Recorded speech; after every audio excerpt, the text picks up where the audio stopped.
My lord Voskun, I have awaited your coming. The phenomenon with wherein men turn into monsters. It pained me to say Ishgard has not been spared. A dread blasphemy has appeared in the Holy See. In the compound of people's horror, the beast resembles a dragon. It is imperative that be vanquished without delay, and to that end we have begun assembling a hunting party.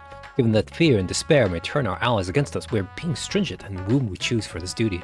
Yet, while we have confidence in the quality of our knights, the mission would greatly benefit for the presence of a battle mage, one who can stand unflinching in the face of our fell quarry. We would be hard-pressed to find an individual who fits that description better than you. Will you not lend us your strength and skill?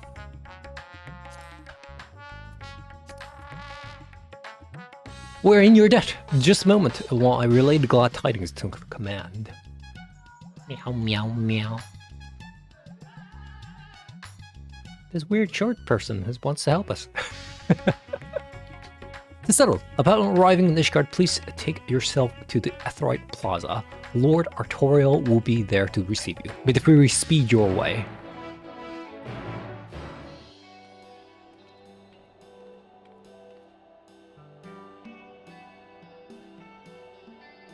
Bobskin, I have been expecting you. Words cannot well express how heartening it is to have you fighting beside us. Oh, allow me to echo that sentiment.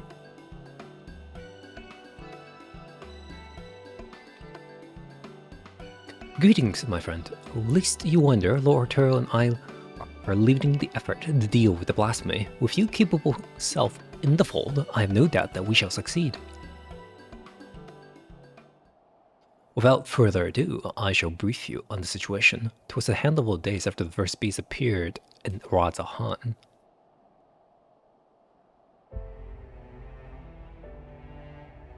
An elderly man was observed at Hoplon in the pillars, walking with an unsteady gait.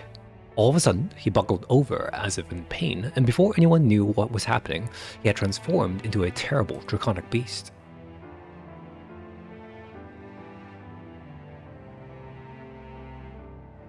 The mere sight of this, many who chanced to be present also turned, and regrettably the Temple Knights were forced to put them down. The blasphemy itself, however, took wing and fled. Profane Fafnir, we have chosen to call it, after the dragon man of Ishgardian myth.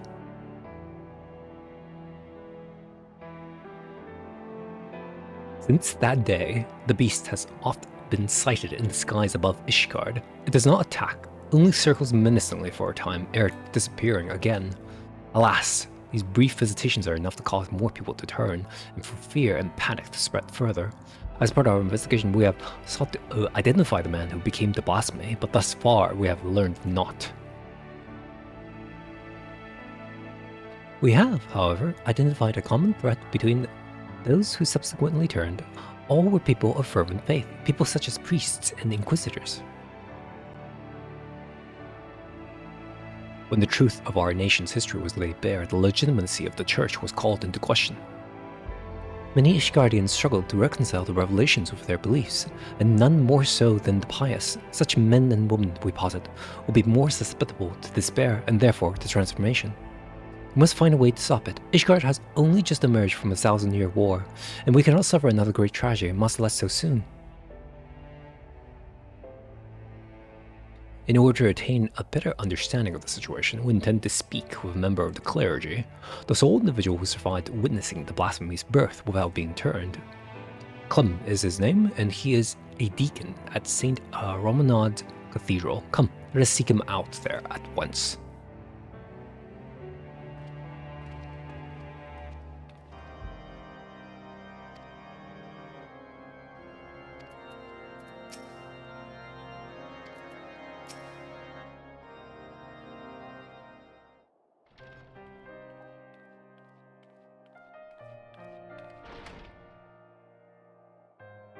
Lord Emic, Lord Artorial, and the Savior of Ishgard besides, you do me great honor. I'm Clem, and I serve as a deacon here at St. Romanod's Cathedral. I understand you were among those at the Hoplon when the incident occurred. We give thanks to the Fury for your merciful preservation. We now seek to prevent the blasphemy from wreaking further havoc, and would appreciate any details you can provide. Though we are to make you recall unpleasant memories, will you not recount to us what you witnessed that day?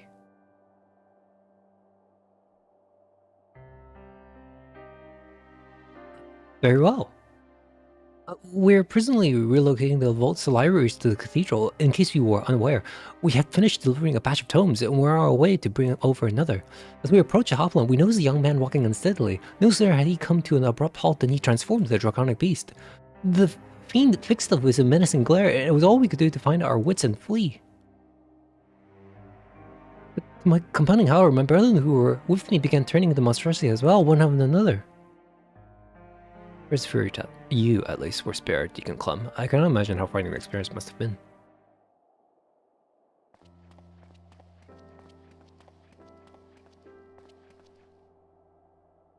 Oh dear. Bishop's Vartano. We have, I interrupt. I was informed that our stalwart protectors were present and wish to express my gratitude. From the bottom of my heart, I thank you for your service. I pray that we shall soon be free of this scourge. Indeed, if there is aught we might do to aid your efforts, you need but say it. You are most kind, Your Grace.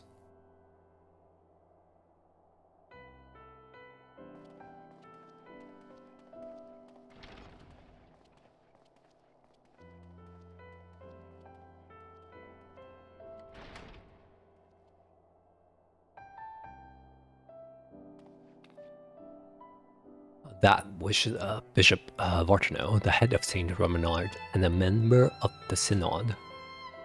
With the seat of the Archbishop vacant, he is, in effect, the highest authority in the Ishgardian Orthodox Church.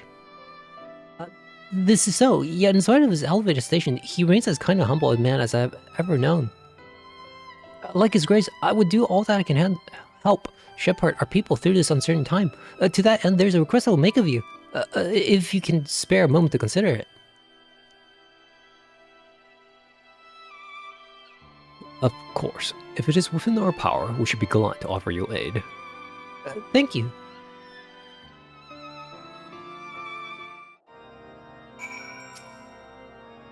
In the wake of the transformations, a group of clergymen fled the city in fear, yet though they sought the refuge in the wilderness, they put themselves at the mercy of the elements and felled fiends both.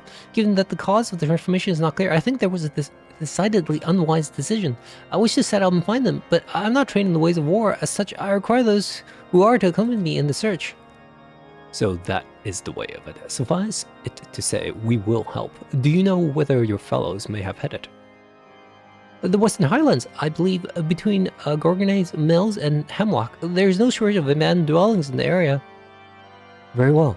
Time being of the essence, I propose we split up and scour separate areas.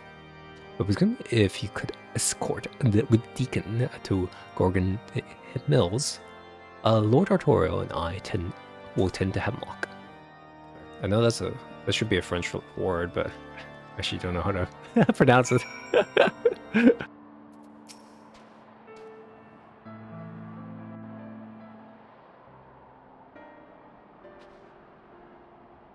You! Oh, I see you found them.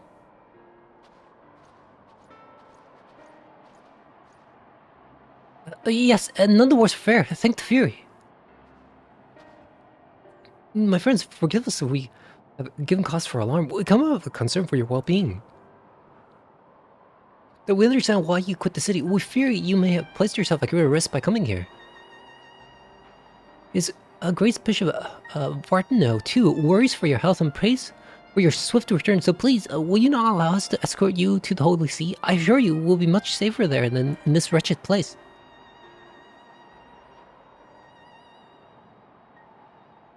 Uh-oh. We got a hater? Okay. This is why they think it's divine retribution or something? Servants of fear will never be safe in the city, don't you see?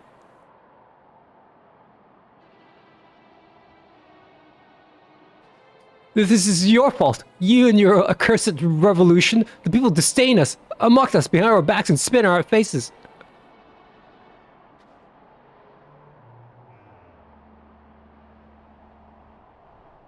And now someone is conspiring to transform us into monstrosities. Enemies of the church, I'll wager, emboldened by your deeds. So no, I will not go back to Ishgard. I'd rather freeze to death than suffer your pity. Oh, and he's gone. What? All I ever done was in service to her. I am a good man. I do not. She cannot forsake me.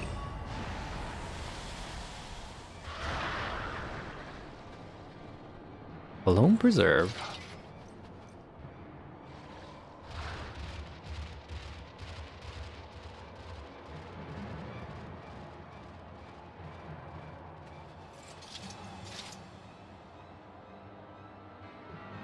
Look, Skin, we cannot allow him to harm any others.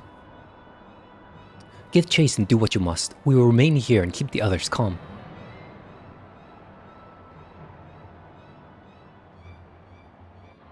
Hello. I don't think he'll live through the entire combo is a problem.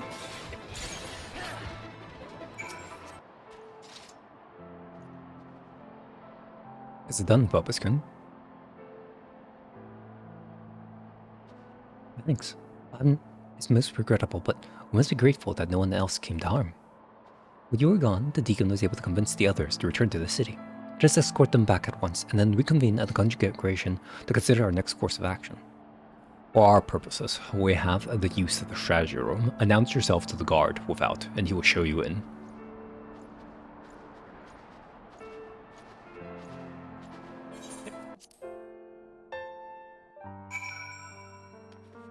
Been back here? No, a minute.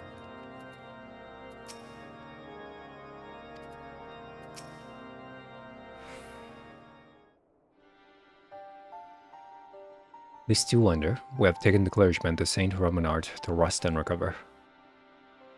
If truth be told, the thought that they may still succumb to despair and turn remains at the forefront of my mind, and the risk would be greater still would we to keep them at arm's length and deny them the comfort of the church.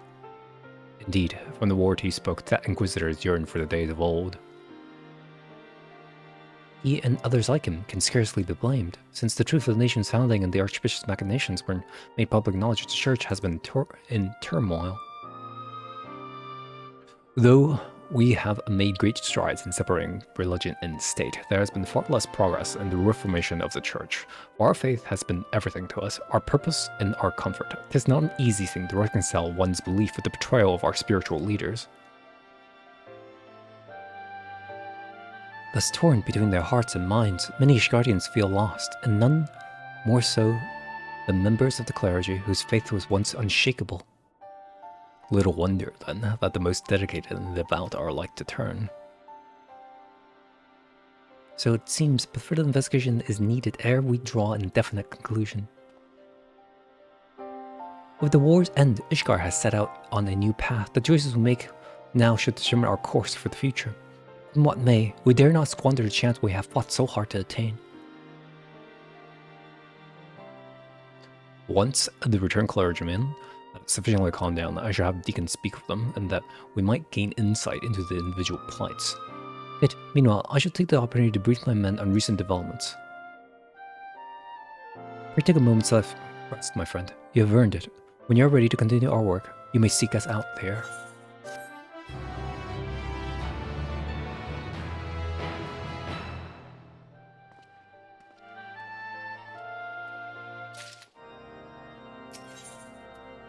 No forgiveness, whoa. Bobuxun, your timing could not have been better. Deacon Clem has finished speaking with the rescued clergyman and will be here shortly to share his findings. Lord Emmerich, too, is on his way. Just wait for them.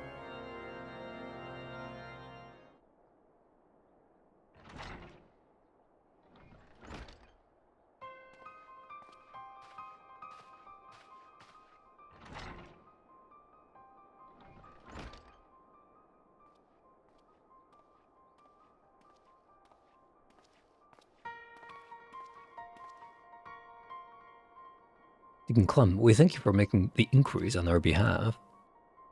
That was no imposition in the least. As I said, I'm glad to do all I can. So, is our understanding that those we escorted were all close acquaintances of the Inquisitors who returned? Like him, they too have been subject of harassment by certain quarters of the populace? Is this correct? It is, I'm afraid, and they're far from alone. Men of the cloth were once afforded respect and deference as servants of Halone, but now they are openly reviled by many. We were complicit in perpetuating terrible lies. This is true, but we too were misled. We too are victims, yet we are regarded by some as criminals. Well, do I understand the people's anger, but it saddens me to think that they would thus lash out at their fellow man, especially when we need solidarity most of all. Though I cannot imagine your plight, I would not presume to fully grasp your pain. Will you tell us of the challenges you and yours have had to face since the war's end?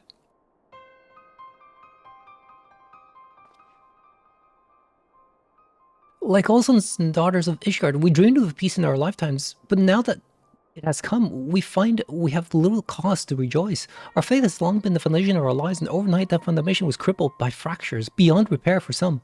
To learn what that we have been deceived, and that we have been unwillingly deceived others in turn was devastating. We would had once been shepherds to men, found ourselves lost lambs, bereft of surety and wanting for guidance. We have languished in darkness, all of us.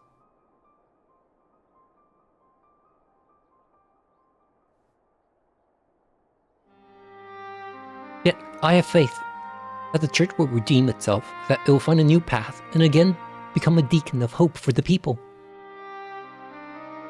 I see. Thank you for sharing this with us. Your testimony has confirmed our suspicions. According to our allies, that which caused people to turn is none other than their despair and anguish. If it wasn't before, 'tis now abundantly clear why members of clergy are among the transformed. That you did not, I believe, is due to your unwavering faith in the church. In light of this, we would ask for your continued cooperation.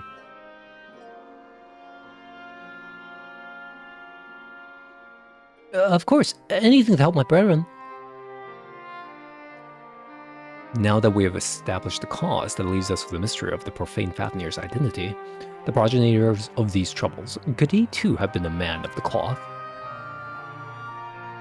From what I recall of his garb, I doubt it. He was dressed in the common fashion, and inadequately against the cold besides. It is said that something of the individual may remain in the blasphemy, influencing its behavior. If we can determine what instincts drive profane Fafnir, we may learn who it once was, and this knowledge, I believe, will prove vital in our efforts to stop it.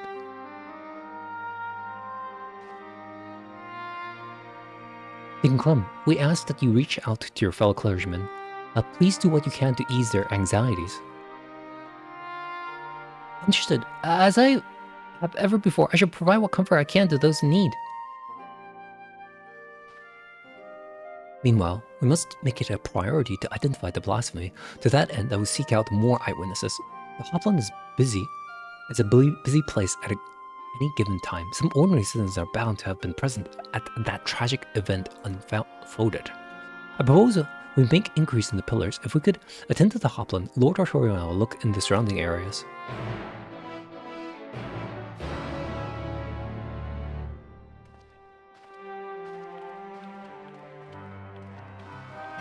No, I didn't see that dragon, nor would I wish to, frightful as it sounds. They say it was not driving any attack, but if not, then what is it? I wasn't present for the incident at Hopland, but a young man poorly dressed for the cold that I did see. I recall him well because of an aide from Saint Venru was searching for him. He was a patient at the infirmary and by coincidence had the same name. The dragon that appeared at the Hopland, I saw with my own eyes. One moment at Ellison, the next at terrible beast. He was a heretic, I take it. There you are, Fabuskun. Did your search yield any fruit? Patient of the firmament's infirmary, you say? Among those of whom I spoke, one claimed to have witnessed an individual fitting that description, a man walking in a stupor, who did not seem to feel the cold. If he had been wandering straight out of the infirmary, it would explain his state of attire. Yes, I dare say we have found a blasphemy, but to think that his name should be Vendrew. Tis the same as that of former Heaven's Wars commander, Sir Vendrew de Rangemont, for whom the infirmary is named. Sir Vendrew, however, retired from the station at a ripe old age some years ago. 'Tis not like to have been him. In any case, we have a lead. I shall head to the infirmary at once. Pray wait for me in the room.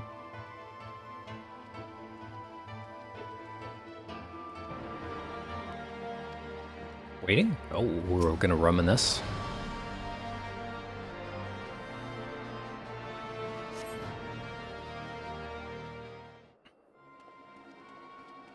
That's not Romanesque music. This is Loverick, the aide, who is in charge of Andrew. Have you found him? Oh, please say you have. We have not, I'm afraid, but we seek to, in hopes that you could tell us more about him. When we asked how he came to be at the infirmary. He was found by a patrol in the Central Highlands. After being treated for his hurts, he was brought to us for convalescence. Being in the prime of his years, he had been doing well, but then... Prime of his years, by all count, he is no old man. It seems safe to assume it isn't Sir Vandrew. Oh no, he's definitely a different person, as I told Lord Artorial. And though he gave his name as Vandrew, he seemed rather confused, and we have no means to confirm his identity. In his state, he shouldn't be wandering about on his own. Please, oh, you must find him.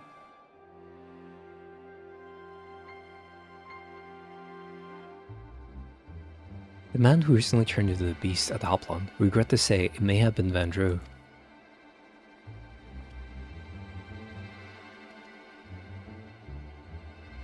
What? No, how can this be? Is there aught else you can tell us? Things he may have said or done while in your care?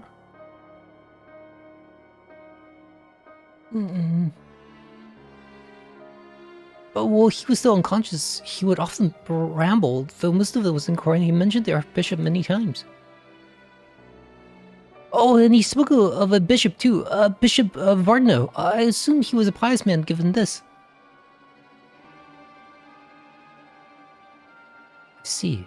Thank you for cooperation. We'll continue our investigation, and should we confirm what became of Vandrew, inform you forthwith.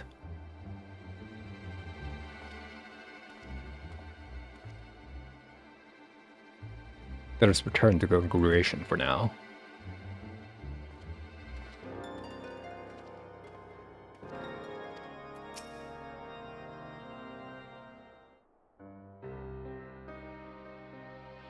The mystery remains, but we are one step closer to identifying the man who became Profane Fafnir.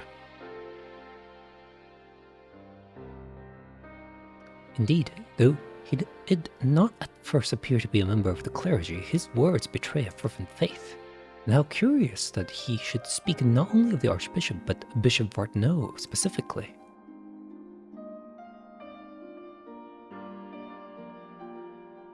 Perhaps he was personally acquainted with His Grace.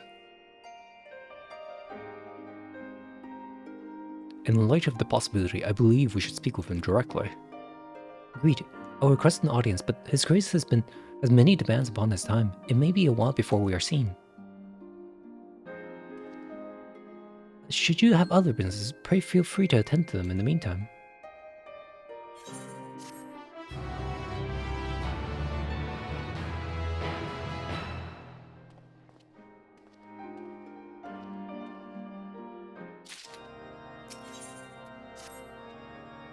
Luskin, excellent timing as ever. Deacon Clem has just sent word that Bishop Vardno will see us now, by which I mean right this instant.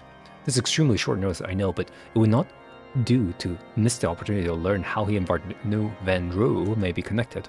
Not wishing to keep His Grace waiting, Lord Emmerich is already on his way to St. Romanod's Cathedral. Come, let us hurry there ourselves.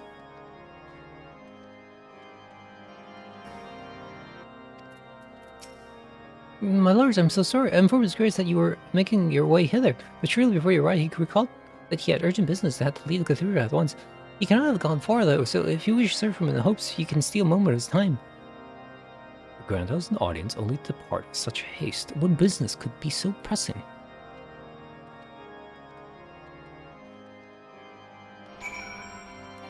The plot thickens. Looking for a bishop who seems to take this as an opportunity. Oh, there he is.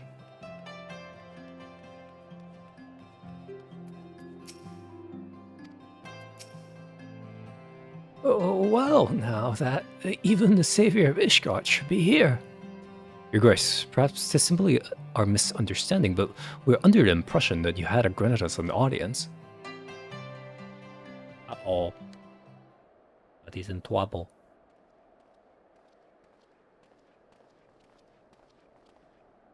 Lord Speaker, rest assured I was just about to return to the cathedral. There is no need, Your Grace. This will not take long. As you may have heard, we're investigating a young man named Vandreau. Is he known to you? No, I cannot say he is, with the exception of the former Archimandrite. I am sure I know no one by that name. But mine and the Archbishops are known to many, yes, but perhaps this youth took inspiration from public services over which we presided. A goodly soul that he is. Full glad am I that his faith was of comfort to him in sickness, and I pray to alone that he will soon be found in good health. Now then, if there is nothing else, I shall return to my duties. Uh-oh. One big trouble.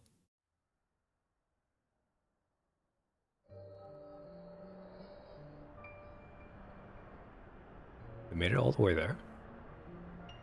One of the knights.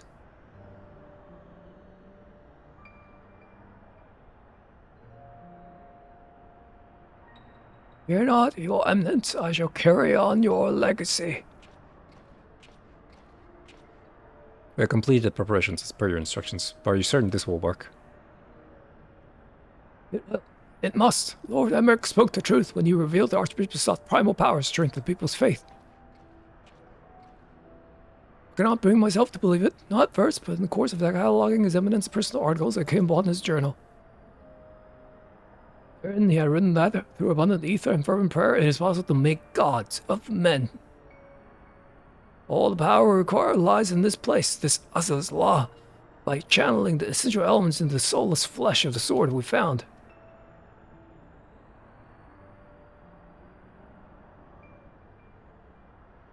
We shall summon forth King Thornton and his Knights 12, and by his blessing Ishgard shall be restored to its former glory.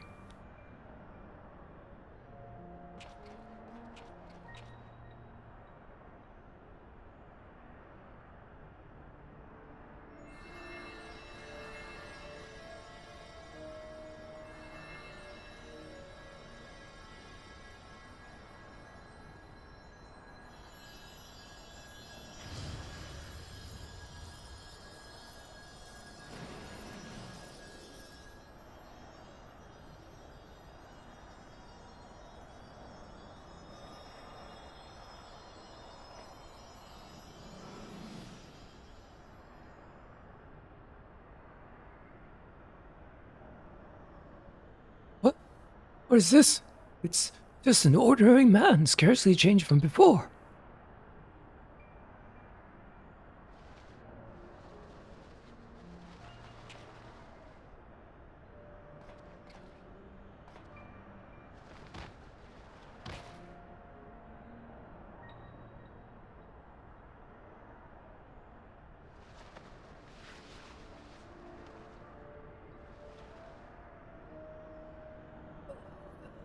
His eminence must project.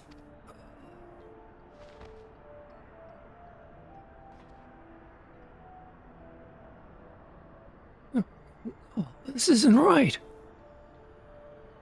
Confound it, perhaps I've overlooked something. I must return to the Holy See and reveal the journal. Your Grace, what shall we do with this thing? Tis a failure without use or value. The denizens of this place will deal with it soon enough.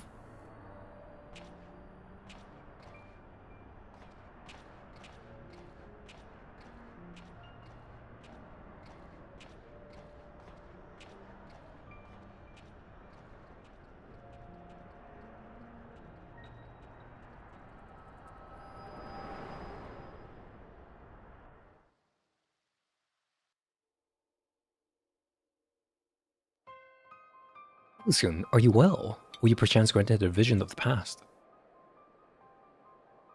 He sucks. An attempted summoning of King Thornton and its Knights 12? Hi.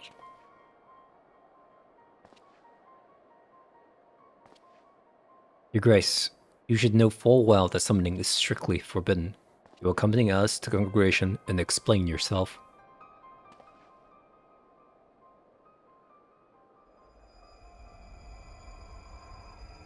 There's the madness again.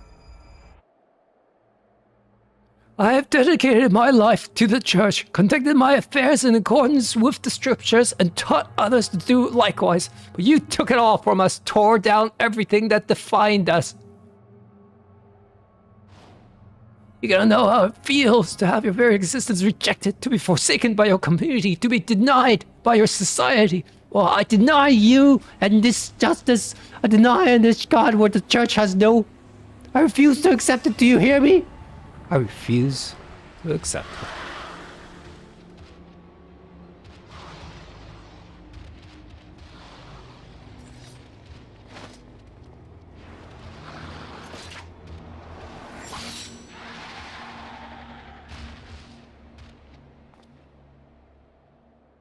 You guys, no.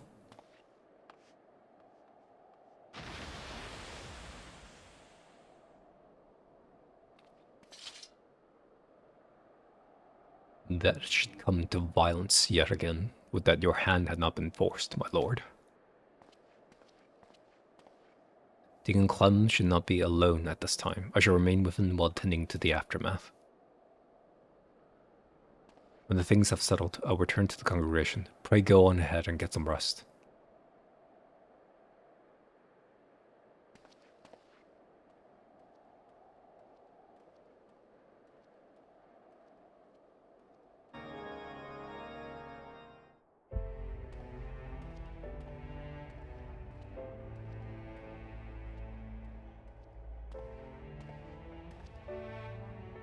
How fares the deacon? Well enough, given the circumstances. Though understandably shaken, he is more determined than ever to help his fellows. Truly, he is possessed of a stout heart.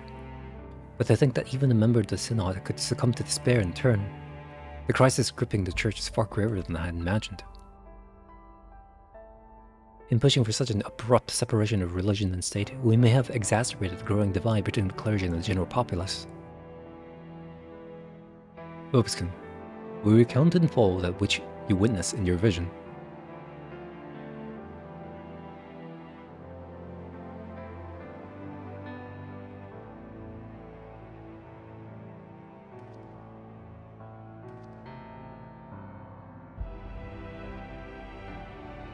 You should seek to use one of Alec's unholy abominations to create a primal, yet that which manifested was not like the being you fought, but rather retained the form of a man, one driven by the desire to protect the Archbishop. We may safely assume the bishop did not have sufficient ether. Bereft of Nikot's eye, the sword of Ascalon no longer had such power, nor does that of the Warring Triad remain to be harnessed thanks to your valorous intervention. But if the summoning failed, how did the clone come to possess life? And what purpose drives it? Lack of ether notwithstanding, the necessary components were present for summoning. Perhaps the ritual itself was a success, and the vessel, though imperfect, arose as a champion of the Archbishop. Yet how did he come to be in the Central Highlands? You believe that his clone and the man who became the blasphemer are one and the same? Nay, I merely speculate that considering what we know of the clone and Vandreau, it would seem a likely possibility.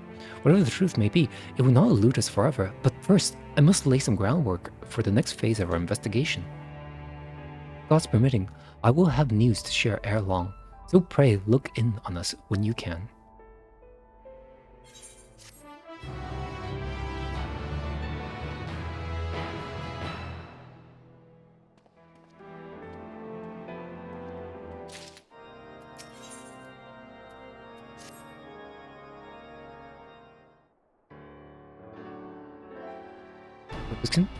You are ever a sight for sore eyes.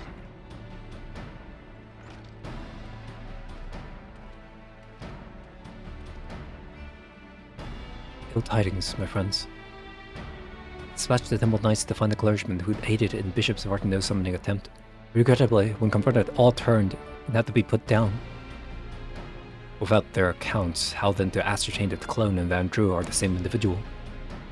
Maintaining the assumption that they are, perhaps we should instead consider how Vandreau may have found his way to Corthius. According to Bobskin's vision, he was abandoned as a slav, but what did he do afterwards? Then there is but one way to ascertain the truth. We follow his trail. I shall go and search for the clone in Naza's law. If he's still there, then we are dealing with a different individual. Splendid idea. We'll leave Flynn Conley in your capable hands. Meanwhile, Lipscomb and I shall retrace Van Drew's steps whence he first appeared. Upon being found in the Central Islands, he has taken to Camp Dragonhead. Let us begin by making inquiries there.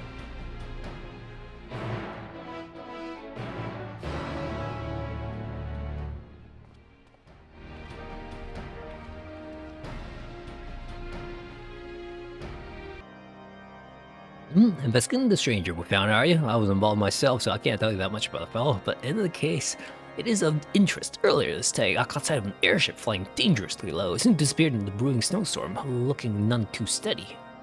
Okay, airship flying low.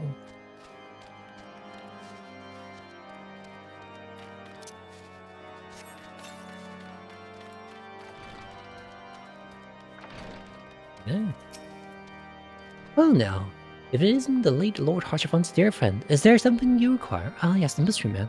Among those who tended him, he was not that tired for the snow, much less the snowstorm in which he had been caught, and was suffering from frostbite. When people are extreme cold, they may mistakenly feel that they are warm in this robe. That might explain his state of undress. Okay. Hey, it is an honor to receive you. What brings you to Humble Camp this day? An Irish man who was found out in the wilds? Yes, I know that one. I was with the patrol of the transit in the north there at Providence Point. He was unconscious in a bad way. We hurriedly brought him back to the camp and doing all we could for him, we sent him to the city. Okay. There you are. Were you able to learn aught of interest? Isn't it faster to do?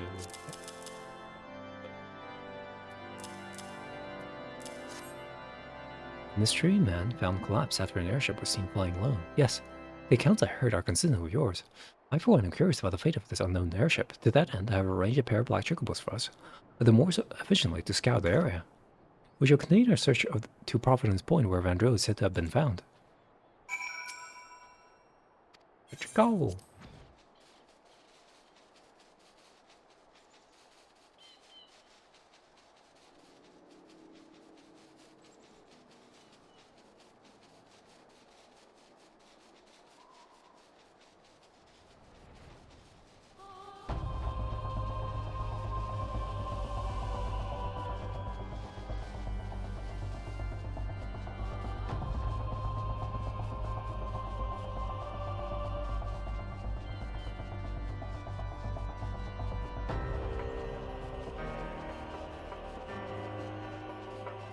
Nothing so far. Let's continue northeast.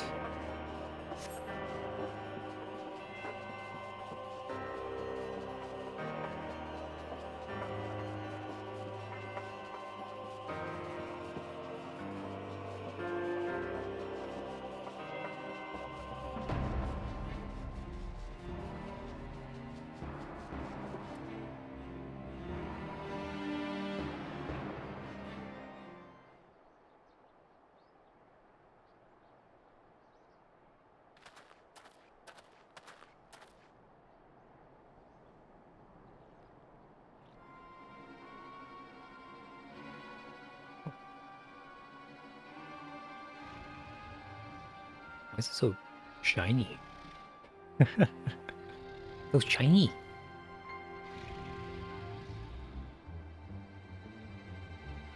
By the Fury, it's the blasphemy.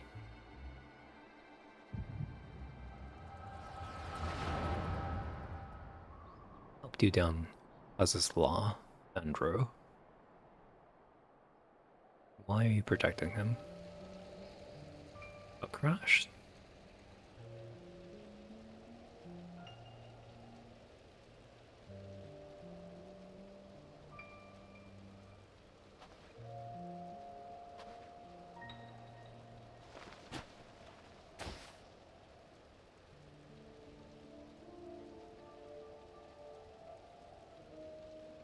His Eminence must project His Eminence.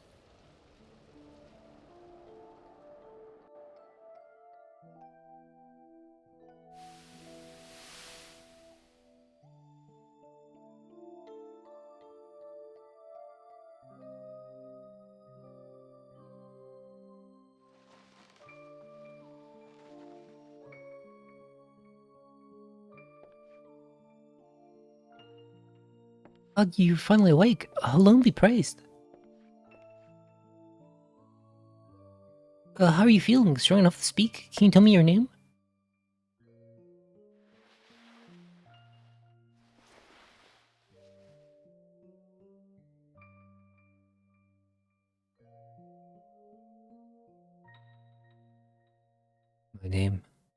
My name is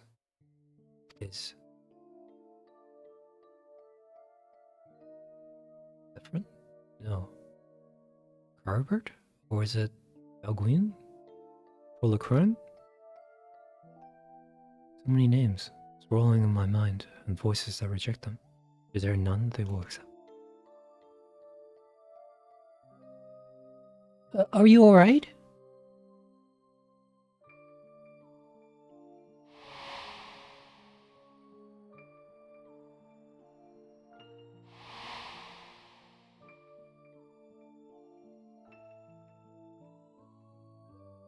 Vandro.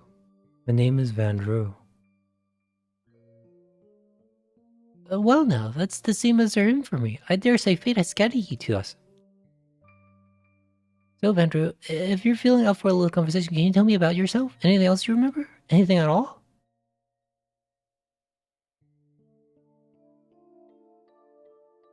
Proud son of House Ismail. Nay, a Del servant of Halon, who lives for the rush of battle, pleasure in inflicting pain.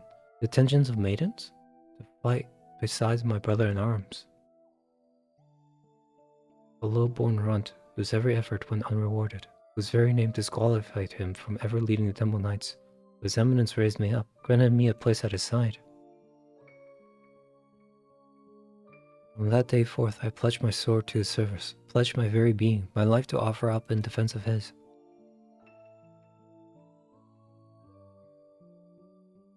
I am a knight of the Heaven's Ward, sworn to protect and serve the Archbishop. Oh, you're a knight? Forgive me if that sounded rude, but I had no idea. And while I realize your memories may be a bit muddled, I'm afraid I must inform you that the Heaven's Ward have not been seen in quite some time and are presumed dead. And the Archbishop, well, he is most certainly no longer of this world. Oh.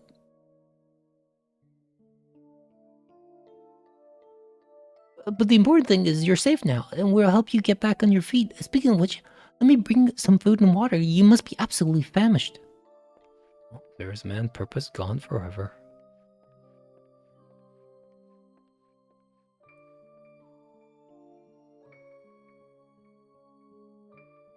The Archbishop dead? No. No, this cannot be. How can I still be alive when he is not? I must find him.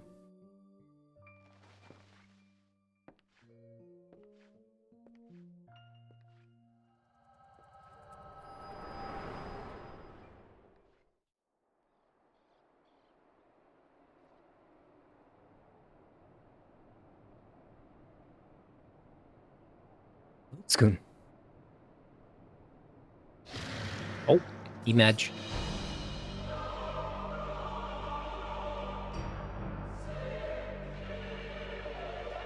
By the glory of King Thornton.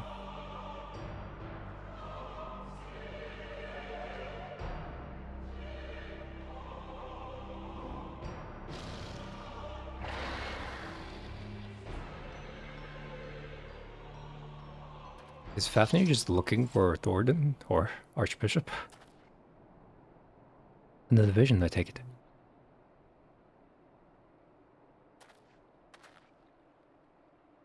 Let us make ready for Ishgard. I expect that Lord Artorio will return soon. If he has not already, we should both be glad to hear your tale.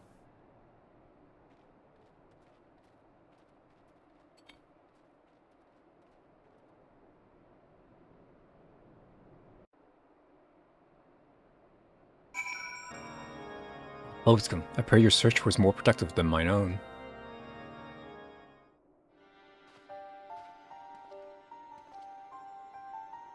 Everyone is here. Excellent. So, were you able to find our clone in Azazla? Nay, not but the discarded Ascalon remained. How fare you with your efforts in the Central Highlands? In the course of retracing Vendru's steps, we came upon the wreck of Soleil. I suspect he found the vessels abandoned in Azazla and tried to use it to return to Ishgard. but he crashed en route and was subsequently rescued by a patrol from Camp Dragonhead. So it would seem, and the Archbishop's airship was not the only thing we found. Profane Fafnir was there too. The rear chose to flee, but not before Roskun had a vision of Andrew's past. Go on, my friend, share with us what you have witnessed.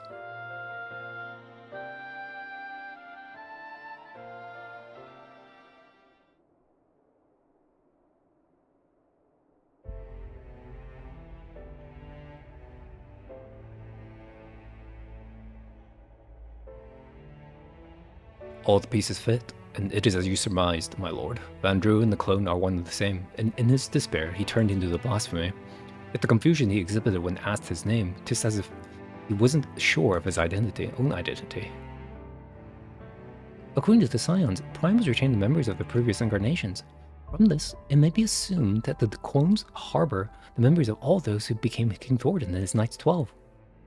Though he struggled to reconcile these conflicting memories, he managed to settle on the name Vandrew. Voices within were clearly in agreement when facing Wobskin, the mere sights of whom drove the blasphemy to flee. Above all, however, they share in the desire to protect the Archbishop. This desire was seared in Vandrew's very being, and we learned that he no longer had a purpose.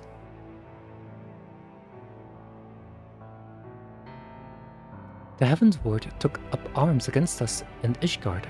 By their hands were we robbed of one of our finest knights and a dear friend.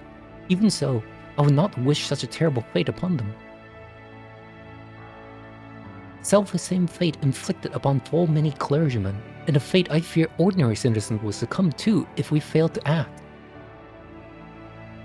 The people will not soon forget the betrayal of our church's leadership, nor should they, but absent the comfort and stability once afforded to them by the institution, many have become lost, and are all too vulnerable to despair.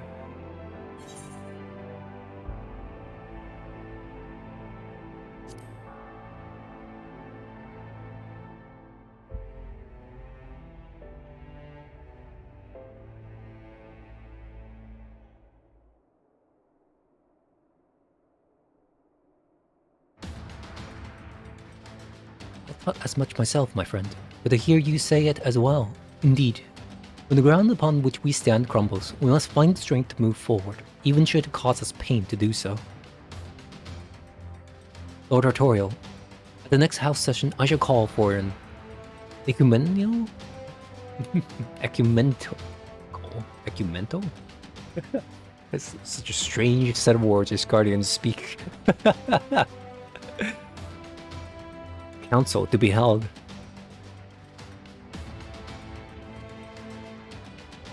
My lord, such a gathering is reserved for... Oh, you intend for the church to codify the new doctrine.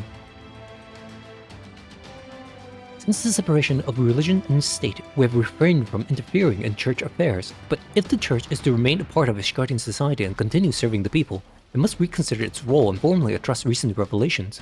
I would call for this council not as the Lord Speaker, but as a humble adherent of the faith. Long had I considered whether such measures were necessary, but lacked the courage to set them in motion. I now have it thanks to you.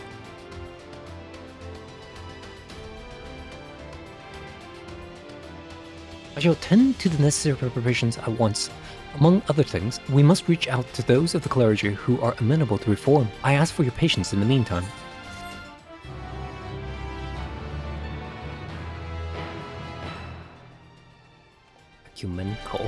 Ecumenical? Ecumenical? Sorry.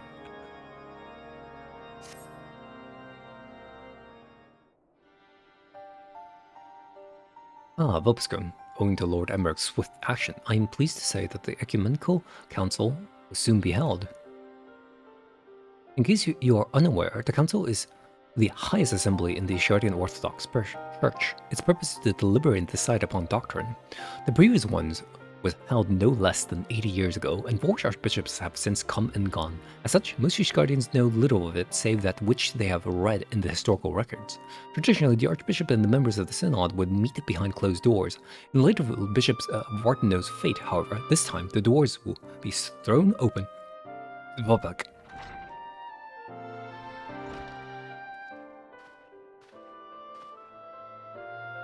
Indeed, for the first time in history, all men and women of faith may have a hand in shaping the mission and the teachings of the Church. It is my hope that you will also join us in this endeavor. Deacon Clem, allow me to express our gratitude for your efforts in facilitating the council. We appreciate the difficulty of your position. I merely heed my conscience and my faith, my lord. Acting in Bishop Ferdinand's stead, I shall do all within my power to see the church may serve the people once more. Where's the Lord Speaker, if I may ask? He stepped outside for a moment, saying that he wished to gather his thoughts ahead of the council. The hour draws nigh, however. I should proceed to the vault with the good deacon. In the meantime, may I ask you to find Lord Emmerich? You should be at the last vigil, I believe.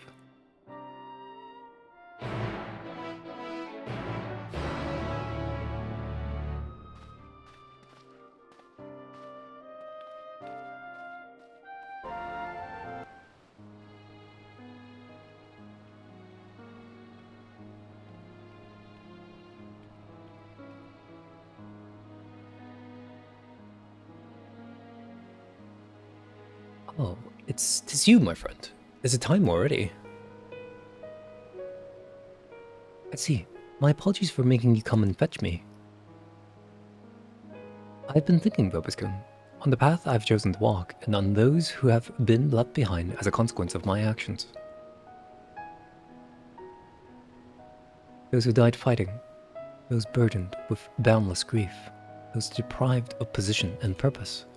Like any nation, Ishgard is made out of disparate souls with disparate beliefs. Without an enemy to unite us, we recall the differences we once set aside out of necessity and find amongst our old friends new ideological foes.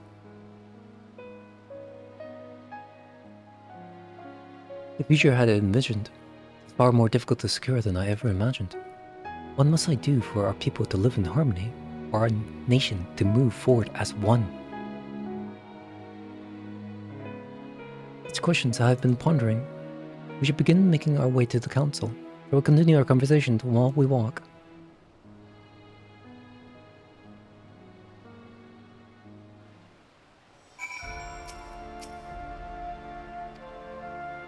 For 10 minutes, okay? Yep. Let's go.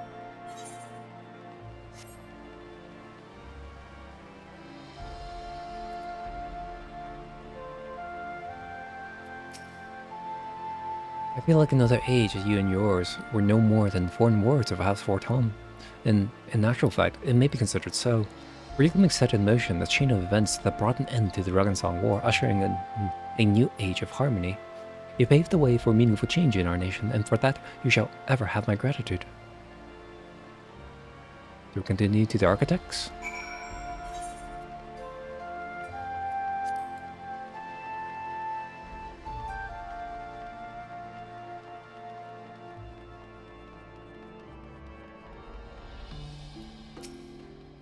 King Thordan and his Knights 12, the murderers of Radagast.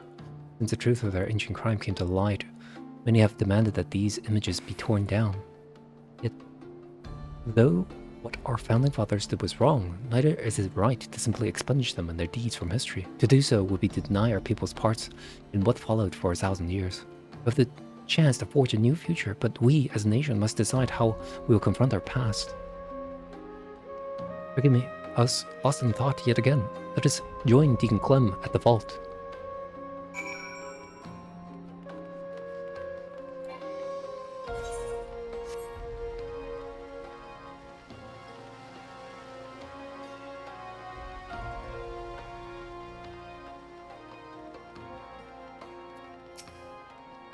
There you are, my friends. The council is about to convene. Let us take our place in the audience hall.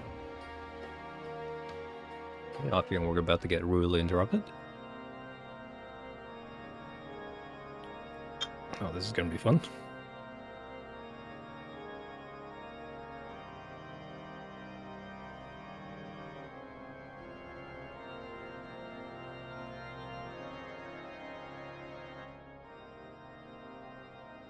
Esteemed members of the clergy and honored adherents of the faith, I thank you all for your attendance.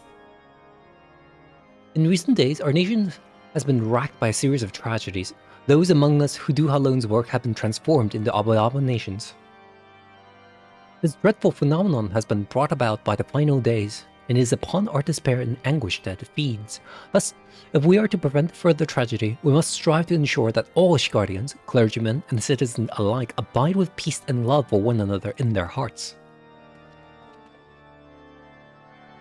To that end have I called this ecumenical council, the first in generations, that we might together determine the path forward for the Church and our society as a whole.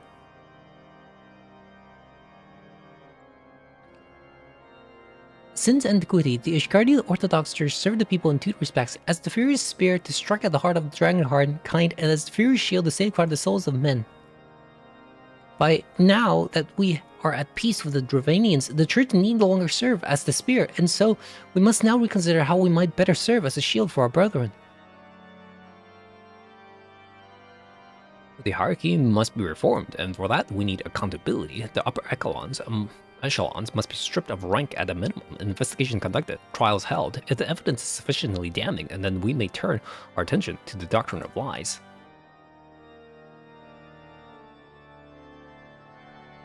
As our predecessors did before us, we of the Synod have ever sought to interpret the scriptures to the best of our ability, and thence conveyed Hallone's will to the people.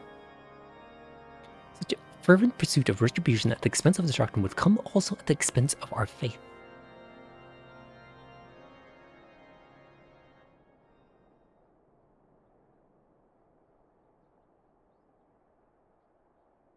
Have we won the war to lose our souls? Oh, Hallone, are we outside your grace?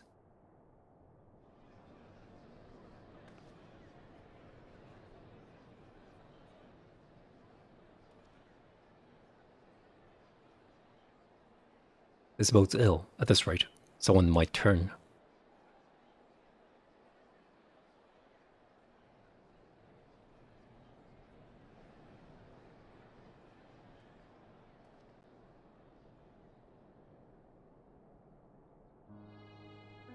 Since the war's end, the Church and the faithful has stood at a crossroad, unable to take the next step forward. His Grace Bishop Vatno, may he walk in Hallone's halls, was one such soul. In his longing for simpler times, he resorted to using forbidden magics. He succumbed to despair.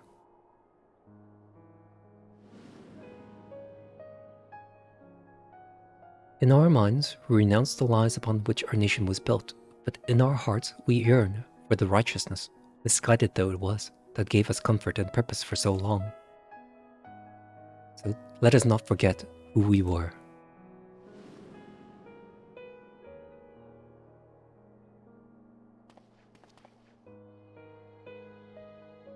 Let us confront the mistakes of the past and learn from them, that we do not repeat the mistakes of our forefathers.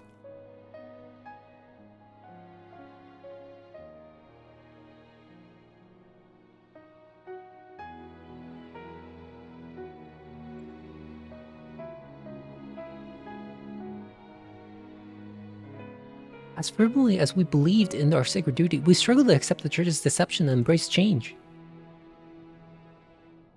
The legacy of Thornton weighs heavy, and there is the temptation to simply cast it aside like a mantle that suits us no longer.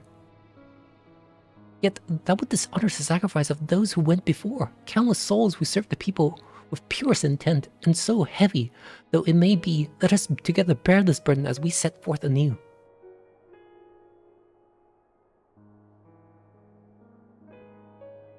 Friend Vopiskun risked his life and limb to reveal the truth to us, the truth that our legends and their scriptures were tainted by betrayal, but not wholly corrupted.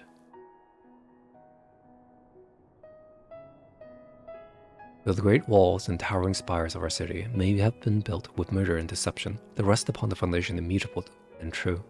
Our devotion to Alone, whom we have worshipped since our forefathers settled these lands. The Church is a font of practical wisdom, and its teachings guide us in our daily lives. Such things define our faith no less than the lies. We can acknowledge our sins without renouncing our religion. Aye, and without rejecting who we are. A comprehensive review of scriptures as well as historical literature would be necessary. Revisions as appropriate must be made to ensure that the truth of our past is preserved for future generations.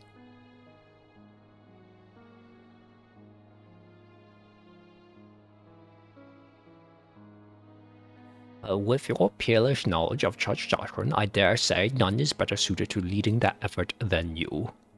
I also expect that many eyes will be required to pore over all the tombs, and I know many idle men and women of faith who would jump at the chance to do Halone's work once more.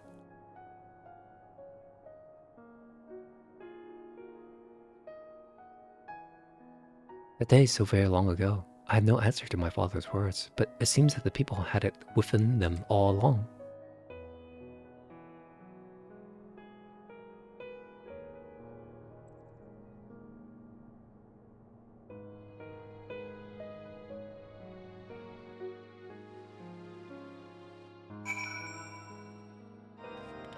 No one's surprising at all. They come.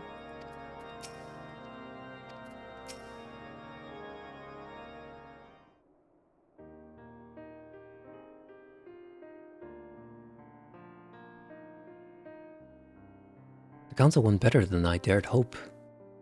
Truly, while the details remained to be decided, it was a resounding success.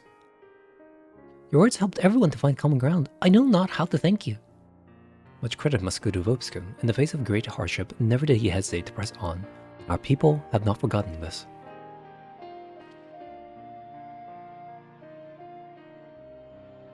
Indeed, well do I remember the day you flew into Ishgard upon a dragon's back, and making possible the impossible, you inspired us all.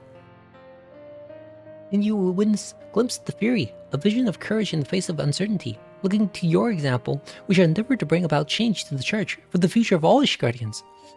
There will, of course, still be those souls who struggle to rise above the mire of despair, but my fellows and I shall be there to take their hand in faith and love. For what is faith, if not salvation?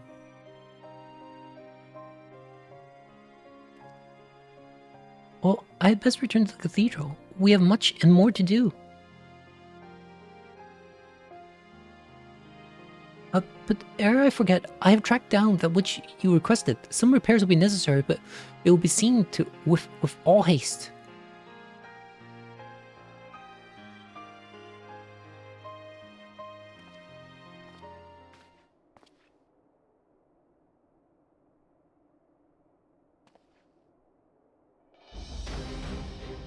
I tasked the deacon with finding a certain item.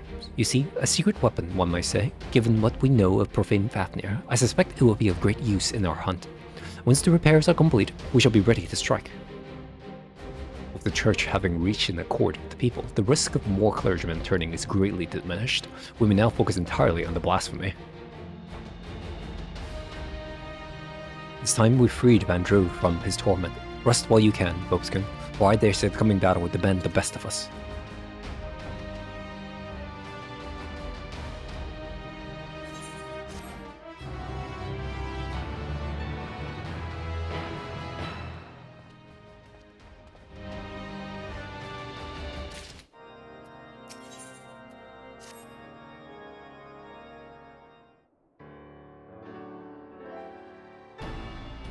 Glad tidings, Vobskin. Since the ecumenical council, not a single soul has turned.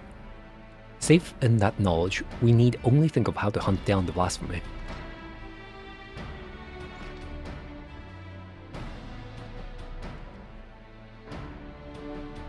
Oh, Vobskin, you are here too. Excellent. I'm pleased to say that the secret weapon is ready. We may now look to dealing with profane Fafnir. As you will recall, when last we encountered it, it was lying in wait by the Soleil. An instinct driven by its inherited members, I believe, it seeks to protect that which is most strongly associated with the Archbishop. In all likelihood, it was this selfsame motive that compelled it to come to the Holy See. From the skies above, it keeps watch over the Holy Vault. When next it descends, we shall exploit this instinct by using the secret woman to lure it to the chancel. What exactly is the secret weapon? It is none other than the Fury's Grace, the holy crozier of the Archbishop. Suspecting the Bishop of Vartano had retrieved it from Azizla, I had Deacon Clem search his private quarters. My suspicions proved correct. With the crozier in hand, I shall make an irresistible bait for profane Fafnir. My lord, that is an unconscionable risk. There is no telling how the blasphemy will react. Indeed. But we can be confident that I will command his undivided attention, thus ensuring that no more of our citizens are placed in harm's way. If the Heaven's Wards are the Archbishop's shields, then the Templar Knights are the people's. As leader of the Order, the risk is mine to bear.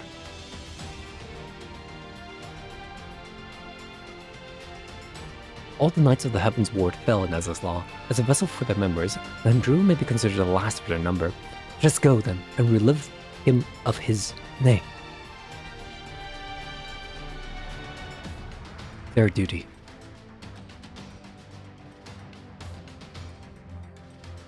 Let us see to our preparations and proceed to the vault. We finish this once and for all.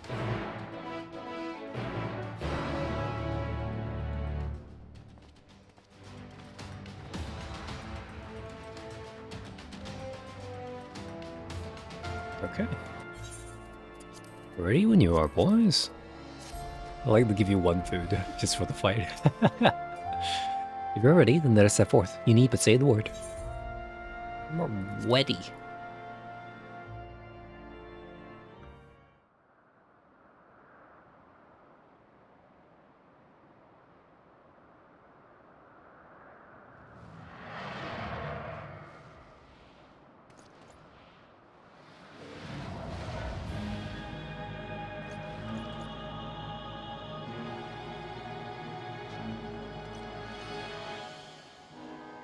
Beasts come. Now is our chance.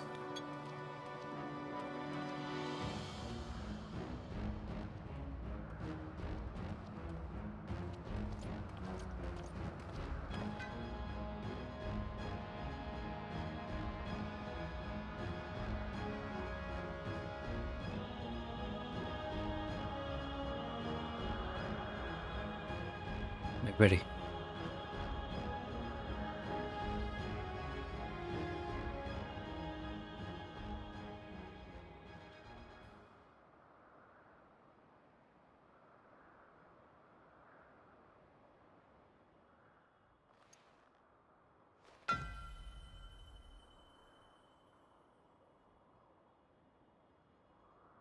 To me, my knights.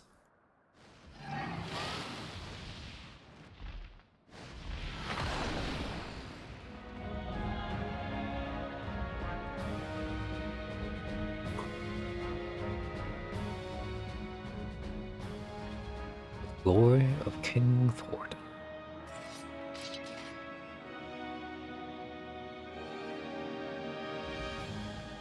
No, you are not. A trick. It is a trick.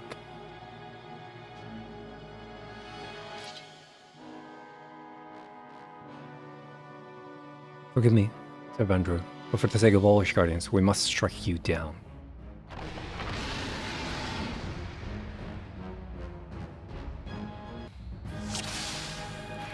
It ends here.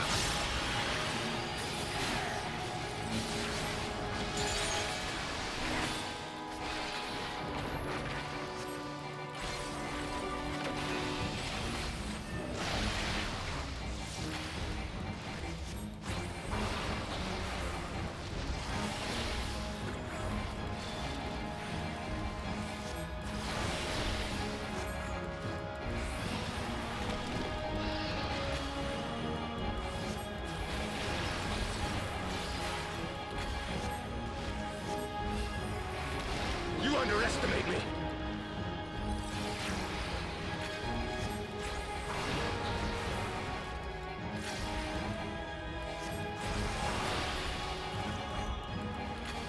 There.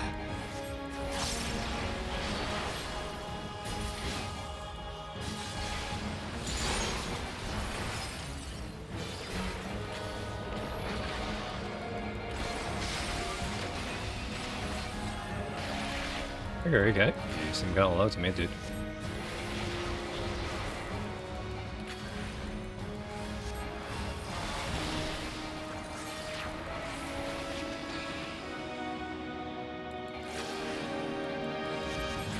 Wait, what? What? Bro. Do not underestimate me. Bro. Oh, double Valentine party.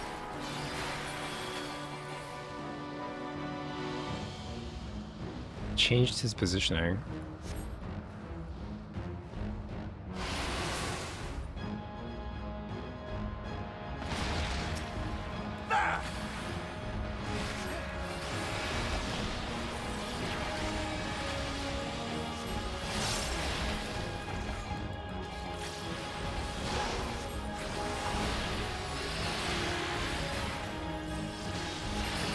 We must stand our ground!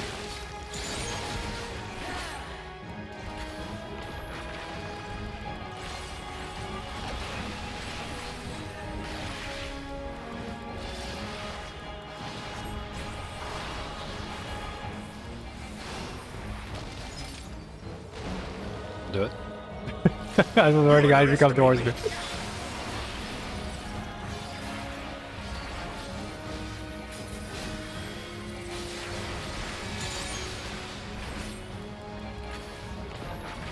Hello. Oops, sorry. This is not the right skill.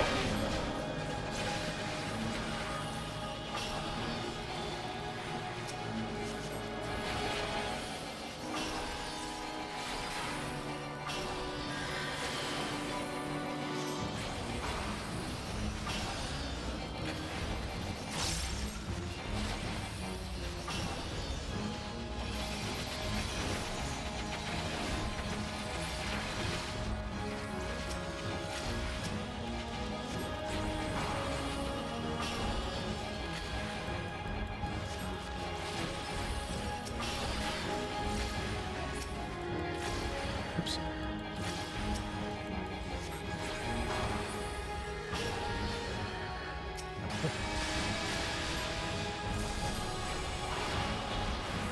I will not falter! Skill I never used. That's true. I don't understand why Mage gets like a random AoE magic resist buff. Waiting for DPS.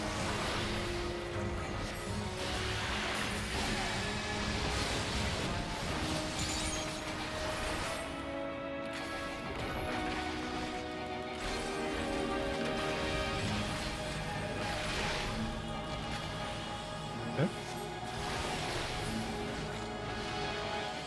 Only one or is... Oh, there's two. I didn't see the other one. Oops. I forgot.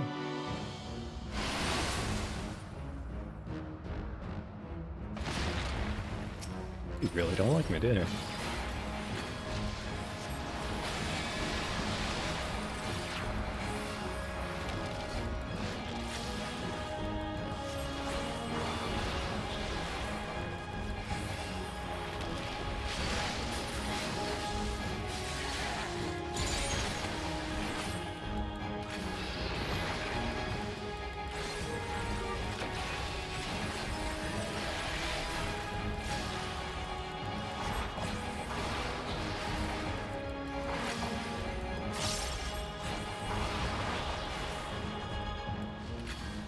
Cast now.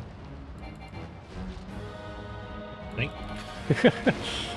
Sometimes.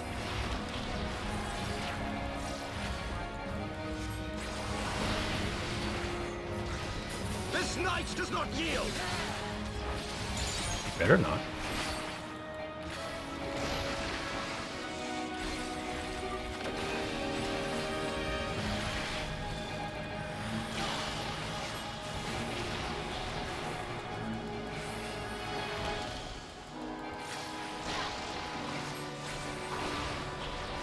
Are we spamming?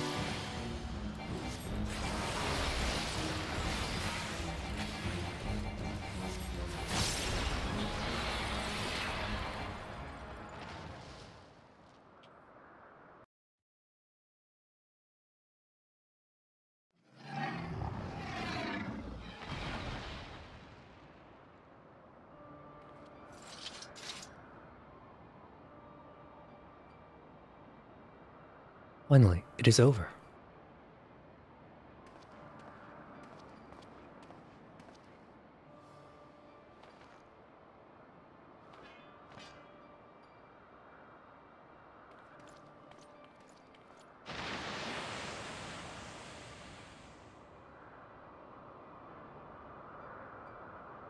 sends the tales of heaven's word, let it not be forgotten. It's wrong of them to conceal the truth of our nation's founding, to abet the archbishop in his machinations. Yet, in peering into their hearts, one thing became clear. They too had succumbed to the primal manipulation. They too were victims. Flawed men, aye, but not without sin. But Ishgardians brave and true, as well all aspire to be. Having triumphed in the battle of ideals, I have a responsibility to all our people, their hopes and dreams, their sorrow and suffering are mine to bear, and bear them I shall. For had you not vanquished King Thordan, or had I erred in but one of my choices, I may well have been the first to succumb to despair, to be reborn a blasphemy.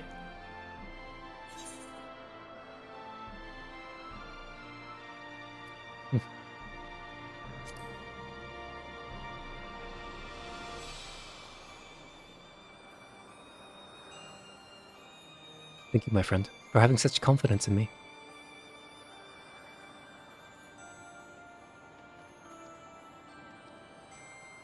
My apologies. Does not mine intend to wax sentimental. Our work here is done. Let us return to the congregation.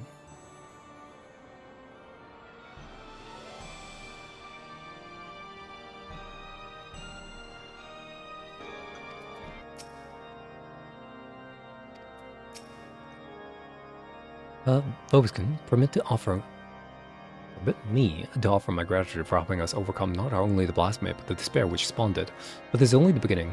On the face of it, we may have made tremendous strides in breaking down ancient barriers within our society, but there yet remains great rifts to be bridged. There's no easy thing to rise above a lifetime of preconceptions and prejudice. I myself have struggled to do so, as you must know, but I shan't give up. On the honor of my house, I will do everything in my power to build a new Ishgard, one in which all people can see eye to eye regardless of birth and station. Now then, I believe the Deacon has some words for you too. Pray lend him an ear. My Lord Vobiskin, may I say how glad I am that you are safe and well. Just before you arrived, Lord Emmerich explained to me the true nature of the man who became the blasphemy. Poor confused creature was born of the Church's mistakes, and on behalf of the clergy, I give you my heartfelt thanks for laying me to rest.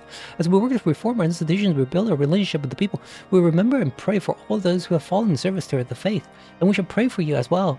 Wheresoever your path may lead, may the Fury ever watch over you and keep you. I shall leave it at that then. Lord Emmerich too wishes to speak, and not to do to keep him waiting.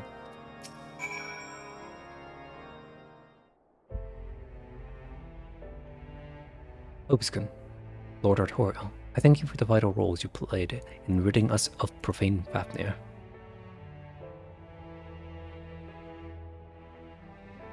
As ever, the sight of you in combat was nothing short of inspiring.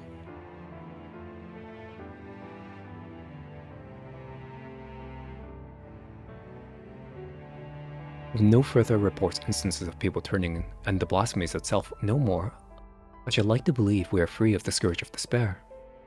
My brother and I shall labor to see that it ever remains so by fighting to dispel the darkness in men's hearts. And I shall fight with you, not only as the Speaker of the House of Lords or the Lord Commander of the Temple Knights, but as a man of faith in our God and in our people.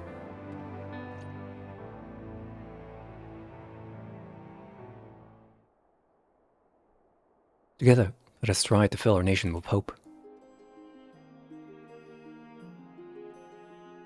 Vobiskin, by now you'll be sick unto death of being thanked, but I must nonetheless express an additional word of gratitude. Full oft have you saved our nation, our people. I speak not only of our lives, but our hearts and minds as well.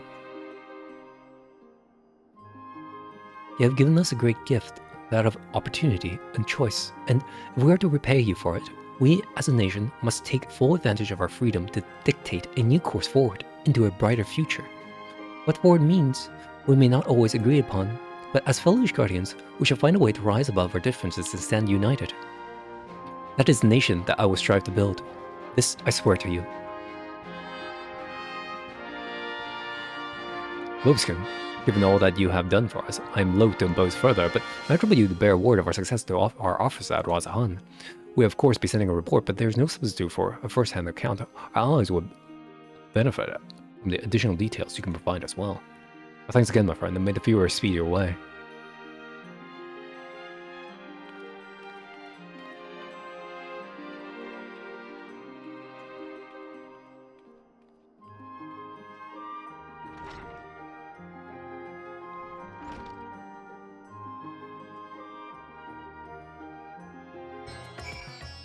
My lord, Vobskin, by your turn there, I hope that the hunt for blasphemy was a success. That you would vanquish the beast comes as little surprise, but that this occasion would serve as impetus for the church to embark upon a path of reform is incredible. I'll share these joys tidings with our allies without delay. If I must speak candidly, I must confess to being a great admirer of yours. When you have the moment, I should like to hear about some of your adventures. It would do, if you would do me the honor. For the present, however, in my official capacity as guardian delegate, I offer you my humblest thanks for our immeasurable service to our nation.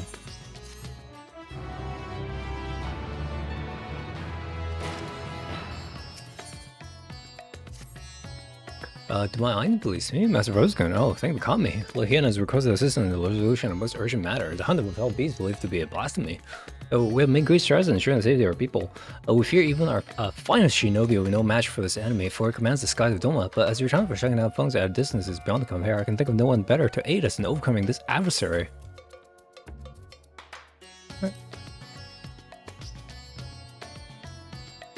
Let me be praised. I shall inform Lady Yuki that she may receive you at Doman Enclave. See travels, Master Vobskin. Wow. It is good to see you, Vobskin. When we received word that you, of all people, had answered our call, I could scarcely believe it. Yet here you are. Lord here won't be pleased for this reunion. If you would wait here a moment.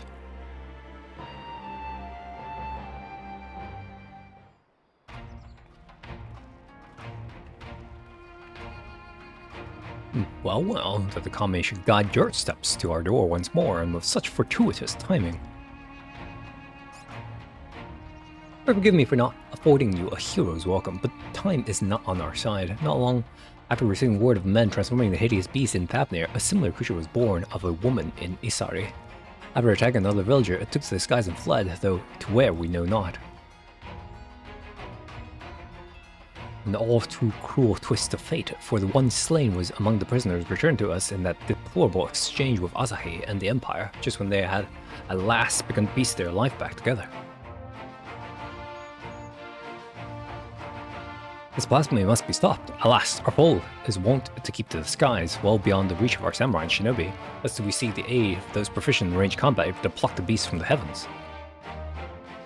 Of course, martial prowess alone will not solve our problems. Others have turned into weaker but no less gruesome abominations, as was in the case of Fafnir. Their numbers increased by the day.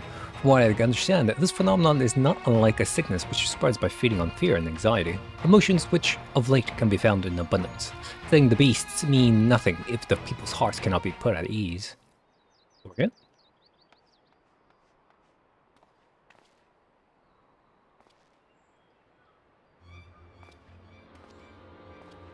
You have to help the villagers, they... Sir, please, calm yourself and tell us what happened. Another has been turned into Namai, my lord. For a blessing, no one was harmed when the beast flew into the rage, but the people are in a panic. I fear what may happen next. It seems we have even less time than I thought. Worry not, we will see to the beast. As of yet, there is no cure for this affliction, but we will save what lives we can, I promise you. I trust you are ready to join the fray? It will last seen near the glittering basin. Come, I'll show you.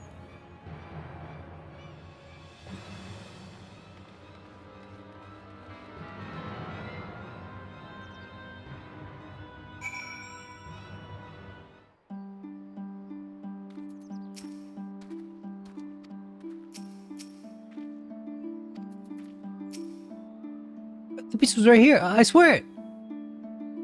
I think you're really it's here, but it is not safe. Please return to your village.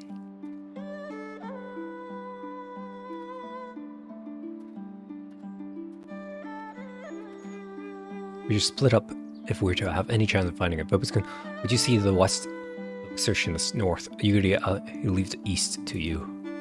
If you find it, remember, these blasphemies are no longer people. They will not hesitate to strike you down, so you mustn't falter. Now, let us not waste any more time.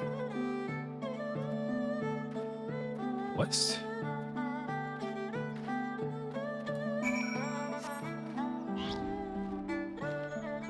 Westing. Some horn bells.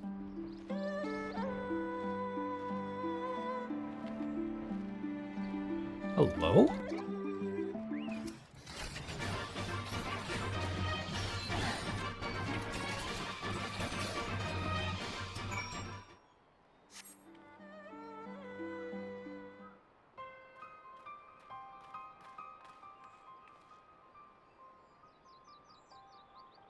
We're alright. We heard shouting and came as fast as we could. Would it be a Roskin arrived not a moment too soon? Why? Why did you kill my brother?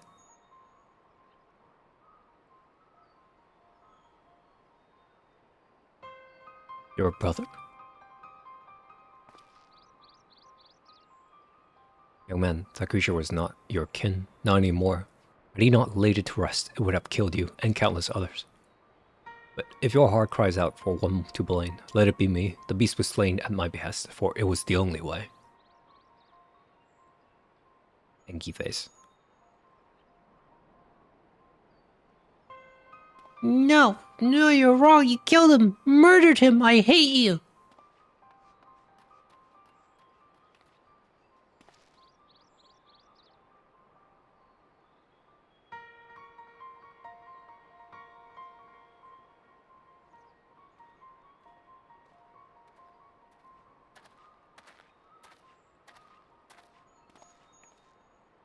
You say? What are you doing here? Searching for Tombo, though clearly you found him first. The monster was his older brother, as you may have guessed, and Tombo gave chase the moment it ran off. I beg you forgive him for his outburst. His brother was all he had left. Their father was conscripted by the Empire and was regrettably not among those returned to us in recent exchange of prisoners. The hope they might one day be reunited was their only comfort when the Viceroy still ruled. I can only imagine how they felt when she walked into Isari, a shadow of her former self.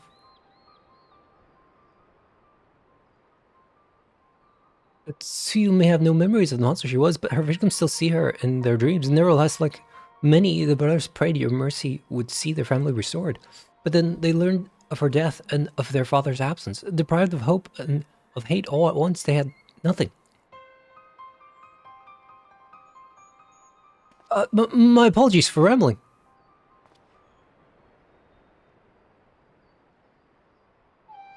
No? No. It was rather enlightening tale.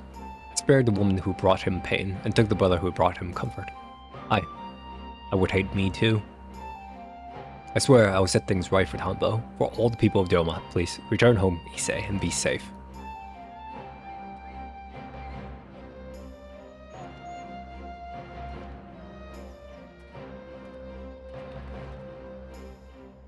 Let us return to the Doma Enclave. This ordeal has given me much to consider.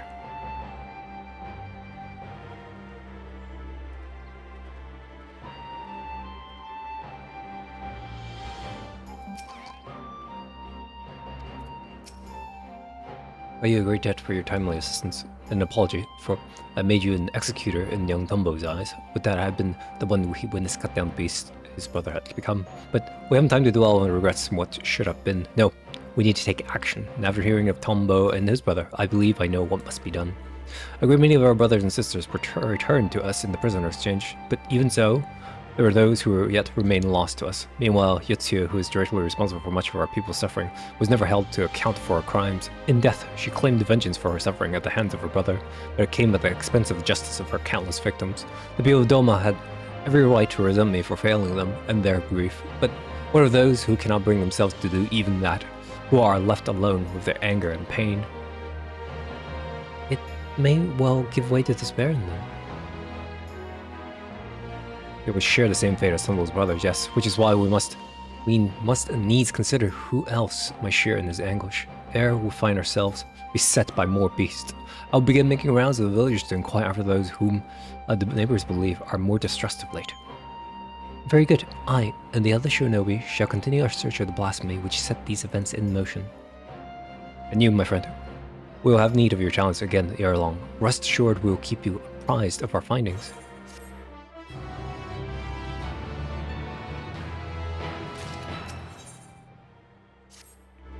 Aboskin, we have yet to ascertain the whereabouts of blasphemy from Isari, but for a blessing we have received no reports of others that have turned. Lord Hien, for his part, has made a concerted effort to go about the village and converse with his subjects directly. I suspect his constant presence has served to allay the people's fears. As one might expect, he hasn't ever been dedicated and diligent, but I fear he has been away over long. I thought to go and visit in what should have been his last destination. Sorry, may I ask you to accompany me? Thank you. I'm sure there's no cause for concern, but nevertheless, I should be glad to find him quickly. Viskin, Yuri, my apologies if I give you cause for concern. Assessing the state of affairs here in Zara has proven difficult. The people, one and all, refuse to speak with me. They simply bow their heads and turn away at my approach.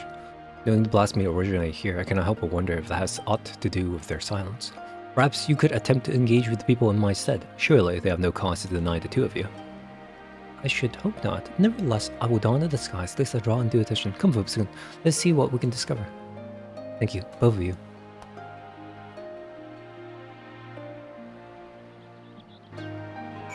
Aye, that's right. The blasphemy was born of a young woman here in Isari. Tragic, really, but every day she prayed for the safe return of her husband, but it was not to be. If I'm to be honest, I fear the loss drove her poor mother-in-law mad. Kise has ever been a devout believer in the kami and their blessings, but she somehow convinced herself that Minato has become one.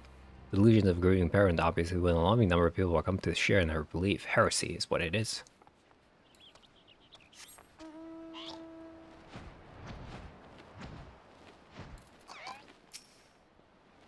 Blasphemy? You are mistaken, my friend. Our village was visited not by a monster, but a kami, Izanami. Where Lord Hien is cold and callous, she offers us boundless compassion and love. Okay.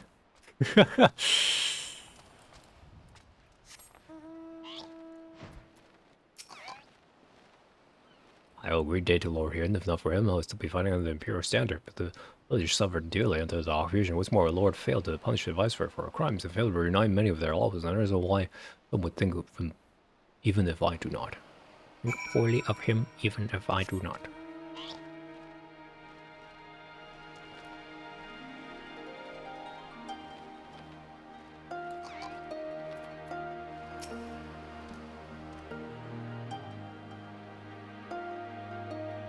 See, little wonder they would refuse to confide in me.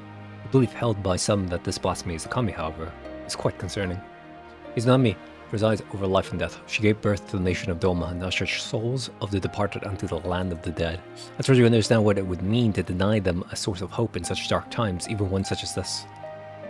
The villagers also claim this Kise can speak with the dead. In fact, she'll be holding a gathering to demonstrate her powers there alone. A pocket of opportunity to gauge the extent of her fanaticism. Not for me, of course. My presence would draw undue attention. May I ask both of you to attend my stead? Followers will be gathering in tavern. Come.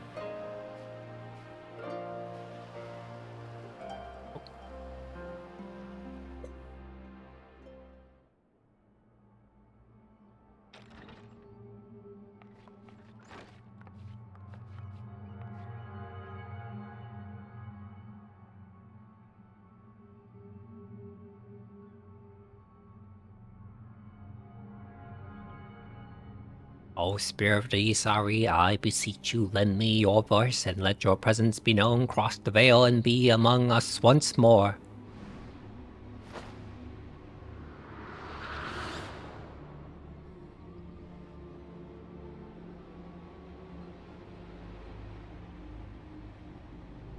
Cute.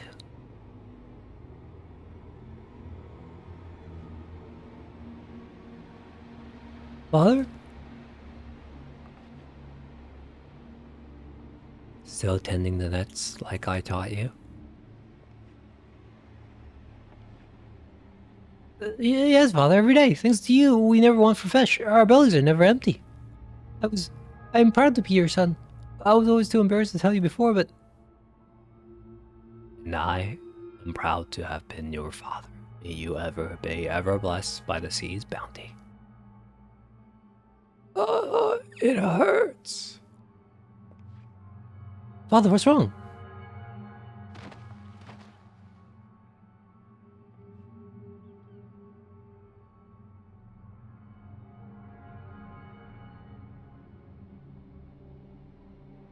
He is in terrible pain, my child. Those who have cheated death design yet live. He has disrupted the natural order, and the spirits suffer for it. What must he do to ease their pain? Fear not. Izanami shall put all to rights.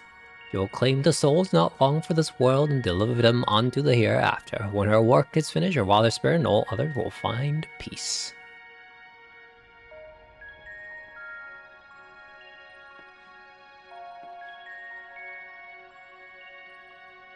Oh, can you find my father? Can you help me speak with him? Kisei, can you commune with my husband? Oh, what about my family? Help me, Kisei, please.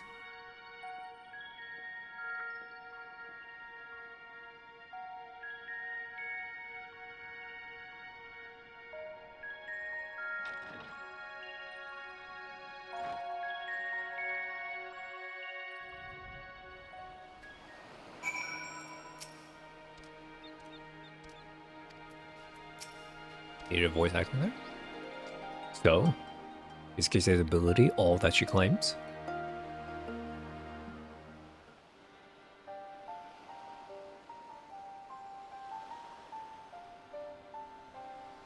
The young man spoke of his dearly departed father through her. I find that rather hard to believe. Even so, those in attendance appeared quite convinced, my lord.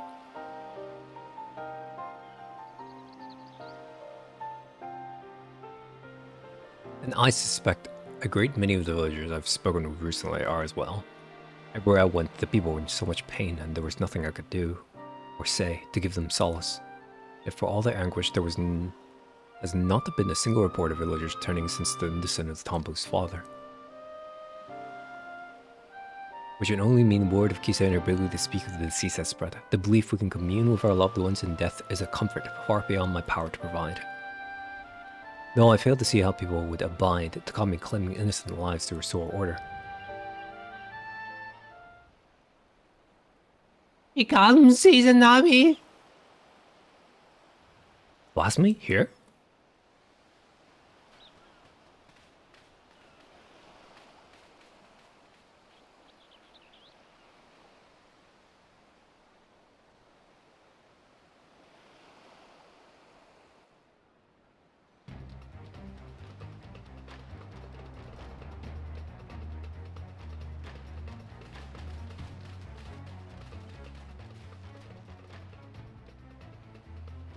Lord, he had Kami, she appeared as if it was from nowhere, and the next instant the poor man was...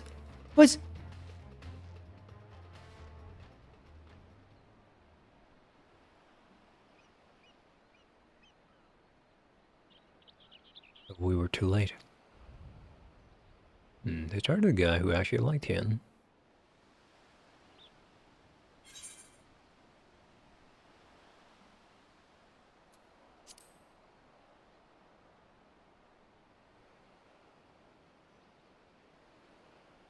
You recognize him then? Curious that he and the Blasphemy's first freedom were former conscripts. What could the fiend be after, I wonder? It does not become my lord to speak ill of the Kami.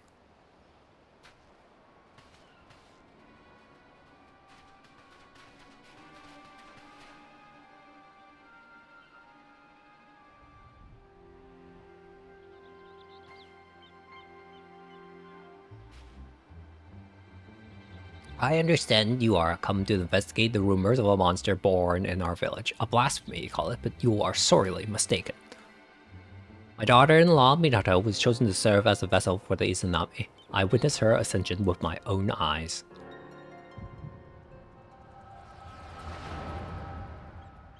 Uh-oh. This isn't good.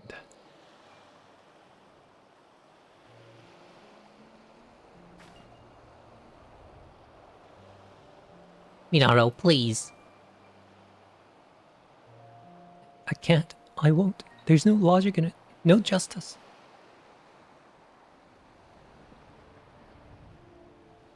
The Witch of Doma spared, given a second chance, and my husband condemned to die as a conscript. I'll never know what became of him. Lord Hien can't even give me that. And when I look at the families he made whole, at their happiness, I feel the hole in my heart, the gaping wound that will never heal, begin to bleed.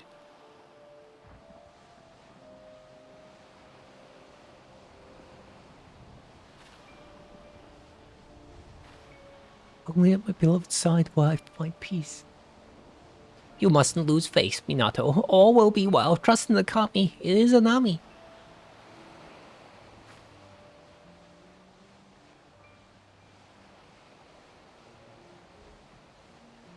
I want to believe, but...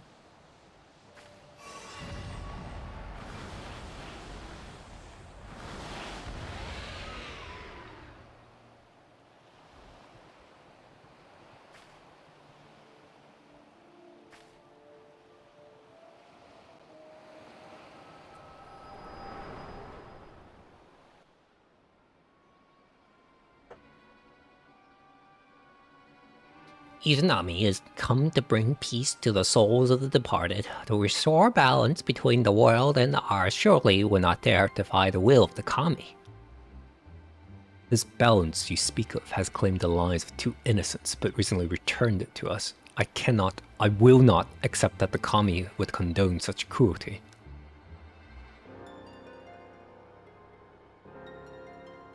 No crueler than the sight of Yotsu free and forgiven while my husband and son fought garland old wars, now dead and forgotten in a foreign land. With all due respect, Lord Hien, is it not your duty to protect Doma and her people? How are we to place our faith in the man who places the enemy's safety and well-being above that of his own subjects?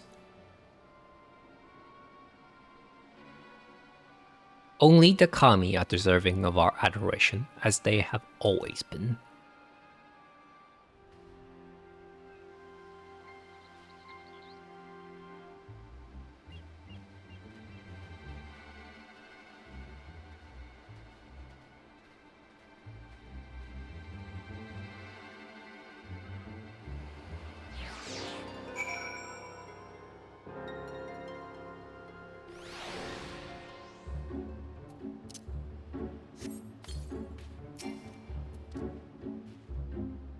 The villagers are no doubt loath to ask it of me, but preparation must be made for burials and funeral rites. I can offer that much, at least.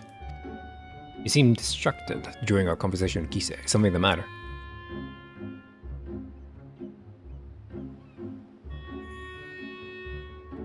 The echo and the blasphemy was indeed born of Minato.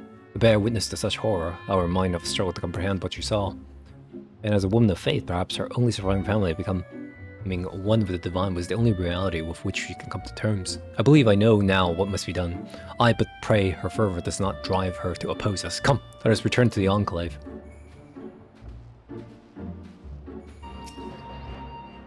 From what you told me of your vision, the nature of Minato's despair, as well as her focus of her ire, is clear.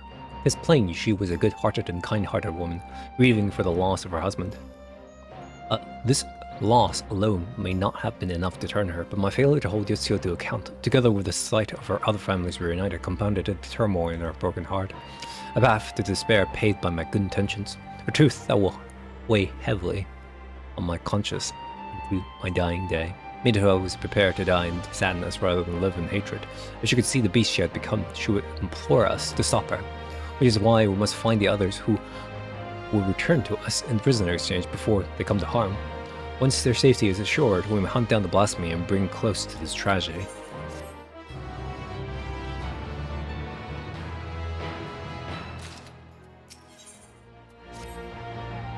Fobskin, if you have come to ask after the blasphemy, I have not to share. As of yet, our shinobi has seen no sign of the beast. The returnee, however, all accounted for, and Lord Hien has seen them safely to the Kyakan, as he is presently assisting with the hunt. For a blessing, there have been no reports of the other villagers turning, and yet, before the situation takes a turn for the worst, there is a matter I feel warrant further investigation. Kisei, a villager of... Sorry, I suspect she may, in fact, hail from my home, Uino Sato. Knowing that it would be loath to answer my inquiries, I entreat the Kojin to contact Suizno Sato in my stead.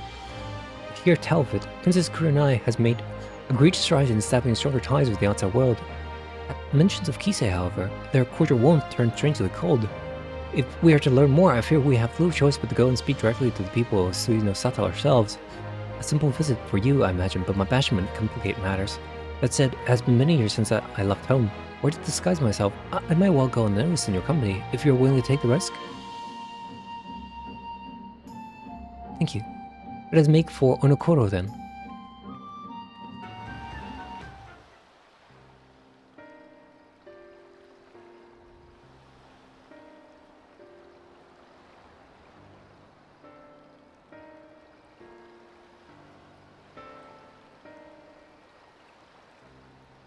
Your old disguise. The garment I wore when we first met was sufficient, I think, to conceal my identity. How many years has it been since I last saw my home?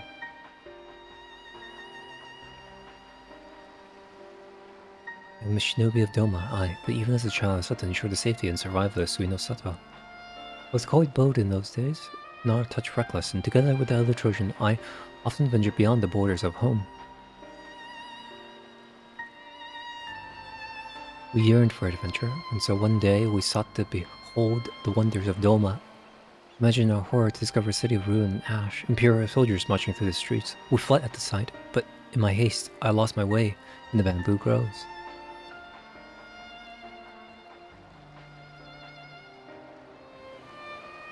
It was there I first met a young boy named Shun, a sweaty mess as he swung his wooden sword of reckless abandon, training to fulfill his duty as a samurai, he said. Having seen the destruction of which the Empire was capable, I too felt the need to protect my home. I joined him in his exercises, and every day my resolve to protect those I love grew.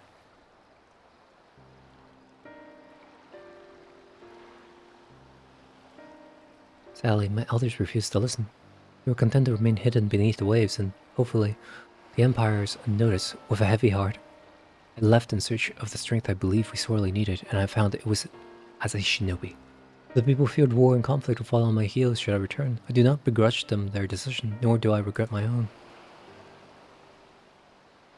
Part of me is overjoyed at the thought of seeing home again, openly defying the wishes of the Ruby Princess. However, both ill for my family. They have suffered enough for my transgressions. That's why for their sake I will remain naught but a faceless shinobi at your employ.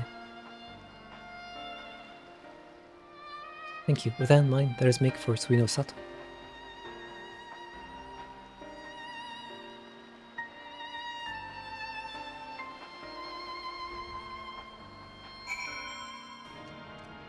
All the years, it not appears to have changed since the day I left, but now is not the time to reminisce. I have work to do. In case the departure from Suino Sato was likely decades ago, perhaps the village elders will know why she chose to leave.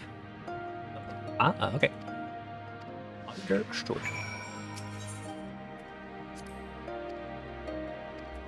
You're not usually, in my memory, very nostalgic, but you're rare.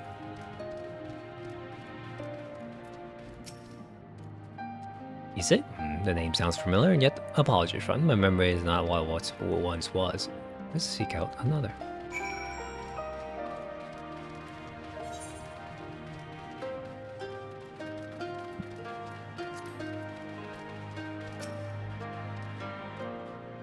It's been quite some time since I last heard that name. She was a priestess of the village, banished after drawing the ire of the former Ruby Princess. What's become of her after all these years, I wonder? Please. Is there anything else you can tell us? Unagi was quite close to her, if memory serves. Perhaps you should seek her out.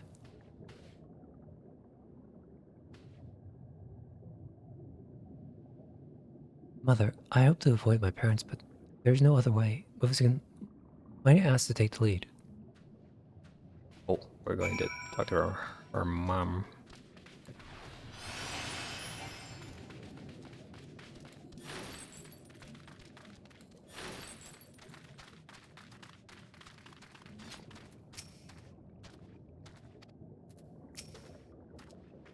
It's good to see you again. To what do we owe the honor of your visit?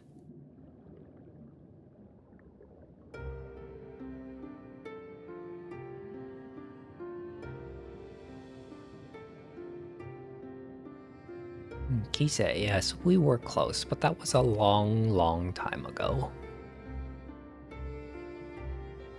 Still, if I can be of assistance to the man to whom we owe so much, I will share all I know. Kisei was born to a family of priests, and even at an early age was possessed of extraordinary abilities, which was expected of her, but everything changed the day she said she could speak with the dead. No one believed her at first, but she continued to insist she could. And strove to prove it by demonstrating knowledge well beyond her years, knowledge of events to which she could not have been privy. Word of her talent eventually reached the Ruby Princess, and she was summoned to Shisui of the Violet Tides for a private audience. No one knows what Kisei said to her in the palace, only that the princess was incandescent with rage and ordered her exile forthwith. Some believe Kisei revealed the terrible secret of the royal house, or perhaps spoke a blatant falsehood that proved her a liar. Indeed, the knowledge she claimed to divine from the dead was not always truthful, but who is to say the dead would know the truth or not seek to deceive? Thus, could we never be certain if it was simply a fantasy or power divine? The one thing that is certain is that no small number of people found comfort in her words. With that, I could tell you more, but sadly I have not seen or spoken to Kisei since her banishment.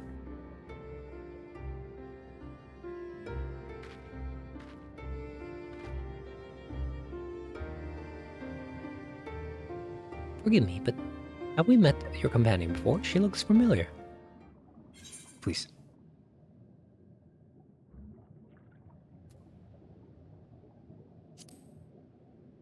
She's your wife?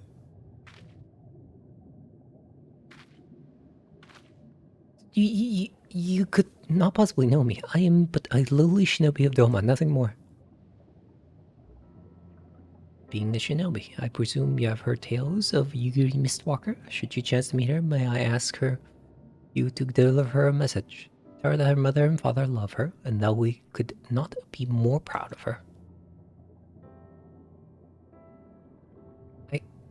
I will.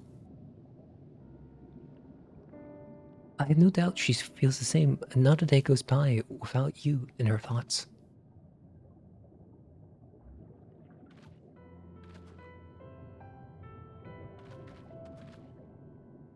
I believe we have heard enough. Shall we return to Onokoro?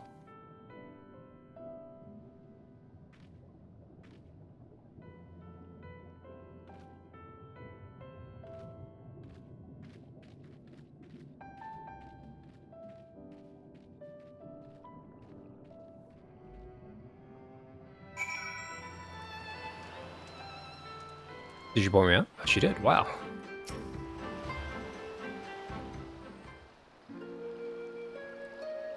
My apologies for placing you in so peculiar a situation.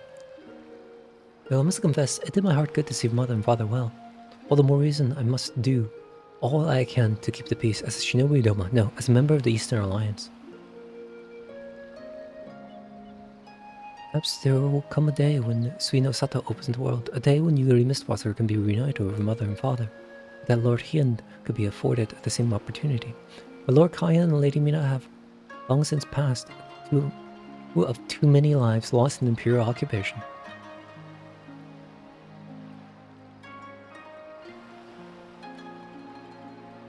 I cannot imagine he would ever succumb to despair, but make no mistake, Lord Hyun knows the pain of his people all too well. I can see it in his eyes, and if I may be honest, it troubles me at times.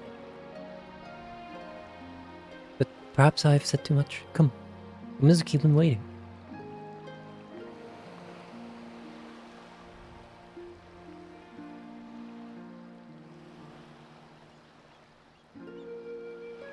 Welcome back. I trust your journey proved an enlightening one.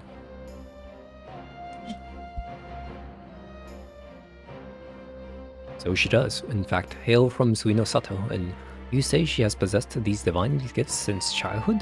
Genuine or no, the people believe her, and more flock to her side every passing day. But the returnees are safe at the Kian Khan. Its defenses bolsters. As for the blasphemy, I have spoken with our competitor allies among others, and together we have established a network of contacts across the length and breadth of Doma to take the search in earnest. Mark my words, we will find it.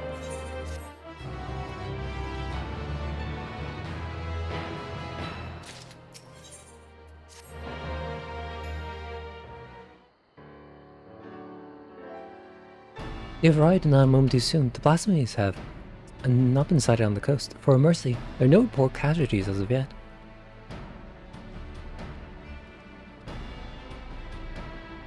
Just the man I was hoping to see. No sooner had we cast wide our net than a competitor messenger was at our door. He would join us.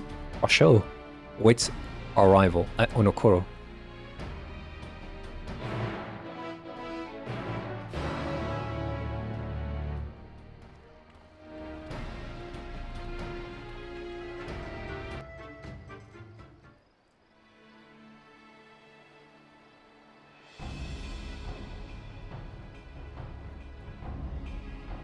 Oh, now, the noble Lord of Domage come in person once again. Perhaps these blasphemies truly are a threat.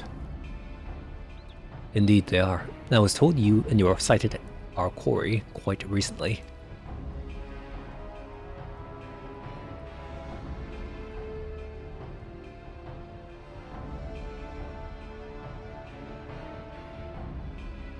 Aye, that we did, near the islands of Shoal Rock. The beasts appear to be docile by all accounts, but appearances can be deceiving. If it is as you say, and this blasphemy has eyes only for former conscripts, then we have not to fear. I trust those we accepted into our care are still in yours at the Kyokan, enjoying the finest dome in hospitality.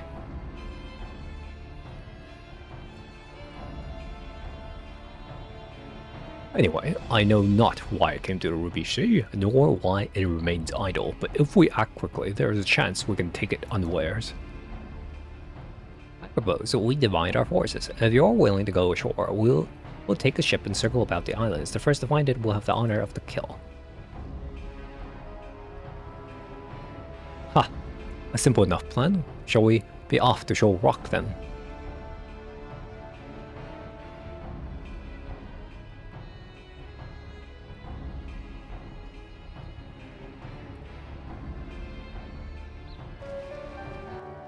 This is where the blasphemy was last sighted. If the fates are kind, this will all be over soon.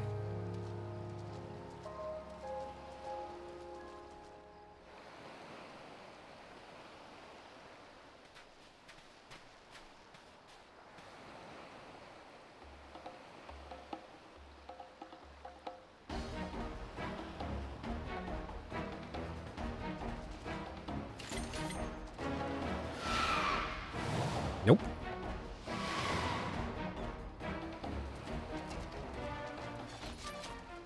It's sweet. I doubt even my falcons would be faced with it.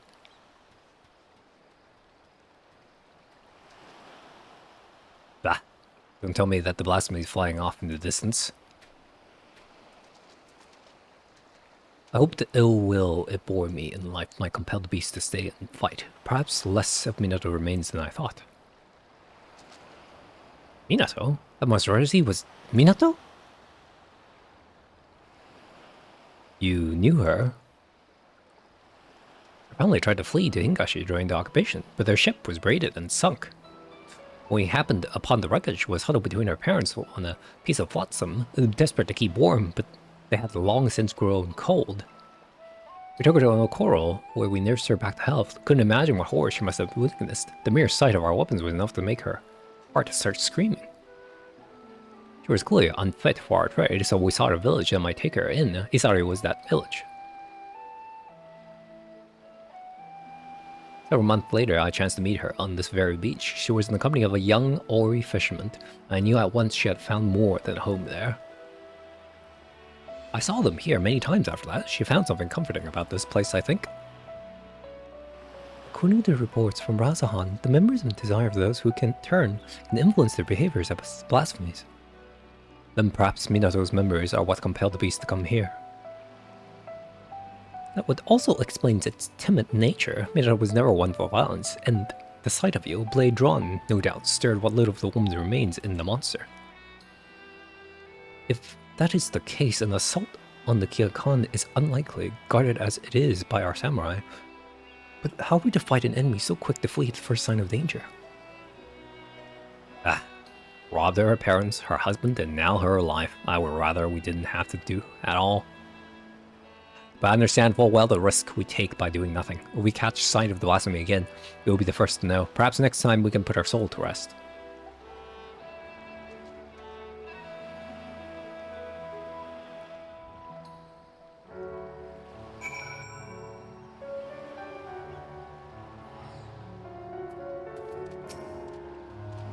There's not to do now but abide our time. Come, let us return to the Enclave.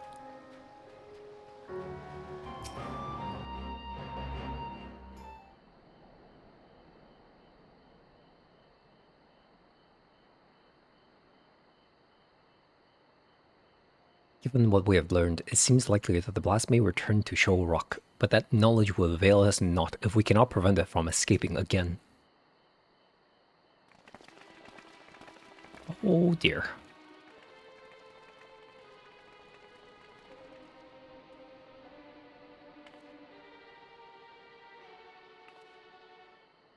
Lord Hien, on behalf of the people of Isari, we have come with a request. We welcome you with open arms and open hearts. What is it you would ask of me?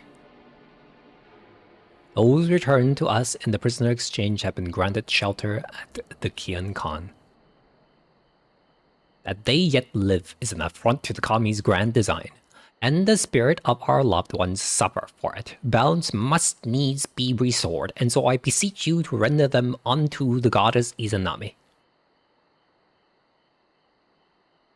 Absolutely not. 'Tis not our place to pray for the death of others, nor draw steel to sate mere bloodlust. When I take a life, be it by command or my own hand, I do so not in service of vengeance, but to uphold my duty to Doma and her people. How did your mercy for Yotsuyu serve your duty? How were your people made better by the sight of her walking free? For her crimes and her cruelty, I cut her down the day we took Doma Castle.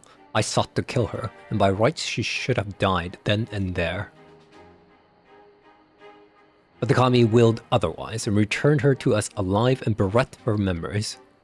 With no recollections of her deeds, it would have been Tsuyu who faced punishment, not Yotsuyu. This was my judgment, and for it you were denied the justice you deserved. You have every right to resent me. But you come before me and ask that I sacrifice men and women whose only crime was to suffer, to be condemned to a life of servitude. If you truly believe your cause to be sacrosanct, believe yourself fit to bear the burden and swing the sword, then step forward.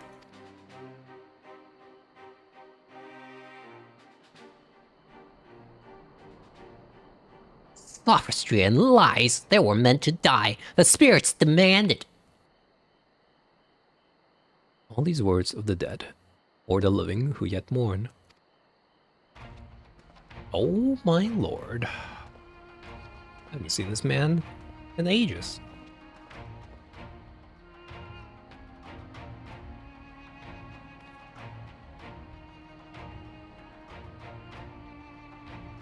Word of the Isari priestess N. Her gift has spread far and wide, and I sought to see the truth of it myself. By coincidence, I crossed paths with a traveler hailing from the self-same village, with a mind to return as well, but alas, could not, and so he bid me deliver a missive in his stead.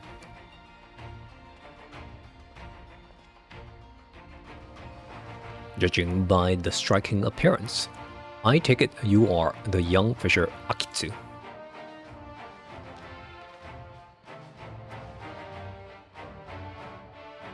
This is the letter from my father. He was severely wounded in battle, but expect to make a full recovery. He's alive, but that would mean...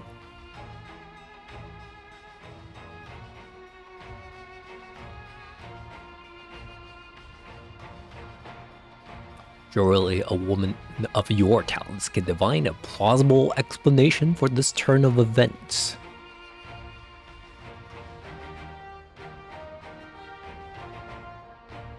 Oh, they Mage. You shall pay for this. What? Contumely? Actually, what does that word mean?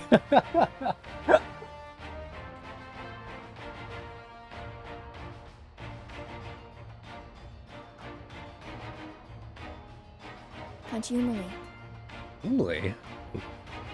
You don't see this word used very though? Okay.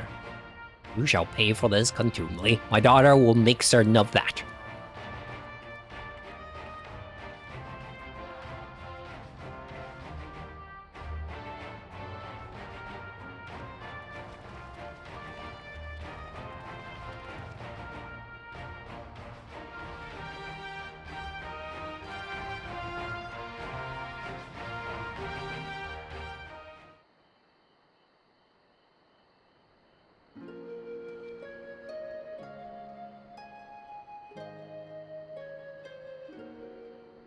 Apologies for the abrupt and otherwise unannounced arrival. As you can see, my lord Hien, I am returned. Well, glad I might for it. Thanks to your timely arrival, we have begun to lie to Kisei's claims of preternatural powers. I gather you are apprised of recent events. It did not take long to learn the state of affairs here in Doma, and that my assistance may be required. I heard tales of Kisei channeling the dead, including the father of one of the young fishermen. I imagine my surprise when I saw the spirit in the flesh. He was also on pilgrimage paying respect to the departed, and we chanced to meet in a Liberation Front infirmary. Would that we were not brought back together under such circumstances, but I'm glad to see you all hale and hearty.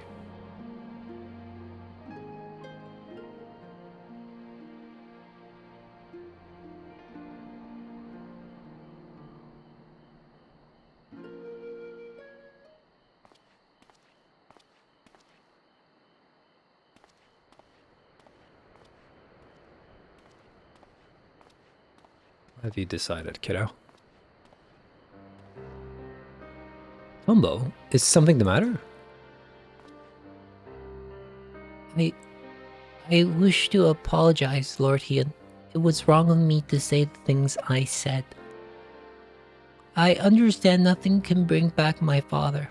But I was so angry, Please, Tombo, you needn't apologize. It's just, my brother was always so brave, but my father's death was more than he could bear, and it turned him into that monster. If he wasn't brave enough, what chance do I have? We wanted to perform the rites for father, but the body was never returned to us, so... Not that I blame you for that, Lord Hien. I understand nothing could be done.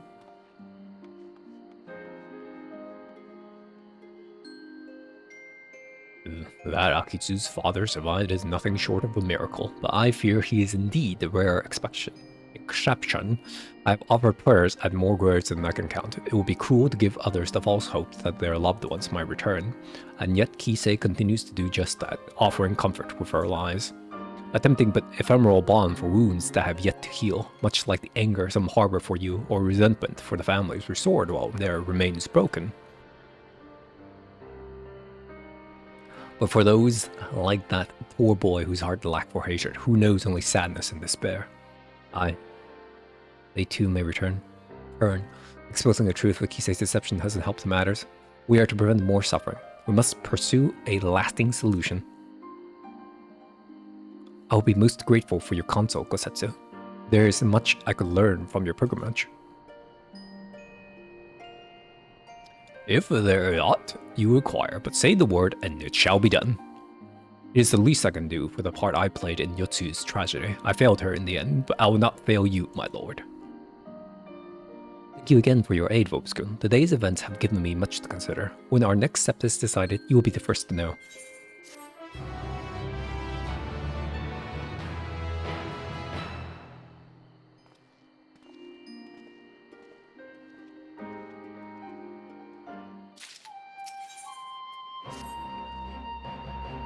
Regrettably, there have been no sightings of the blasphemy once our first encounter at Shoal Rock.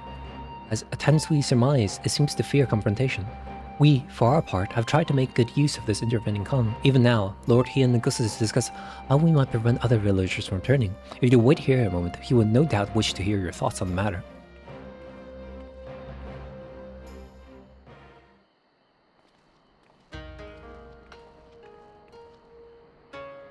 Vobskun, so glad you could come. As Yugiri no doubt explained, the blasphemy continues to elude us, and so we have turned our attention to other matters we can and should address.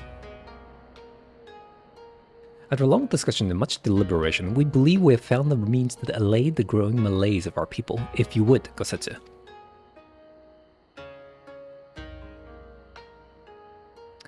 The idea came to us after considering young Tombu's remark about his father, whose body was never found and returned to Doma. Others no doubt share in his melancholy, unable to bury and mourn their loved ones as is their right. But simply they cannot make peace with their loss. Their anguish, if left to linger, may consume them as well.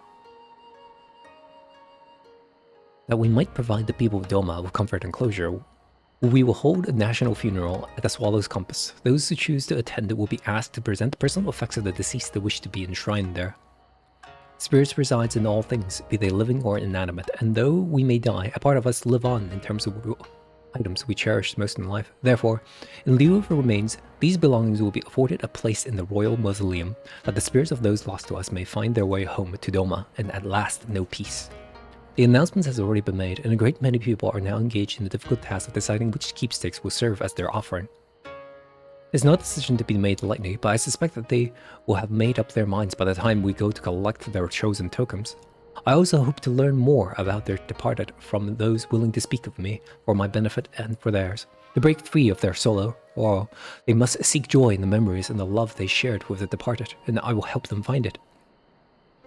Might the liberators of Doma be willing to favor the people with his presence as well? I doubt not that they will appreciate the gesture. Good, Yugiri. I leave the people of Isari to you. Gosetsu, may I ask you to... Apologies, my lord, but there is a small but most urgent matter I must first attend to.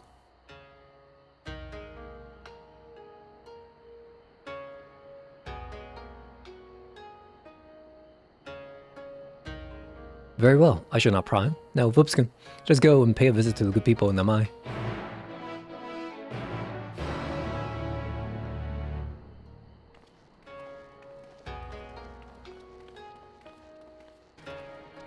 Certain. Before we begin, I will remind you that you need only listen to the tales of your loved ones. As overseer of the ceremony, I see it as my duty to deliver their effects personally. Because of this, it is of the utmost importance that we keep clear of any beasts that might damage our cargo. It goes without saying how important it is that their offerings are delivered in a pristine condition, and that will be no good to you in a fight while heavily encumbered. If stealth or flight are not options, I must ask that you fight for us both, but we needn't worry unless the occasion arises. For now, let us be off. Okay. Okay. There's no blue circles, right? Yeah, okay.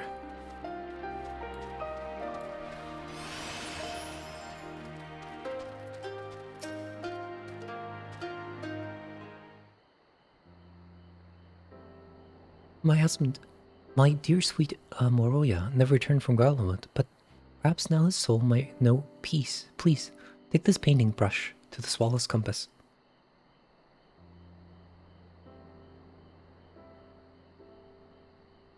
As you are handed with the utmost care, I will trouble you to tell us more about your husband.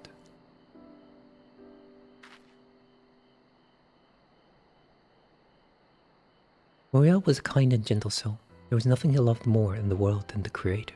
The brush never left his side, not even when he tended the fields. Any spare moment was dedicated to his path, and he produced the most wonderful vistas of Yansha. It was his dream to take us to Kugane, where he would become a famous artist, until he was conscripted. In the early days, we sent drawings of the places they took him, though I know not how, but more time began to pass between each arrival, and then they stopped coming altogether. I know not in what far-flung land he died, but I pray it was as beautiful as his works. He sounds like quite a man, to hold fast to his art even when forced to endure such hardship. His soul will find peace, of that I have no doubt.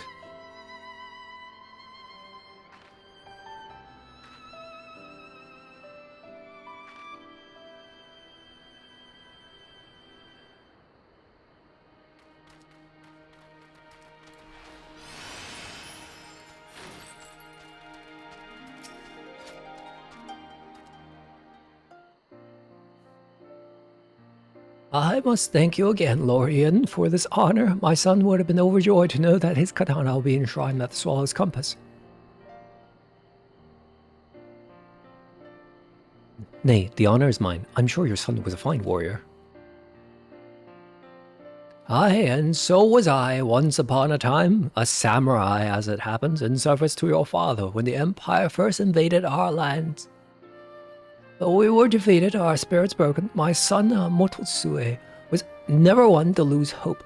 He was determined to follow in my footsteps, gave his everything to honing his skills with the blade. When I watched him train, I felt the pride I thought I'd forsaken swell in my breast, and I knew he would restore our family to his former glory. Alas, he could have fled, perhaps for a life anew as a vagabond of some sort, but he bore the burden and fought for Garlemald, for fear of what the Imperials might do if he did not. 'Tis plain he was a loving son and a warrior true.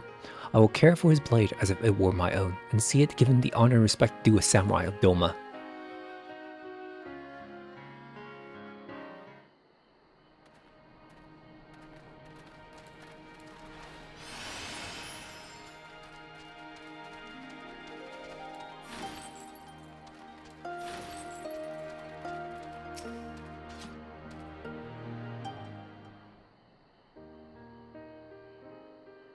I realize it's quite large, but I wanted to offer this on behalf of my brother and our father, Suzushiro.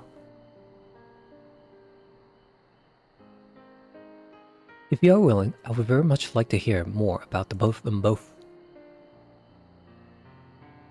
My father, he was a carpenter. He was a good man, if a bit stubborn, always thinking about his work. The only time he ever seemed to enjoy himself was when he had a cup of sake in his hand.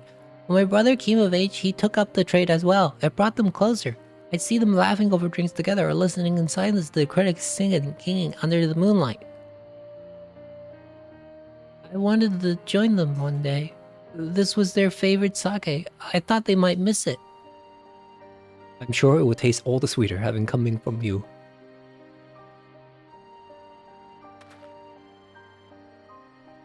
I realize no one can ever replace your brother or father, but if you will allow, I will be honored to share drinks with you in their set, when you are of age, of course.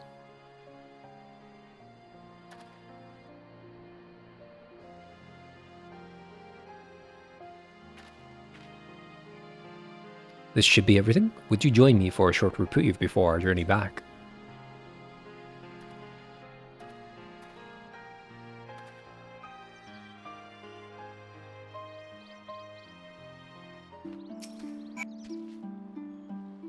How's it going, my lord?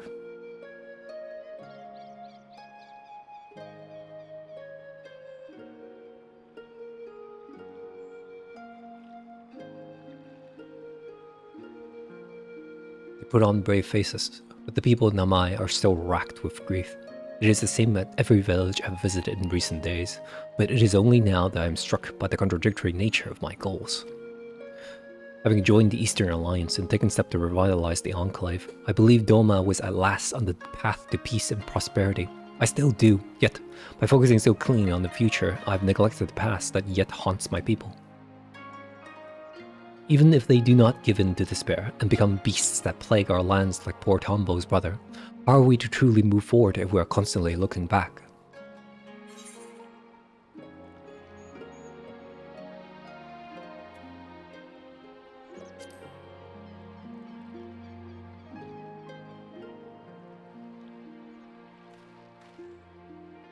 Me? All things considered, I suppose it was only a matter of time before the subject was broached. It cuts the heart of the matter, and the young lord for the best I should not, for he cannot lead by example, if he had not yet made peace with his own past. Oh, he took out the blade again. 1,000 apologies, my lord. I was passing through, tending to the matters of which I spoke earlier, when I chanced to hear familiar voices in the distance. If I may be so bold, the people of Doma, one and all, understand the source of your pain. To lose your father in the turmoil of a failed rebellion, his staggering duty to the throne thrust upon you, how could you even begin to mourn when first you had to lead? It would behoove you to take part in the funeral rites, my lord. Take this time to make peace with your past while it is still yours to spend. Though unlikely, if it's impossible for you to become a monster as well, Doma would surely be lost.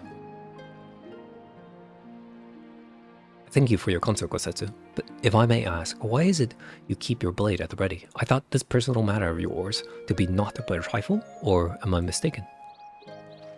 Oh, well, I find the katana a superior tool for peeling persimmons. Speaking of which, I do believe my stomach begs for sustenance, if you will excuse me.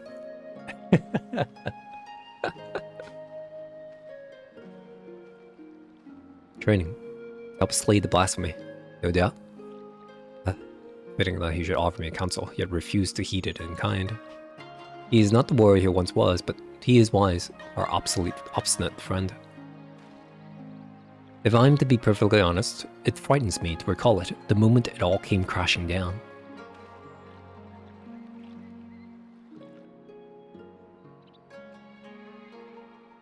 Taking the Doma castle. Picture was ours, but then we looked out and saw the banners of the 12th Legion marching towards us, the crown prince at the fore. No sooner had Gussis and I escaped when we received word that Xenos had slain my father. I remember how the fight went out of Gosetsu in an instant, how he wept for his lord while I felt the weight of the profound duty bear down upon my shoulders, crushing, suffocating, the heat of my own breath, the chill of my clammy palms. But duty demanded I master my emotions, when all those around me, Gosetsu included, were consumed by anger and the thirst for vengeance.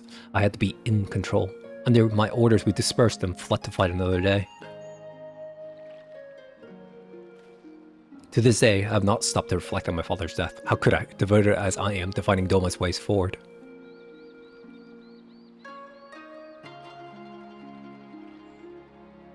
But now I must. And so, having taken you into my confidence, would you see this through with me to the journey's end? The keepsakes I would offer you, but the funeral is hidden in a place not easily reached. We'll have to fly there, I'm afraid, but worry not, my yawl will ferry us. Just a moment.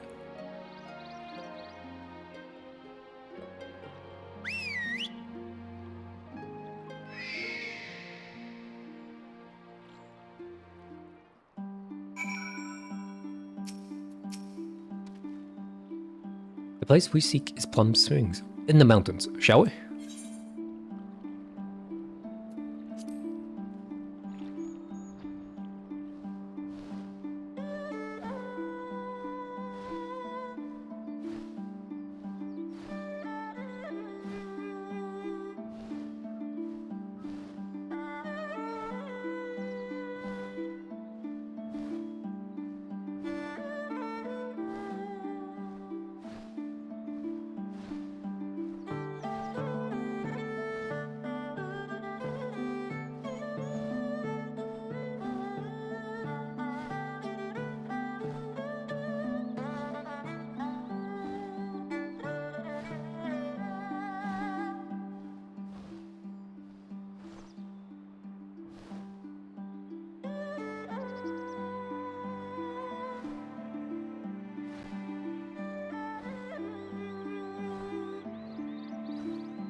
My parents would bring me here, Wahanami, as a child. Its beauty and serenity was such that I could forget the realities of the occupation. Indeed, some of my fondest memories of family are here, which is precisely why I chose this place to conceal the singular gift my father bequeathed to me as a child.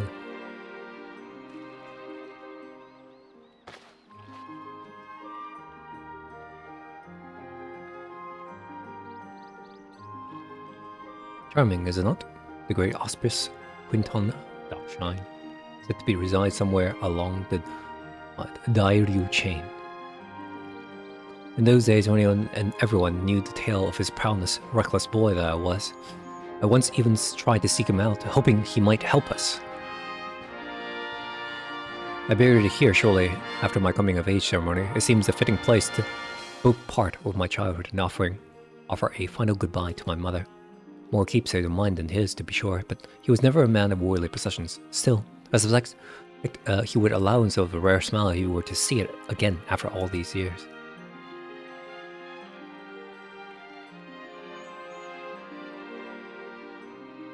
And that's precisely how I wish to bid him farewell.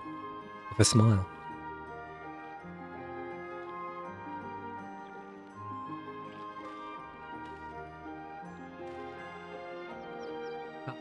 I should go without saying I would prefer it not become known that I kept this doll here. Wouldn't want the children to grow jealous now, would we? And with that, I believe it is time we return to the Enclave.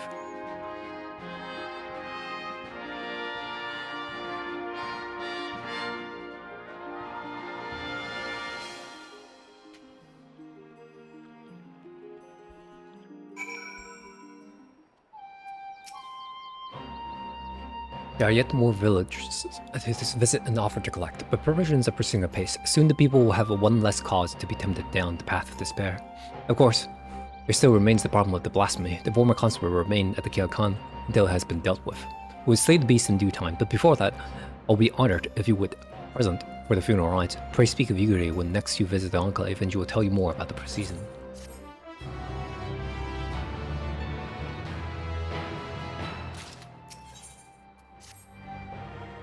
As ever, your timing is impeccable. We, but moments ago, completed preparations for the funeral. I will inform Lord Hien of your arrival.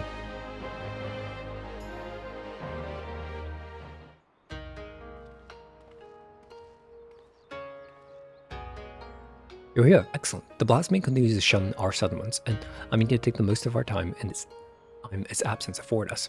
I assume you were planning to take part in the ceremony? Glad to hear it. Unfortunately, Gosetsu would not be joining us today.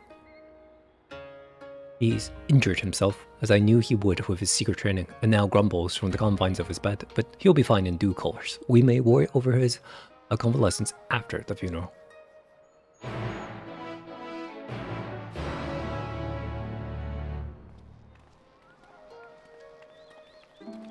The villagers should arrive ere long, then we may begin.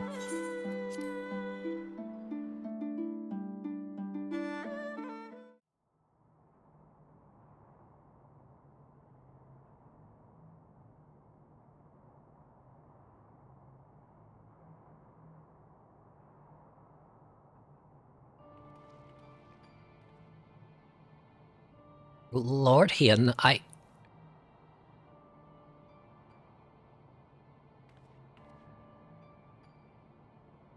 apologize, my lord, for my past transgressions. I yearn to believe my daughter was a kami reborn, but you were right. She is a monster. Words can ill express my shame for advocating the constructs be sacrificed to appease the dead. Nay, this ceremony shall serve far, far better. And so, as a humble citizen of Doma, I offer my deepest gratitude and beg for your forgiveness. I will make an offering on behalf of my husband and son, as well as my dear, sweet Minato. I throw myself on your mercy, my lord Hien. Allow them a place within the mausoleum, that their spirit may know peace.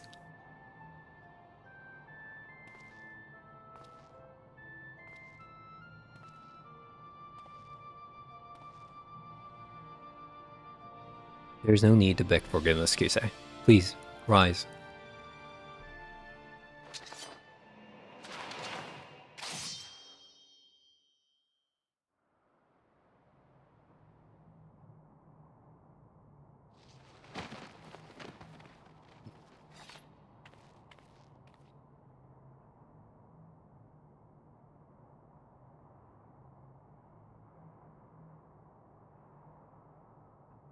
He will come for you. Damn you, Kiri.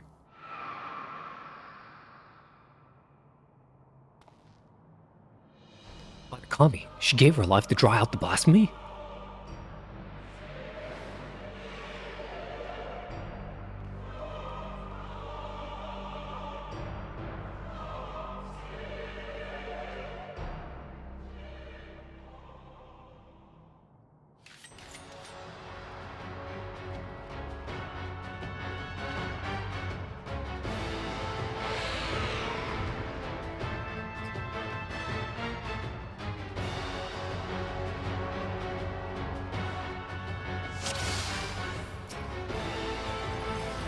This was good. Do you guys want me to do anything? Just start the fight? Okay.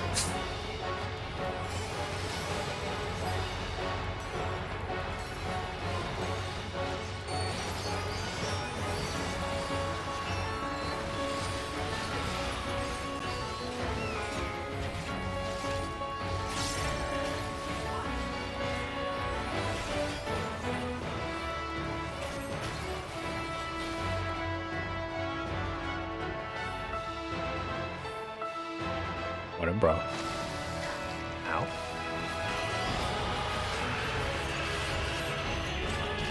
For you, Father.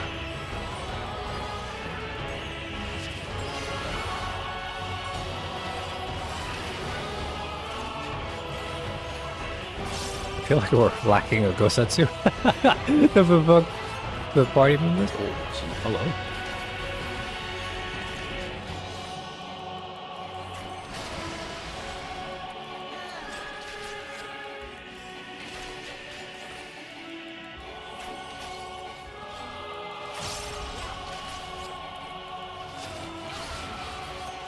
I am really squishy, you know?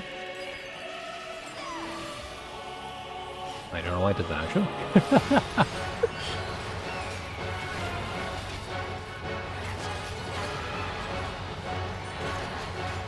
Concentrate. This is the whale again. I might have the pot, which is...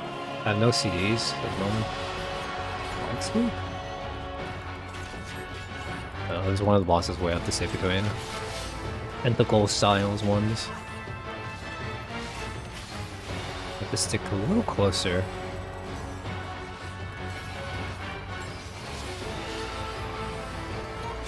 It is nothing.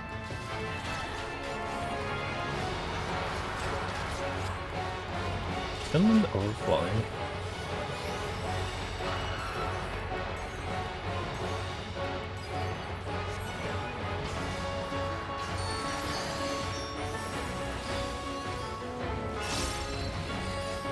The weave of a shinobi's power.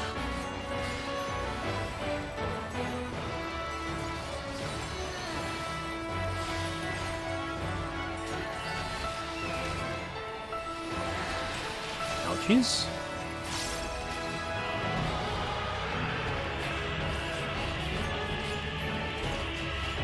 You guys, oh, you guys have no HP left. I cannot save you. Feel like we're getting scripted.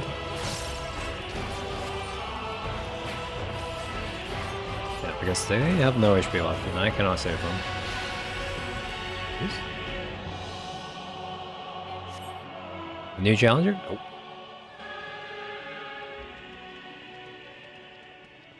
My man.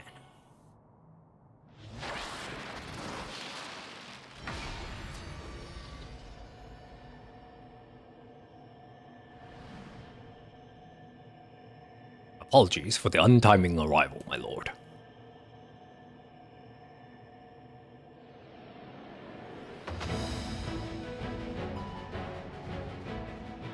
Gosetsu? What is that staff? Pilgrimage proved the most enlightening experience and is where I chanced to discover the benefits of an aesthetic training. I may no longer be fit to wield the blade, my lord, but Shikendo affords me another way to turn the tide of battle.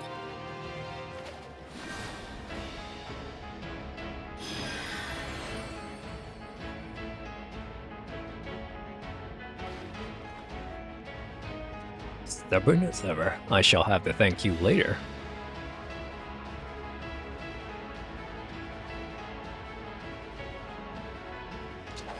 Let us put an end to this.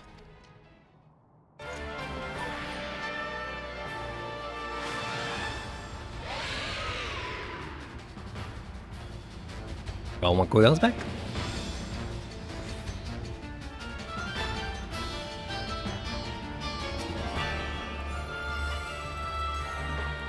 You guys are waiting for me for setup? Okay. Cool.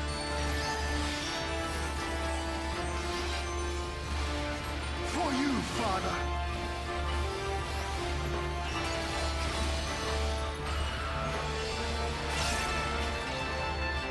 Oh, yeah.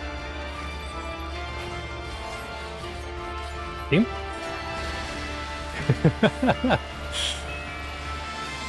Okay, leave it up to me to tank. I see how it is.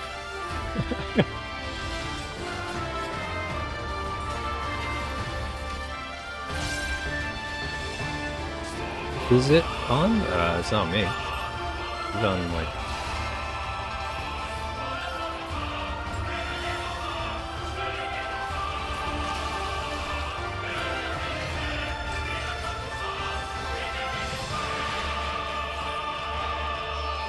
I should have chosen Hien as my dance partner. Oh, my.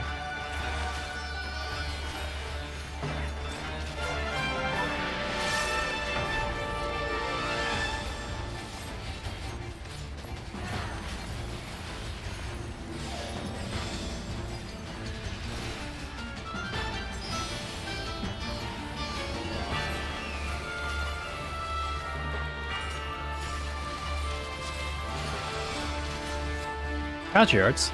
The weave of a shinobi's power. I don't know why I keep doing that, sorry. Do my AoE's skill for like no reason. Okay.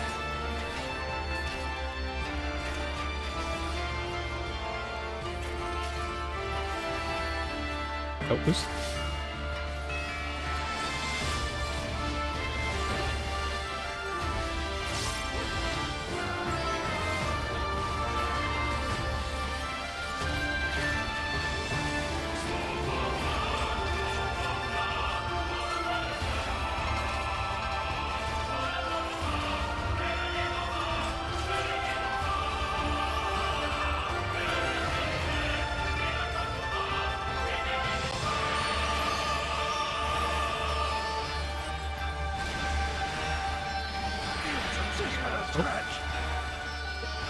Thank you, yeah.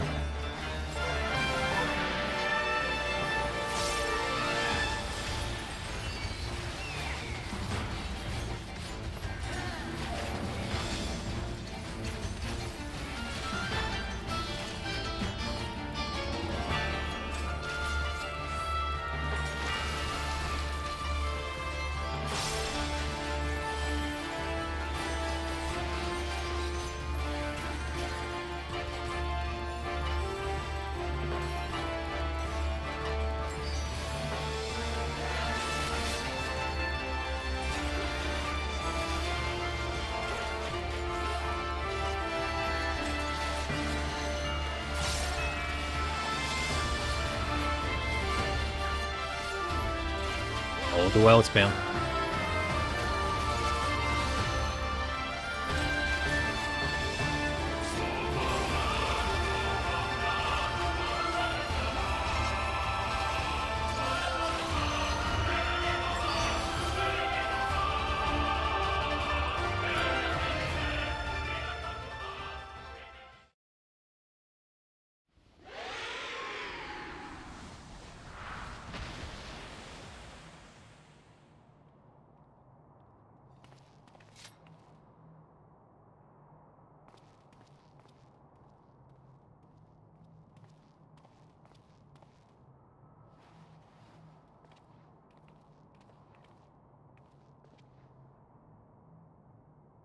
Deceive her to the bitter end, but she is still a daughter of Doma. She will have a proper burial, and her family's belongings enshrined with the others.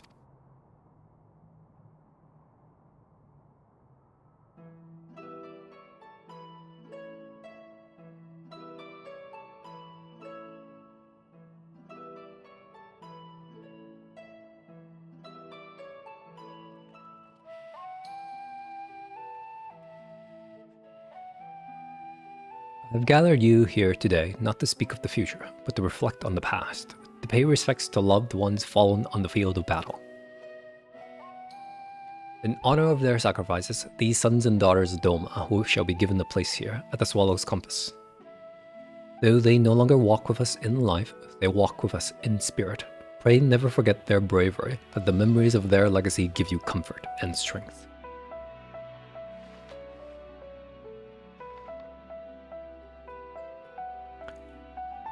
Maroya Motokawa, the inspiring painter. He was a man who saw beauty in all things, and one day would have become a renowned artiste in Kugane. Motusue Jito, the warrior in training. He longed to become a samurai like his father and bring honor to his family. Suzushiro Kurakumi, the commenter. A man wholly dedicated to his craft, who hoped to one day pass on his talents to his two loving children.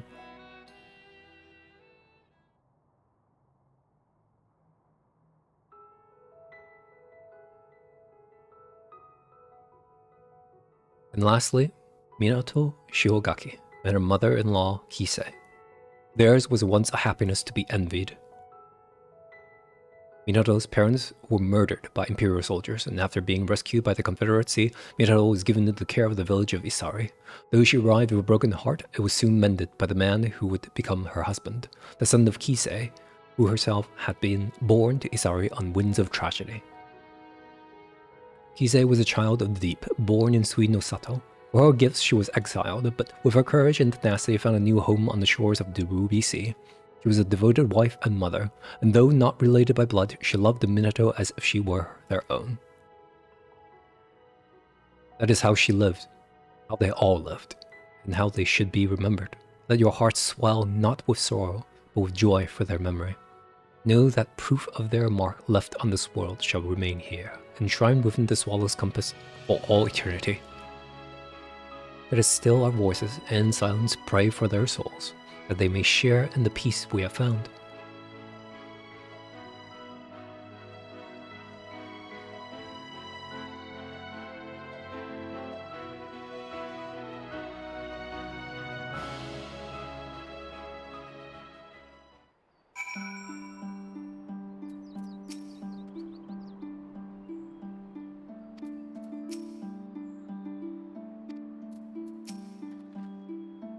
Well, I certainly wasn't expecting battle with a blasphemy as a prelude to the ceremony. At least now, we may breathe easy, if only for a short while. The villagers have all returned home, and I believe it is time we did the same.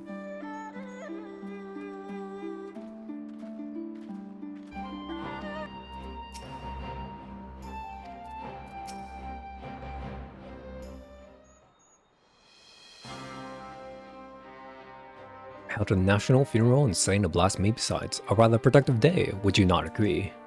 The former conscripts will be elated to finally return home. Speaking of returns, I think I speak for all of us when I say your preference at the Swallow's Compass came at something of a shock. What of your injuries from training? Quite painful for some time, I assure you. Despite my best effort to reclaim my former skills, my back and my hips vigorously protested. I planned to sleep that I might be well rested for tomorrow's hunt, but a voice called out to me I was needed, and so I grabbed my cane and ran as quickly as my ailing body will allow. The cane suits you, Kasetsu, but your mastery of healing magics was a sight to behold, almost as surprising as your resurrection following the fall of Doma Castle. I am still but a novice in dire need of training. 'Tis my hope that I will be able to refine my aesthetic arts during my next pilgrimage. So you are leaving then? Worry not, Lord Hien. Should you find yourself in dire straits once more, I shall fly to your side. Not as a samurai, perhaps, but I will nonetheless give our enemies cause to tremble. And with that, I take my leave.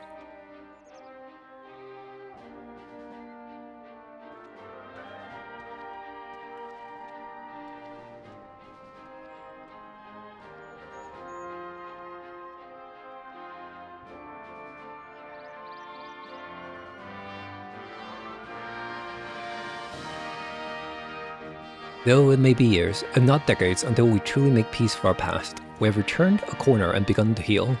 We may look to the future unburdened by grief, ignored and sadness denied. The path ahead is ever fraught with peril, but we shall walk it with eyes unclouded, and with pride. You have done so much for us, for Doma. I wish there was more I could do for you.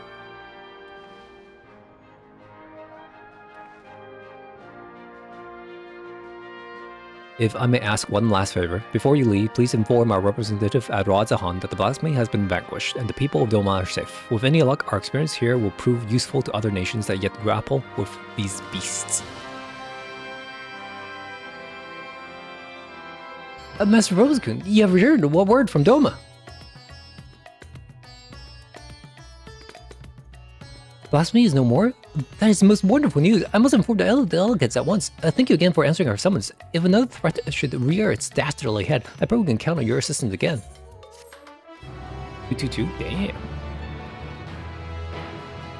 You can now die. Okay. More than Lonius.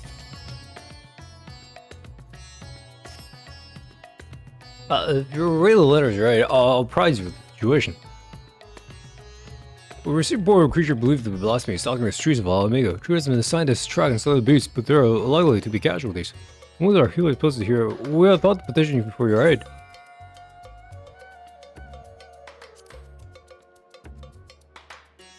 Once again, we're in your debt. We shall inform Commander Aldem forthwith. My comrades in the Moral Flames will be glad to have you watching over them. You see, as there has been no setting of any blasphemy in the land, we have joined our Olympian allies in the hunt for the fiend. The trouble is, the majority of our healers are working day and night to retreat the Temper Imperials captured at Pakathon. For that reason, we too will be glad of your help. Aye, your presence alone will be a great comfort to the troops, I'm sure. Time is of the essence. I ask that you make your way to Almegan Port and report for duty. Commander Alden is overseeing the hunt, and you will explain all upon your arrival. Miraga will grant you strength.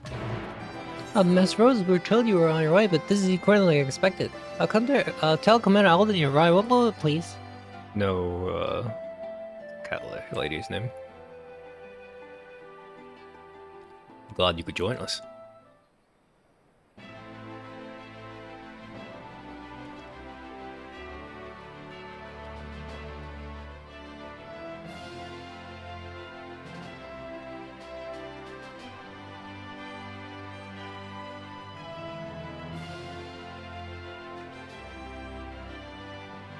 Now the great crisis has been resolved, we may and must turn our undivided attention to matters of a smaller but no less deadlier scale. I like nothing more to hear about your recent adventures, but I'm afraid such pleasantries will have to wait.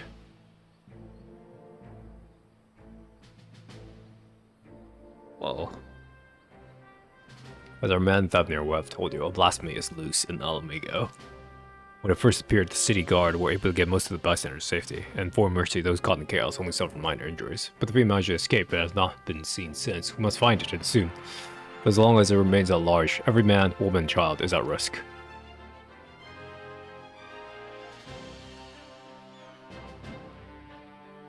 As is the case in Thavnir, the blasphemy's very existence seems to spur the creation of lesser beasts.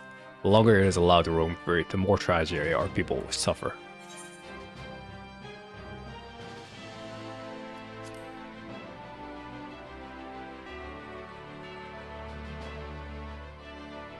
Aye. There were several eyewitnesses who gave the same account. A man walking through the Alamacan quarter fell to his knees all of a sudden, and a moment later transformed into monstrosity we now pursue.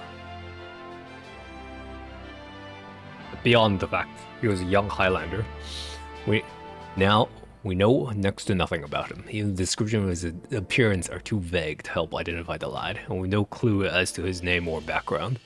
For all we know, he might not have even been born in Alamigo. Might have been the sons of refugees come to visit. There are other possibilities we're investigating, though.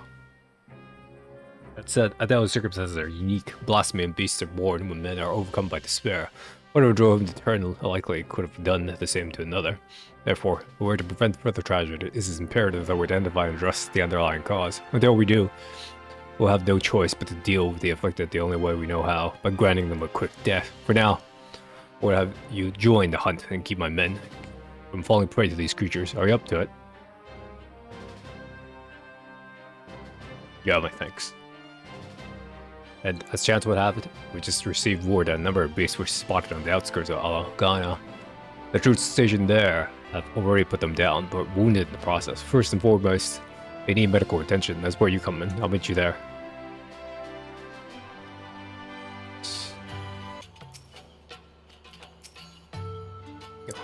Wearing his big helmet. All the soldiers were able to lead the beasts away from the village and called a lot of them. Victory did not come easy. It's something like these, there are a lack of healers is most sorely felt.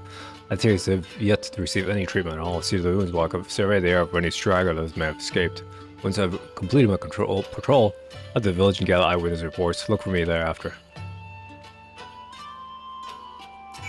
Healing.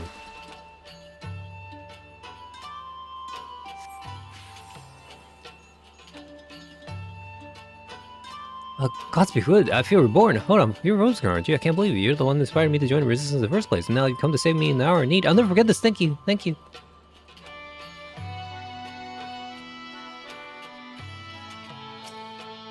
Do you need healing? More like your damage was psychological than physical. I saw them change right before my eyes. Those weren't monsters I killed, but innocent men. But it had to be done. There were others we had to protect, and thanks to you, I can continue to do just that. Once I've made my way back, I'll give you the full count of the families. They'll understand.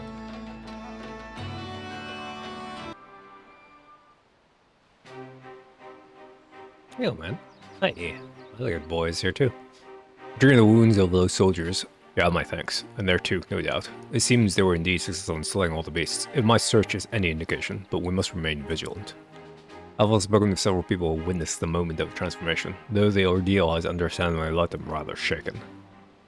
I hear You've been through a fair few ordeals yourself, Obscune. As for me, I've been kept busy with this and that, like getting the hang of this wheelchair. Obviously, it has its limitations, but it gets me where I need to go. I'm working with this new organization as well, which is what brought me here, but no sooner have I arrived than those locals turned.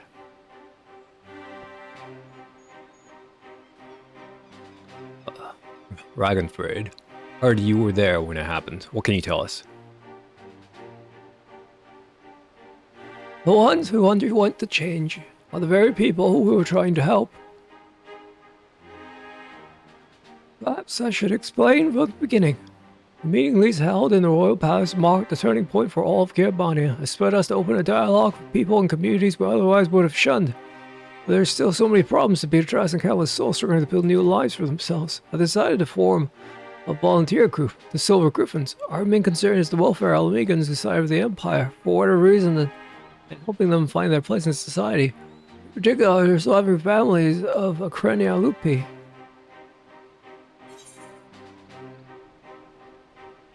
Huh. Interesting.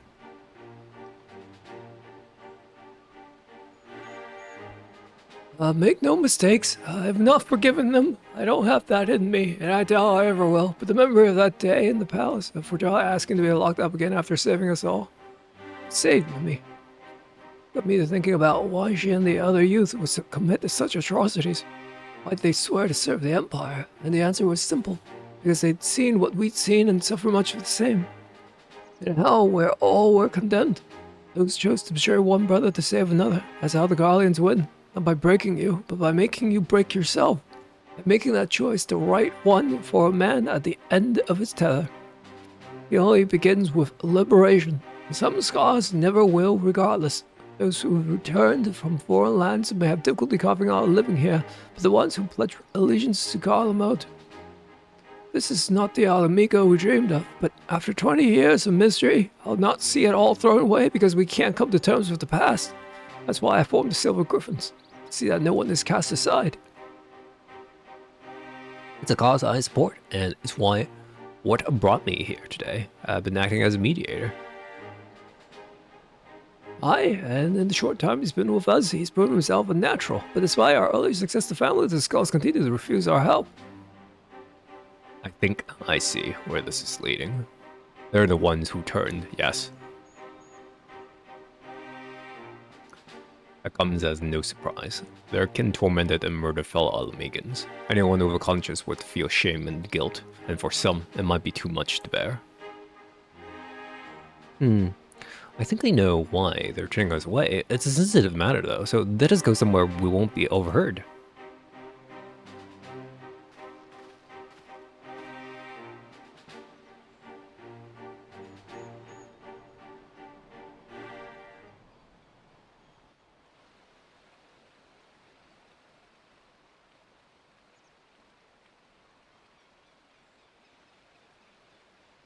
It's about one of the men who turned. I saw his members. With the echo, I'll not pretend I understand it, but tell us what you learned. I only got a glimpse, but that was enough. It was during the occupation. A man raising his son, only the two of them, but they were a family. To keep his boy clothed and fed, he chose to side with the Empire. He knew what others would say, but he did it anyway. And so he was branded a traitor. Every day his son listened to the jeering, the insults, but there was nothing he could do. When he came of age, he joined the Skulls in the hope that it would make a life easier for his father. He never dared to question his orders, no matter how deprived. He died in the revolution, but not before killing his own countrymen. His father wept not for the betrayer and murderer, but for the men he could have been. He blamed it all on himself, right up until the change took him.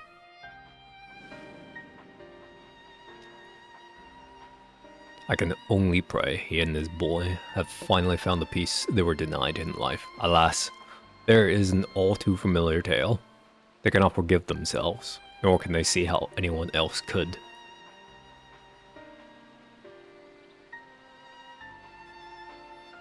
The sins of their kin weigh heavy on them. They think themselves undeserving of our compassion.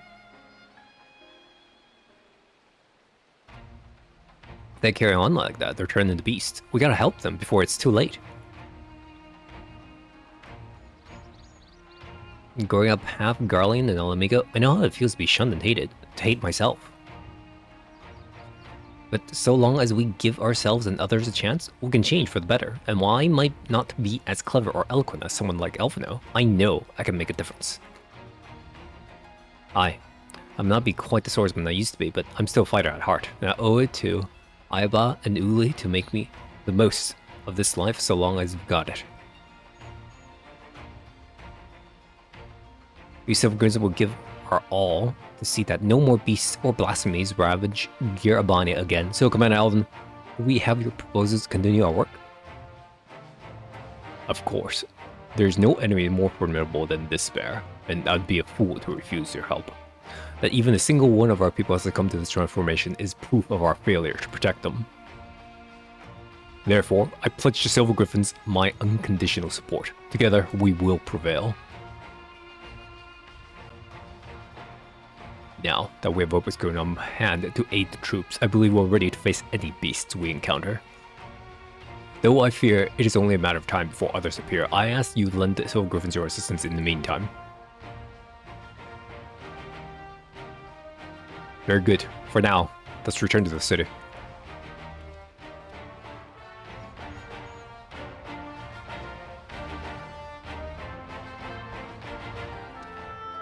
Those who harbor guilt do so, not because they are weak of heart, but because they have failed to meet the demands they make of themselves. It was the same for me when I believed that my failures had led to the Sultan's assassination. The despair and self-loathing were indescribable. I was fortunate that you and the other Scions came to my rescue, that I had friends who convinced me I was more than the sum of my worst mistakes. Now we must do the same for the people of Alamiga. We must help them to heal and find strength to, if not forgive, then come to terms with who we were so that we can look to who we can be, who we should aspire to be. This is precisely why the work of the Silver Griffins is so vital. Though our problems are not new, the emergence of this deadly phenomenon means we cannot afford to delay addressing them any longer, and we will be better for it ultimately. Once we've decided a course of action, you will be the first to know. Until then, may Rogar watch over and keep you.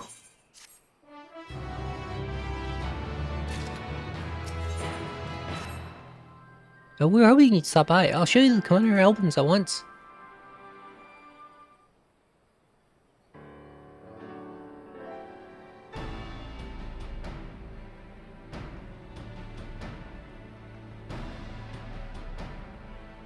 You're welcome to sight as always, Captain. Aye, and a lot happened since we last spoke. We Silver Griffins have been keeping busy.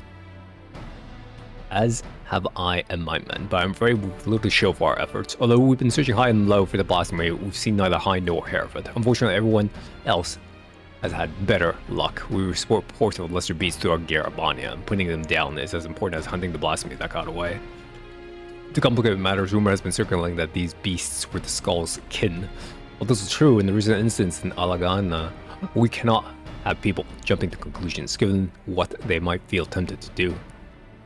Asma suggests that we take these individuals into custody for their own protection as much as the safety of others, but that will only isolate them even further and give credence to the rumors. The recent unrest has hindered the efforts of the Silver Griffins to no end. Therefore, I ask that you aid them in their endeavors and see if there is aught that can be done. So, you'll be joined by another volunteer. Try not to be too surprised. Is it Fordell? I thought I felt my ears burning.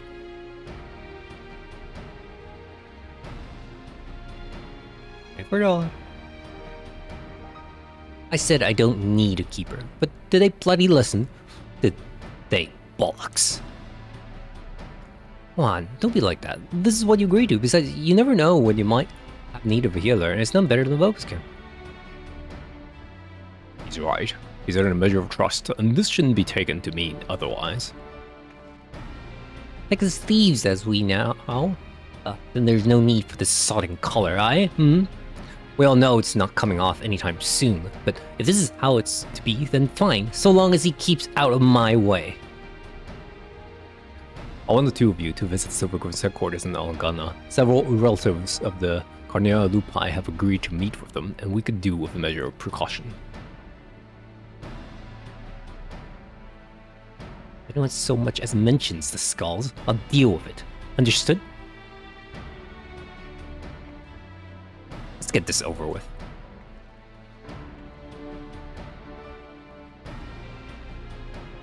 She's as much at risk of shooting as anyone, maybe even more so. You don't need the Echo to see the weight she's carrying. She's still not got a handle on her own Echo either. Sometimes the visions come without warning with such force that it's all she can do to stay standing. There's no telling what might happen when she comes face to face with the family of her former comrades, so look out for her, please. I wish there was more I could do for her myself.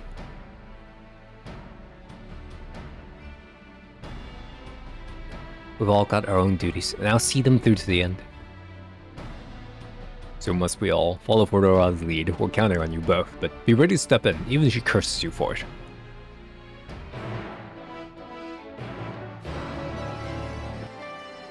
I had a feeling Raban would send you, Vobus-kun. As for her... If you got any complaints, take it up with the commander. Oh, no, it's fine. Truth be told, ever since the day at the Royal Palace, I've been thinking... Stop. You don't want to say it. I don't want to hear it. Does it matter? And then, we Silvergirls have been working to support the relatives of the Carnera Lupi, but one family's gone missing. Mother and her parents, who lived together under the same roof.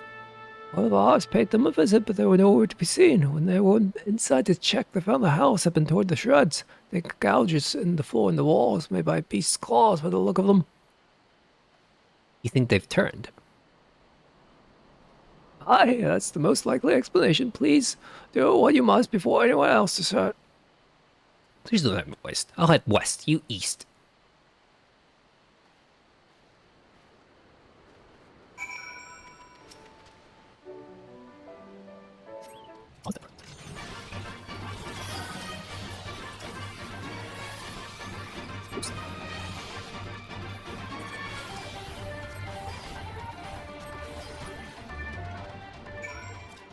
Letter.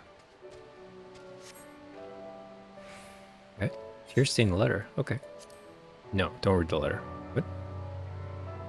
Dear Mother, I hope this letter finds you well. Time is short, so I must keep this brief. Although I have never done anything to make you proud, I promise you things will be different than when the war is over. Until then, take care, and know that I love you with all my heart.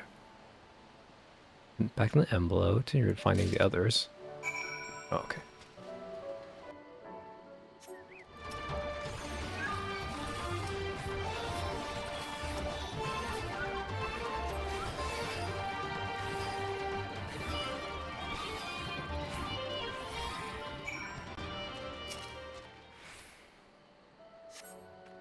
Wedding ring.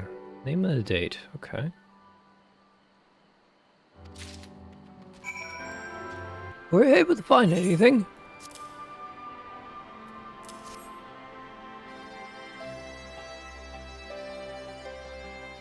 Then it is as we feared. I found a kill third. It was carrying this.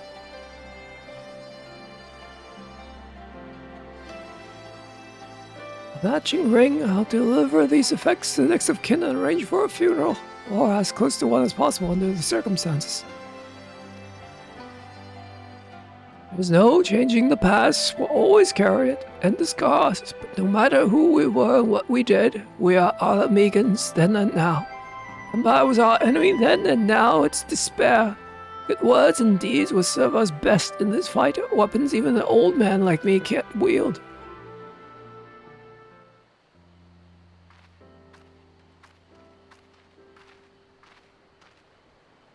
Thanks to the two of you, the missing villagers may finally be laid to rest. I and the other Silver Griffins will redouble our efforts to prevent any further tragedies. Future West, sir. Everything's in order. Good work. Take a rest, lad. You more than earned it. Keep this to yourself, but that man's younger brother was a member of the Carnera Lupi. He's exactly the sort of person we're trying to help. Like many of the others, he was reluctant to talk at first, but after we gained his trust, we were able to help him find work. He's taking to it well.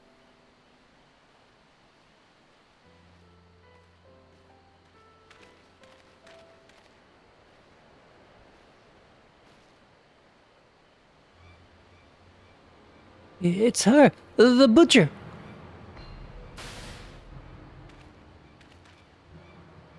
Traitors, all of us, kinslayers living or hate and death. Hate and death. Just like that. Oh, my lord. Oh dear.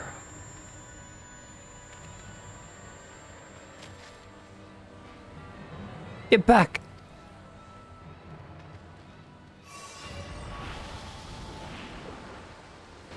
Oh dear, Fordola. What am I gonna do with you?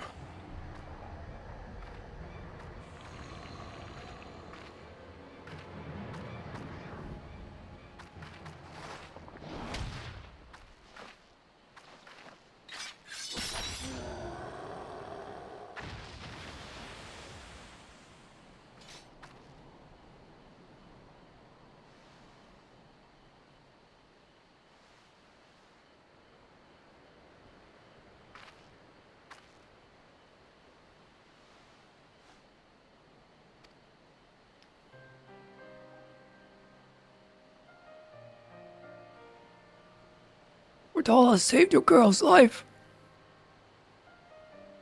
I know, but she's...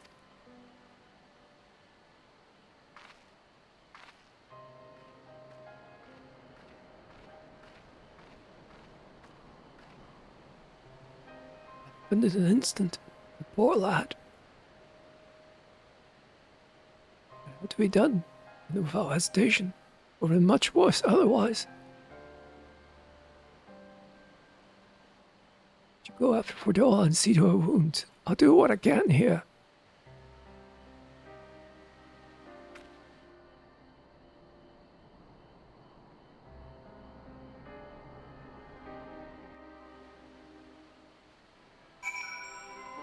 I'm fine.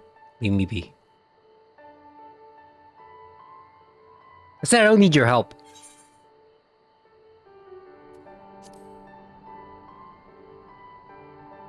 God, you're like a dog with a bone. Go on then, make it quick.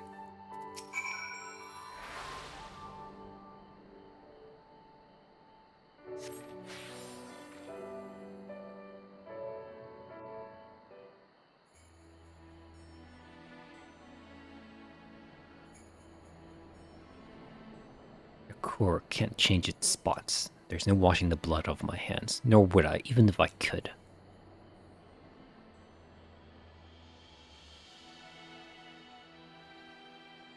Picking up Garlene's steel was the first choice, but not the last. Like the first kill, the hardest. Every choice after that came easier and easier until I stopped counting, stopped caring. You tell yourself it's right, it's for the greater good. You give the order, feel the ground tremble as the cannon fires, and when the dust settles and your men are buried beneath the rubble, and you tell yourself,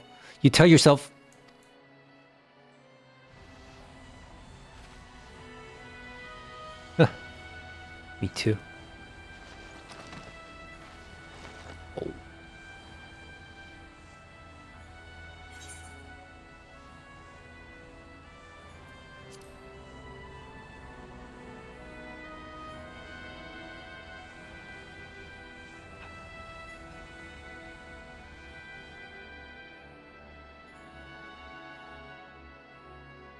That man in the village, I saw his past. I'm the one who killed his brother. I'll be alright. I just need a moment. Can you wait for me?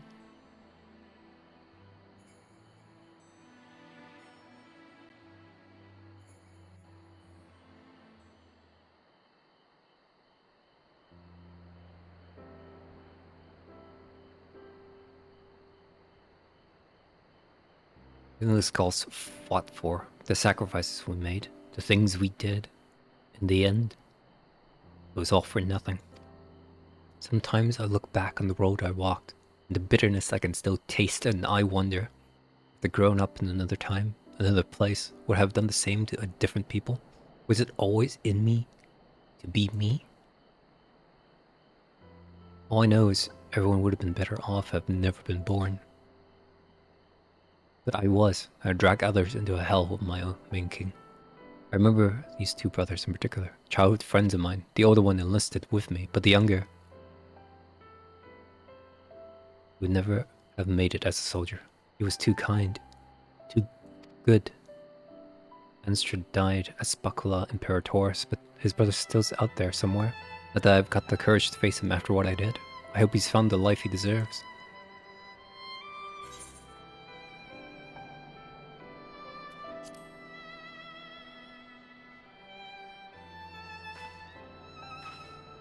Who? Did you get his name?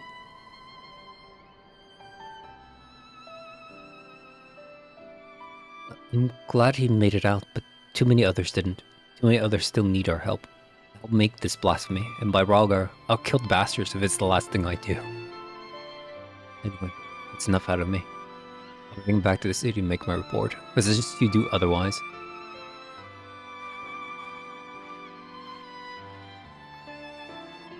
Papa Sean! Papa Sean!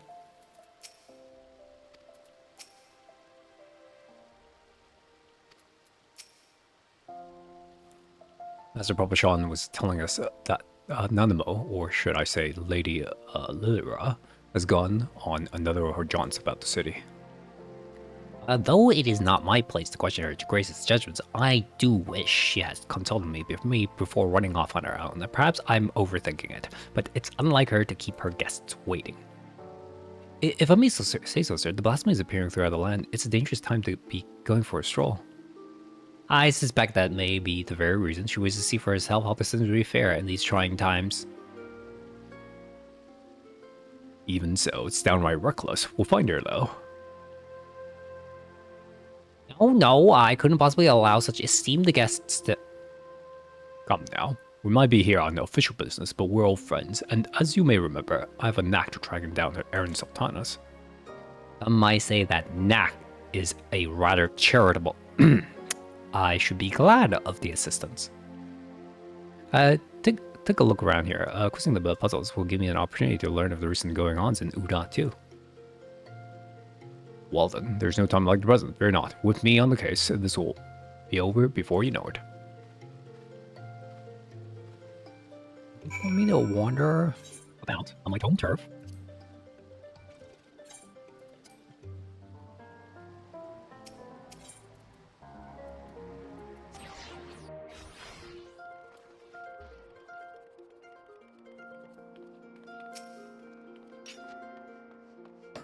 It's been some time since I last combed the streets for young Lilira. As a matter of fact, Papa Sean and I will compete to see which one of us will find her first. As I recall, most of the contest ended in my favor.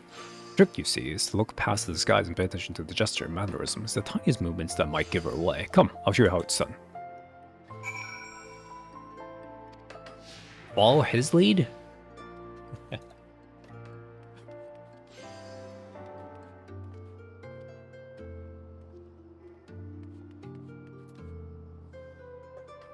Stalls. Oh.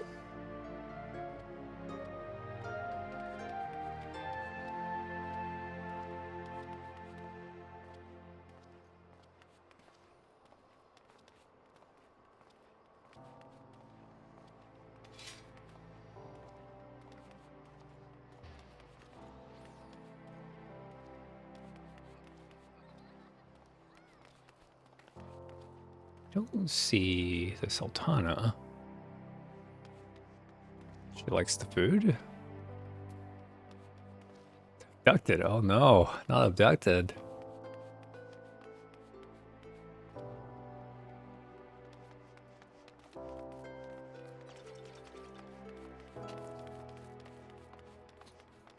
Do you like followers?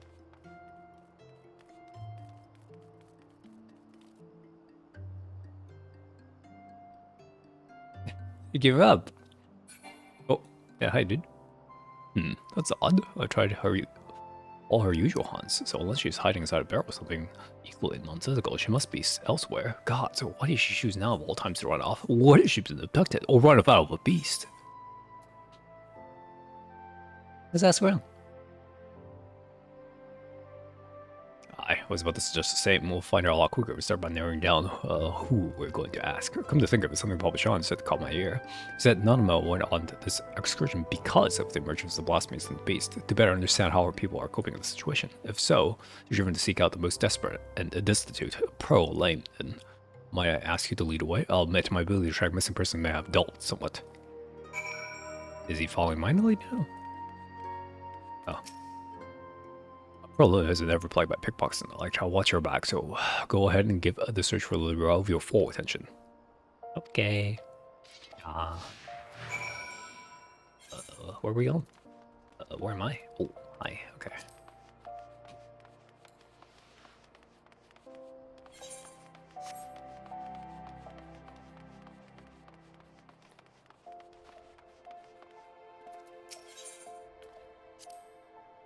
Well, it may not be immediately obvious, since she had improved considerably. Her grace continued to support the rebuilding efforts of Garibania, which has led to the creation of jobs for many of the locals, both here and on the other sides of Balzar's wall.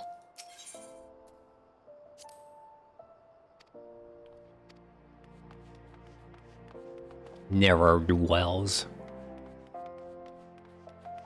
Well, conniving ne'er-do-well.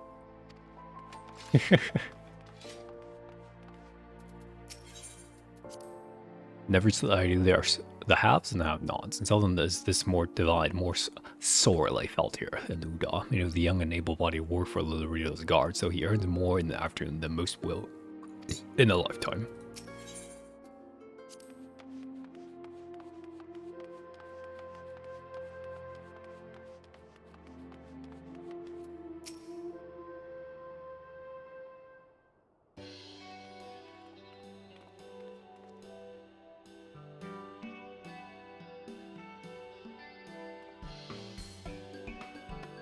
No, Lady Lyra.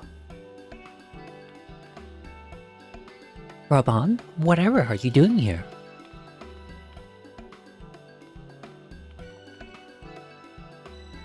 Phoboscoon too. Well, I'm glad to see you both. Our meeting is not yet due to commence for several pals. What is the meaning of this? We worried and with good reason. These are far too dangerous times to be rolling about alone, Your Grace. Some things never change, but I assure you, I'm quite capable of looking after myself in my own city of all places. More importantly, I wish to observe firsthand how the people have been faring like that. I might be better prepared to participate in our discussions later, but I have finished. You will be comforted to hear. Then pray, allow us to escort you to more amenable surroundings. Would you care to ride on my shoulders? Certainly not. You have already attracted more than enough attention.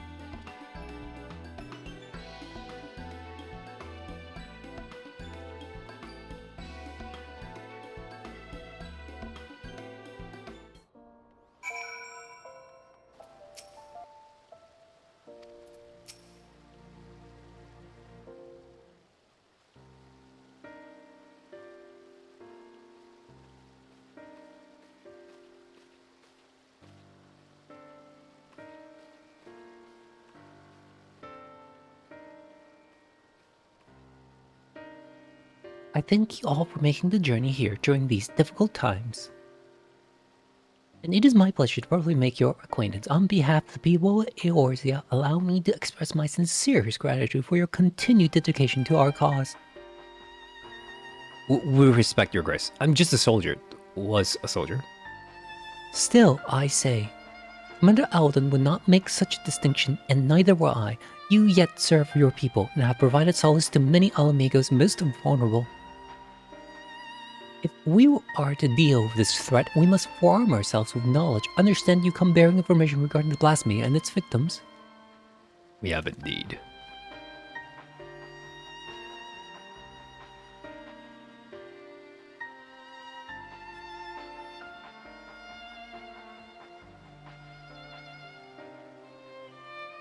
Hence the need to locate families of Corneo Lupi members who have fled to Thanalan.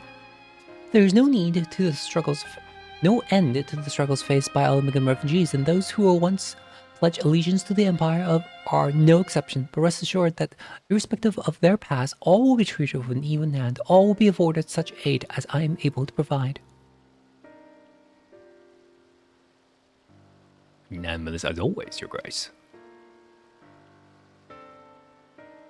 If I may be so bold, I have a question. What do you have in mind for those most at risk of undergoing the change? I believe there is but one recourse. Earnest and open dialogue. While some are born into unimaginable wealth, others suffer great hardship and oppression. The circumstances of our birth are beyond our control, our fates subject to the wind of the gods, some would argue. I once thought myself a prisoner to my fate, a figurehead, helpless to watch on as my people starved, a powerless puppet. I wanted nothing more than to cast it all aside, to free us all, but failed for my naivety, and then was afforded a second chance for my privilege. The world is unfair, terribly so, but we have the power to push back against inequalities and injustices, if not overcome them on blessed occasions, to love our neighbor and share in life's bounties, to open our hearts and come together as one. The words were never spoken. But without the support of the people, such words are not but vain platitudes. Thankfully, my recent attempts to make inroads with the monarchists have met with some success. Despite differing views on many subjects, we yet strive to find common ground. Common ground? We've been pouring all of our efforts into aiding families of the Carnea Lupi, and while it seems to help to agree, some have still succumbed and turned. Of course, they're not the only ones in nature. Almigans everywhere, whether the side of the Empire, fought for the resistance, or are caught in the middle, they all suffered. They all wake up in the night times haunted by memories of death and despair. We know what can happen if those feelings are left to fester. The legacy of the Imperial occupation will not soon be forgotten, but rather than seek to forget, mayhap it is necessary to remember, to acknowledge and accept the truth of it, that they may properly mourn those they have lost. A remembrance. I propose we hold a memorial ceremony for those who died during the war. Everyone, no matter who they were or what they did. Let them be loved, let them be hated, but above all, let them be remembered. In the remembering of the dead, in their honor and their sin, we, the living of Al Amigo, may yet find a sliver of common ground. It's a noble sentiment, but bringing together people who have been reason to distrust one another and risk inflaming tensions could be a recipe for disaster. Then again, we can't keep ignoring the myriad in the room and do nothing to address the situation. As long as we leave it to the individuals to decide whether or not to attend the ceremony, I think it's worth the try. Organizing an event of this scale will require a greater deal of effort, so I offer my full support. Once you know that's what's needed, come to me, and we'll put the plan into action. Obviously, some will balk at the idea, which is perfectly understandable, so I'll be listening to their opinions as well. After all, we want to be a ceremony that brings Al Amigans together. And I was wondering, Your Grace, if I ask about your approach to, well, talking to people, winning them over, as you can tell, I'm no politician, so I'd be grateful for any advice you can share with me.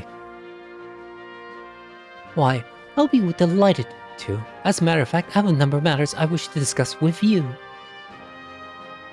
And on that note, I suggest you and I return to El Amigo.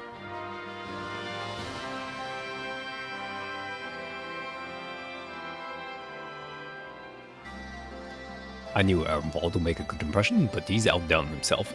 Not only has he found a new avenue in life to explore, he's taken up to it to consider a plum.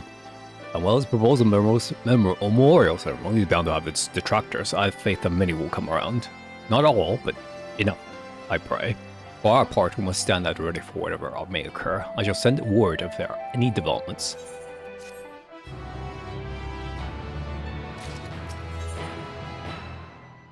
My reputation?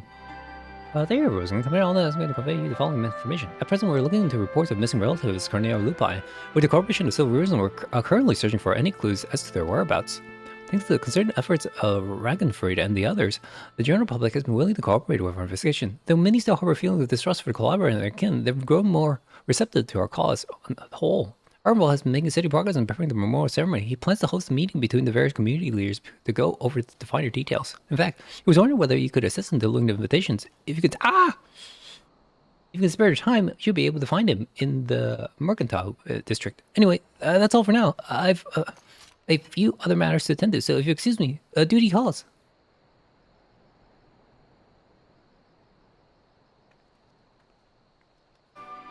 Thanks for coming. Ishikana is no surprise that planning a ceremony, memorial ceremony for A whole bloody nation would keep a man busy, but by Rogar, this is something else. The Hearts has been gathering information of those who died in the war, especially when it comes to the skulls of our conscripts, and they're the ones we need to treat most carefully. If we don't acknowledge the crimes of our kin in all their painful truth, then we do a disservice to the victims living and dead. But if we let people paint them as monsters who did monstrous things we believe we would never do, then we perpetrate a different but no less dangerous lie. And as for preparing the event itself, I'll be holding a meeting with the members from each of the settlements around Girabania. I've sent an invitation to most of them already, but I was hoping you'd help me with the last two. There's what? Mars Noon in the Peering Stones, and Sarissa and Vera Anilia. I'll give you one each. It's like the two faceless in this land. To be honest, I wouldn't be surprised if they refuse, considering how their people suffer at the hand of the skulls, but I hope we can remind them that deep down we're all people trying to survive and protect our loved ones. We have driven the empires from our lands, but as long as we hold fast to the grudges born of their attempts to divide and set us against another, we'll never be free of their legacy or cruelty. With that in mind, I've included an account of my experiences with the Silver Griffin and the people I met, victims, collaborators, their friends, and their families, men and women who lived through it all, survivors. Even if they refuse to join the ceremony, at least they will never know, and hopefully understand our reason for holding the event. Granted, I've not had much practice in writing important letters, but I think they'll get the message. You being the one to deliver them will make a world of difference, I'm sure. Take care, won't you? Greetings, friend. It has been too long since we last spoke. What brings you to my village? Oops.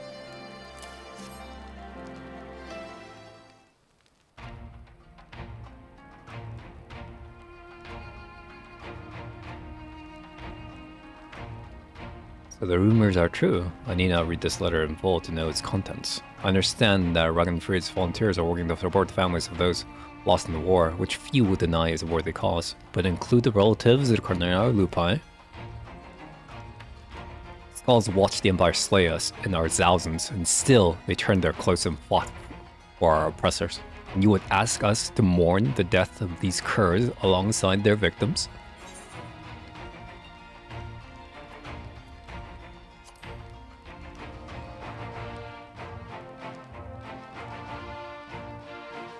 To dismiss it out of hand will be discourteous. Very well.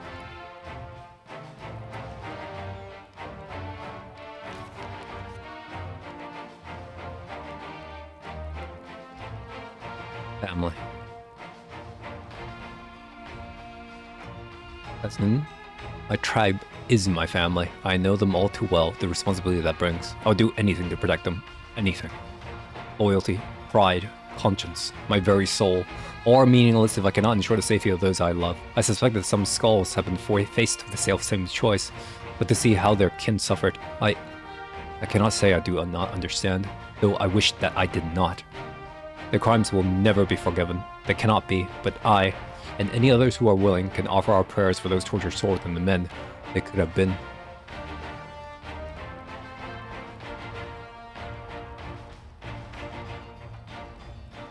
I accept the invitation, not on behalf of the M tribe, but as Maraz Noon, though I will put the question to my people that they may decide for themselves. I'm also eager to make the acquaintance of the person who wrote this letter. He is not wont to turn a blind eye to the bitter truth, painful that it is to confront. The meeting will be the perfect opportunity to take his measure. Welcome. To what do we owe the pleasure of your visit?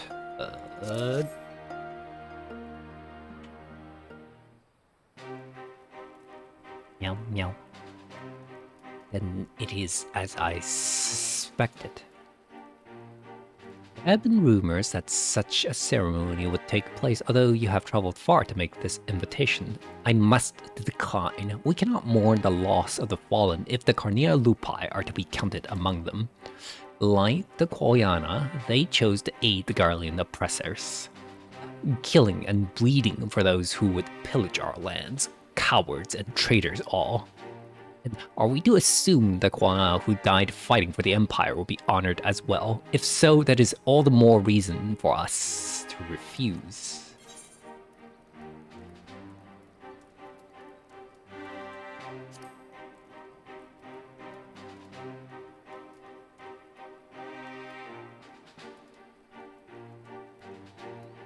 If you insist.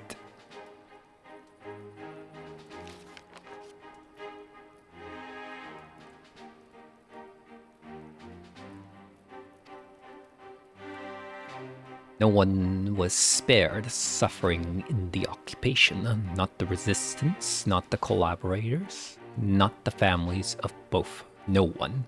That so many would die in shame and ignominy, having sold their souls only to lose everything, is a tragedy and a lesson.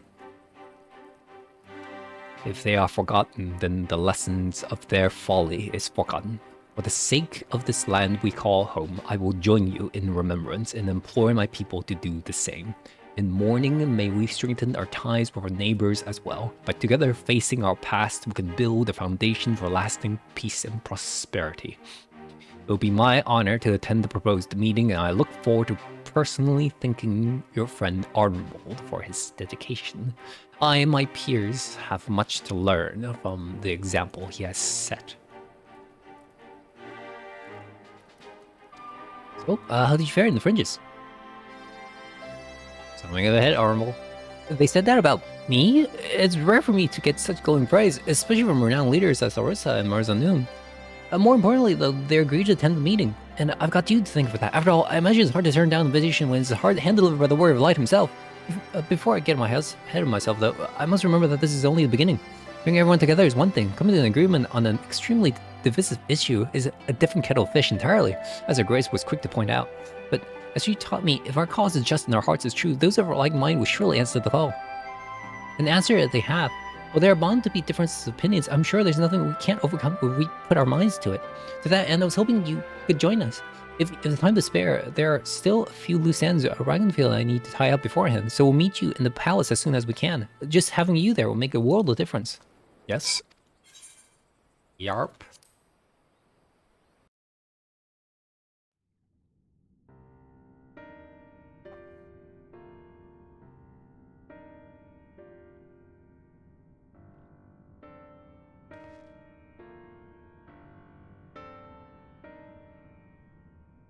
Oh, while we all agree upon the importance of the ceremony, we recognize that the inclusion of the Conhero Lupai will be distressing for many. I too lost family at their hands. I'll never ask others to forgive and forget. But for all their crimes, they were Alamegans, just like us. None made the decision to side with Garlemald lightly. They had a choice. They chose to betray us. Who among us have not made difficult choices for kith and kin? And do not forget that Fordula chose to stand between us and a primal. What does that have to do with it?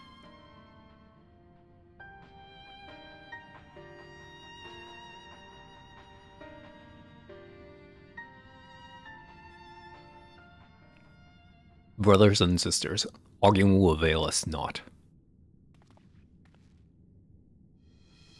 The fate of Alamego rests on my shoulders and yours, and those of every man, woman, and child that calls these lands home. To uphold our honor, to strive for prosperity, to protect our loved ones, we all know the weight of these responsibilities. It was the self-same weight which drove many of our people to serve our oppressors, misguided as it was. And though they chose a different, unconscionable path, in the end, we all wanted the same thing, to deliver our families from persecution, that they might live to see one more day, because another day in shame and self-hatred was still better than none at all. The regretful dead are survived by their despair, a despair which threatens to drag us all into an abyss from where there is no escape. Know that it surely will, if we welcome it into our hearts out of disdains for those we cannot forgive. We Alamegans will not be so easily defeated. We will stand united and conquer this menace.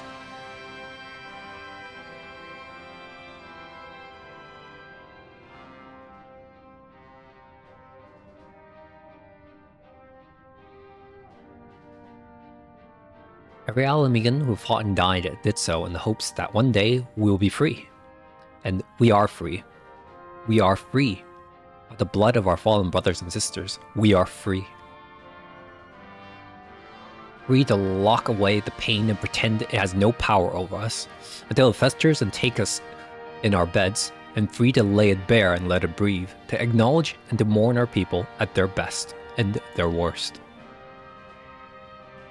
Past is ours to bear, all of it, for ourselves and for future generations so that they needn't suffer like we did.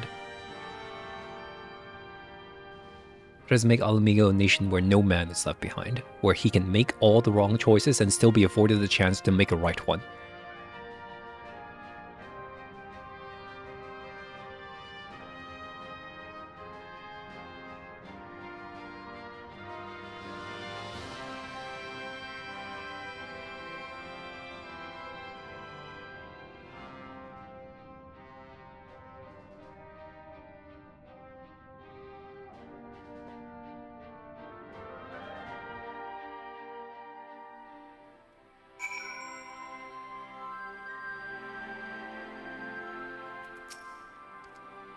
That went better than any of us could have hoped for. You have my gratitude for your part in the proceedings, but we both know who the real hero of the day was. This was all our Ball's ideal, and it was his words that finally won over the naysayers. Now that we have the community leaders on our side, we should have a much easier time convincing the rest of the Southerners. Of course, holding the ceremony is by no means our final objective. No matter what we say, some will refuse to attend. It is my hope, however, that it will serve to provide a measure of closures for us all, and to ease the plight of the vulnerable and ostracized.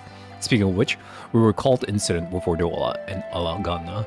The young girl she saved, and her mother wished to thank her personally. Consider what happened last time, though. I have reservations. It would be a valuable opportunity to present a former skull in a more positive light.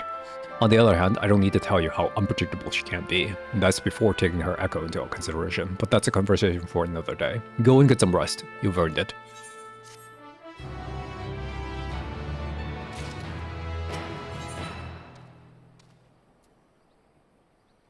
You're gonna give some solid cause? Very well.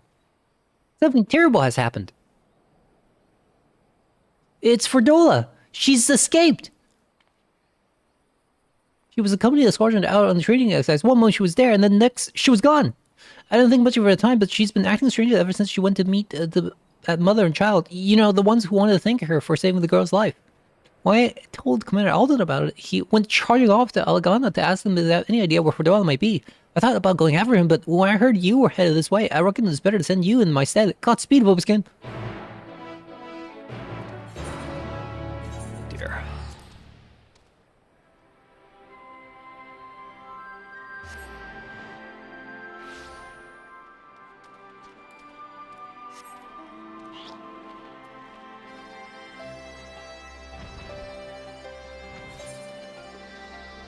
What? Robot? Oh, okay.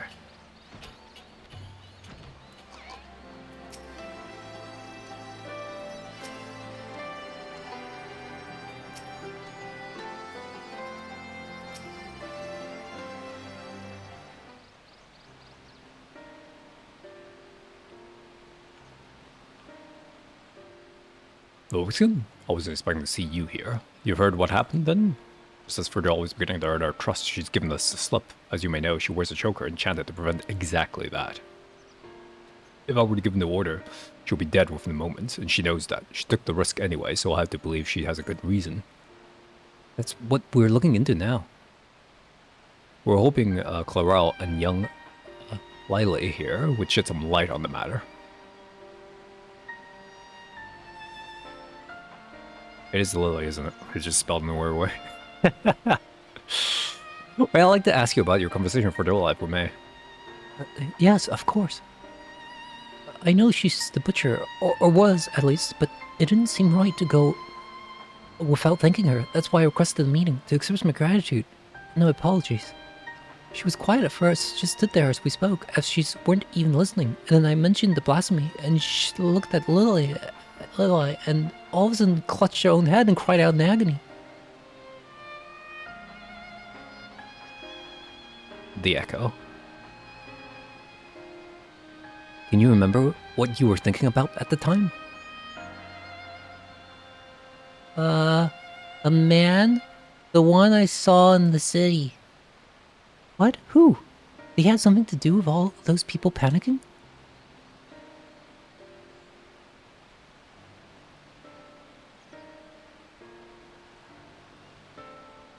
I think he did. When I was waiting for you, I saw him. He was by himself.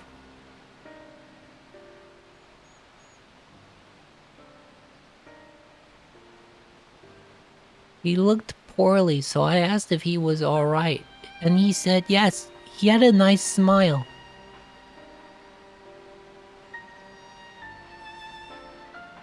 Oh, I see.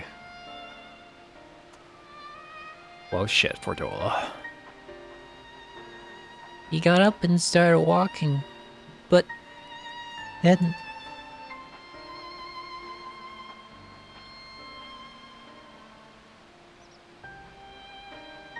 he was shouting and screaming.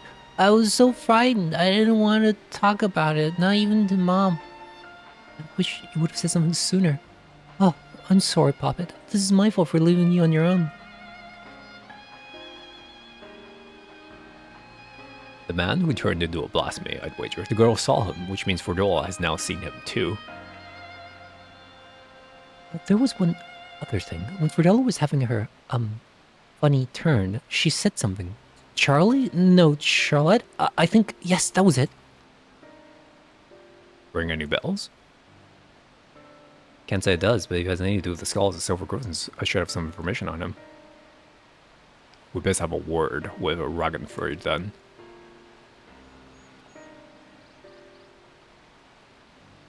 Both have been very helpful. I also like to thank you for being so kind for Tola. She may not have said it, but I'm sure it meant a lot to her. I've got more things I'd like to ask, so I'll catch up with you later.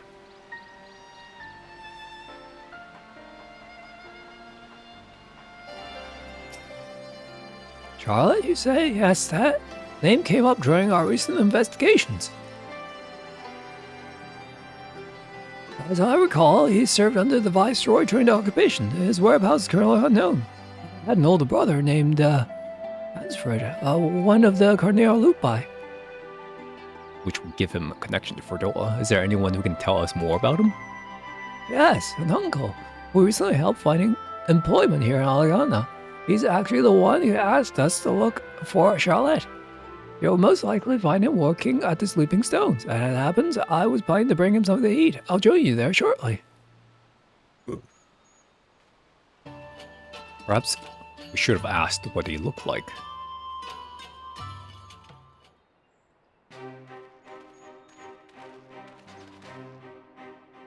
Still looking, hey? That's him over there.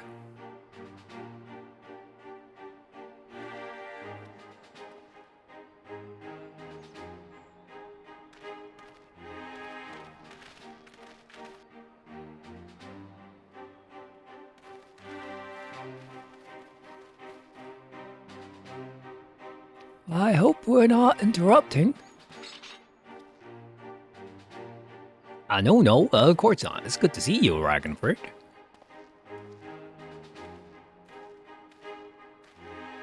My word, above all Miguel, the champion of the Irons, what brings such esteemed guests to our humble, quarry? At ease, my good fellow. We merely wish to ask you about your nephew. Charlotte, you found him?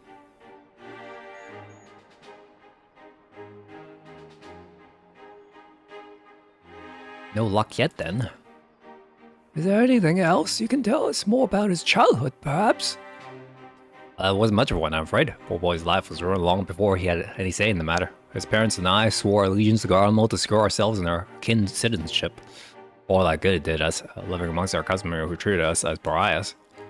Took its toll on him and his brothers, to be spat on as traitors by association. One thing led to another, and Ansfried, together with most of his friends, joined the Imperial Armor. That's how it started, you know, the Carnero Lupi. Guys as loyal little pups. Do you remember the names of these friends? Yes, they had quite a reputation growing up. There was Emmeline, Hjordorf, and the angry little girl who grew up to become the butcher herself, Fordola. Charlotte was part of the group too, yes, but from what we've heard, he chose not to become a soldier. Wouldn't have lasted a day in training. He knew that better than anyone, of course, not that it helped him to feel any less guilty for turning his back on the others. He blamed himself for their deaths, for not stopping them when he had the chance, for not being strong enough to fight by their side. Maybe save them, maybe not.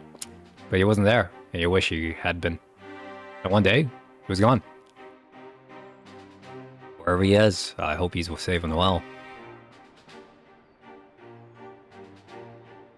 Oh, do we? Thank you. The information you've shared should prove useful. And for you, I brought some food. Oh, why don't you call it a day and go enjoy it with your family?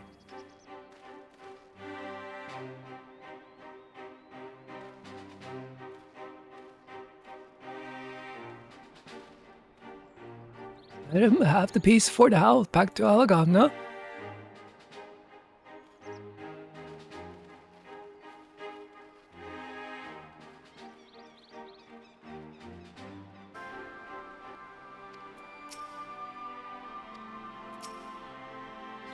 So, not only was his brother men of the skulls, but Charlotte himself is child friend of Verdola's. I'm sure he refused to support the Silver Griffins as well. He's been trying to make his own way for some time now. His brothers and his friends died as Specula Imperators, save for Fordola, and the gods only know how he felt about her after that.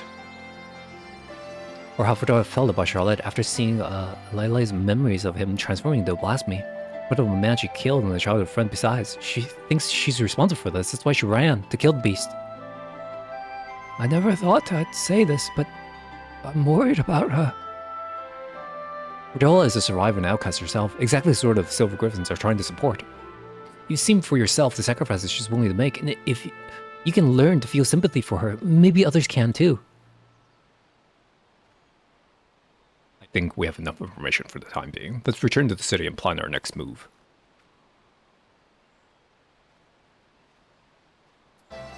I've assigned a few of our soldiers to assist Silver Griffins in investigating Charlie's background. With luck, we'll find him quickly, and then we're going to prepare for what must come after.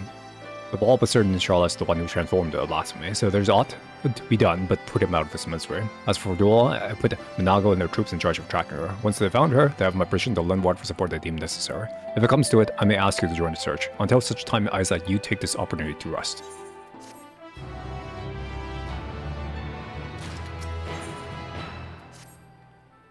Thank goodness you're here. Come on, Alden needs to see you right away. Follow me.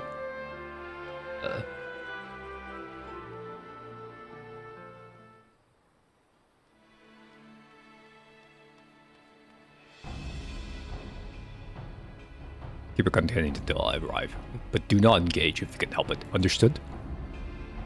That was Minago. Her unit has found Fordola, or rather, she has found them. In fact, I have Fordola on this search party at Party's link pearl. She wants a word of you.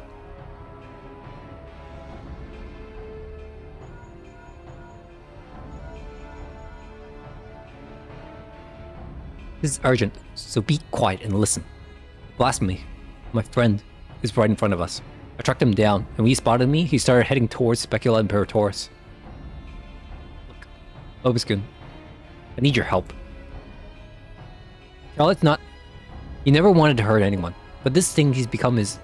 I can't leave him like this. I gotta stop him, whatever it takes.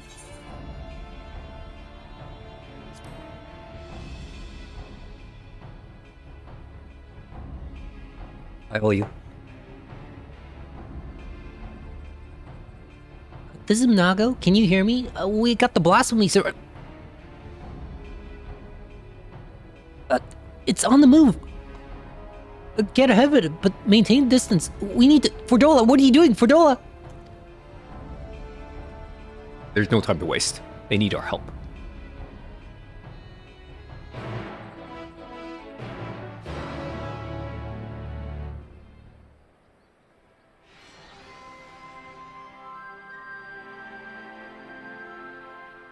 One salted cod. Ready to go. Radiata and Aligure are not that far from Specula Imperators. We let the blasphemy slip through our fingers. It isn't bear thinking about. And while Fordola is determined to slay it by our own hand, we can't allow her recklessness put the lives of others in jeopardy. The time has come for action. Are you ready?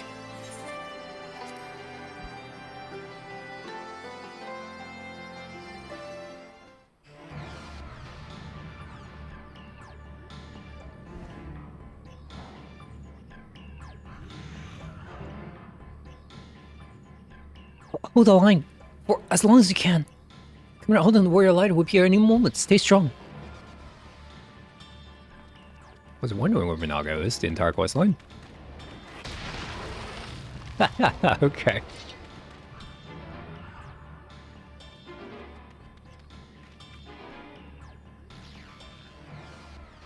You've done well. Leave the rest to us. Yes, sir.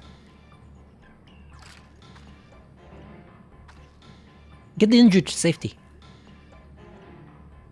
Coward. Coward. Traitor. Them. To everyone.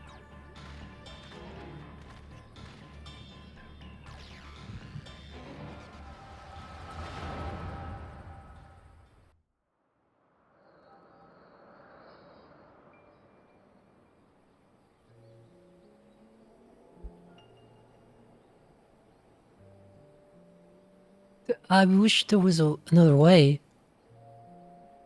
Good eye, but funny's the only thing I'm good at. Makes me wonder how I ended up with such a clever brother.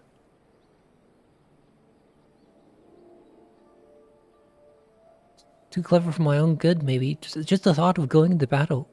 About getting hurt. About having to hurt other people. He's bleeding hard, our Charlotte. Sooner befriend a fly than shoot it away, much less kill it. I could kill if I wanted. I could.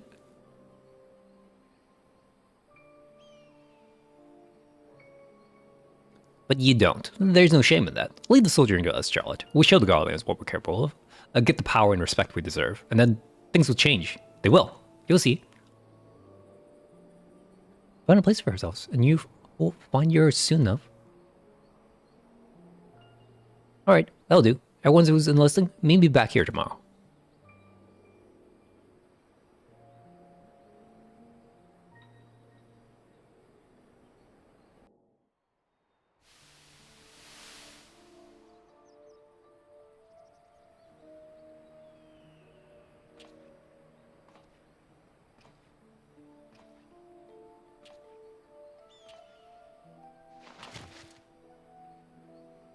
In the end, what good did I do? I gave everything they had to give, while I hid like a rat waiting for the storm to pass. Coward.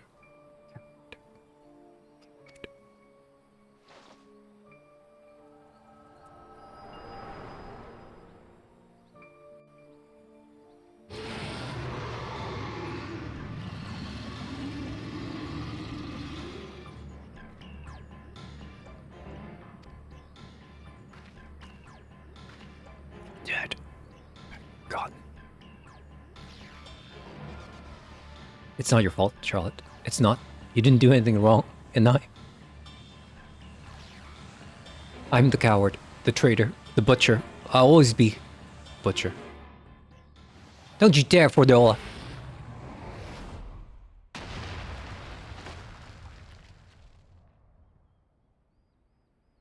You don't get to end it. You don't get to give up. I won't let you. You have a lifetime to make events atone. To become something more than you were. But if you die here, you are everything they say. Everything you believe. Is that what you want?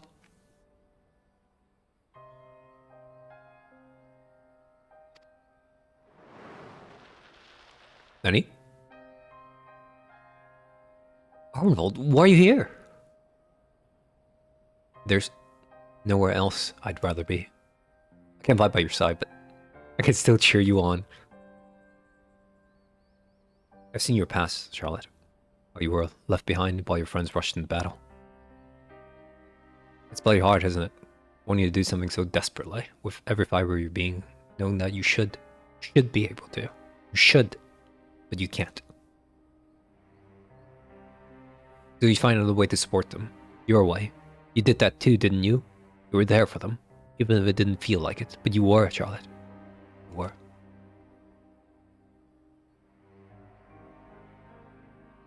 As a friend of mine once said, not all heroes are forged in the fires of battle. The history of Amigo is written in blood. While we cannot change the past, we can change the future. And for that, we must all play our part. All of us.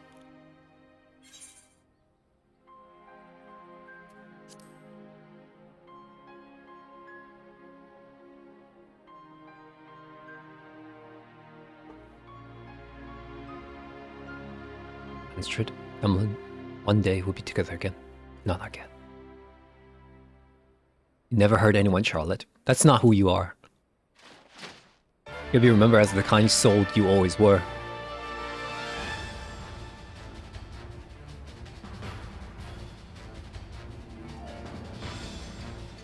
I'm counting on you.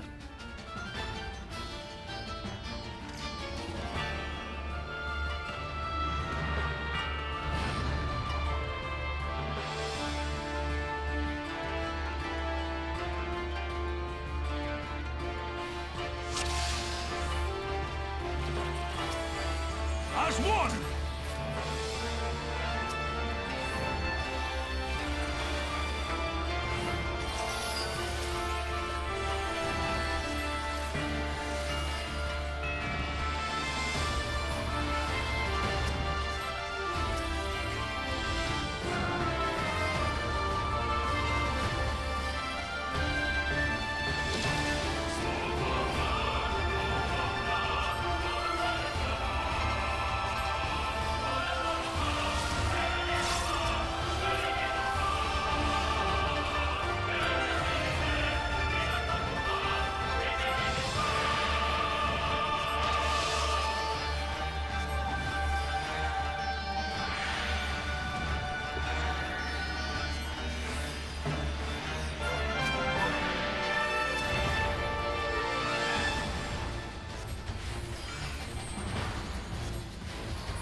It's very annoying to click because I'm used to.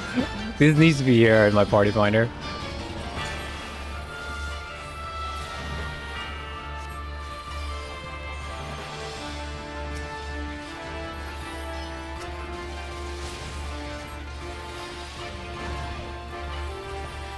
You are hitting screwed up, my sir.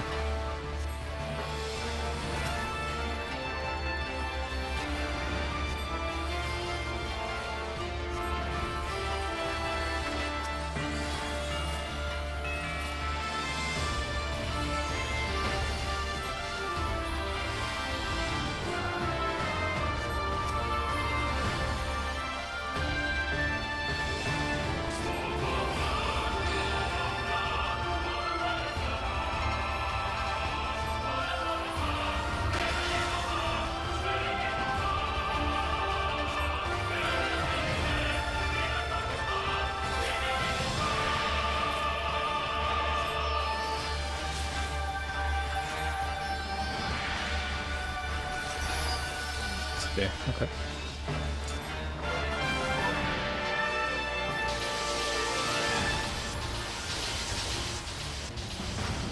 Ah.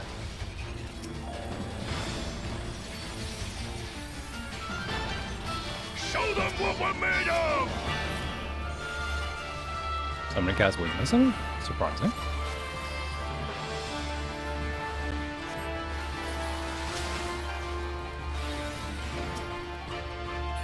Like I can even tell if they're under a status helmet. You know, like this is actually kind of difficult.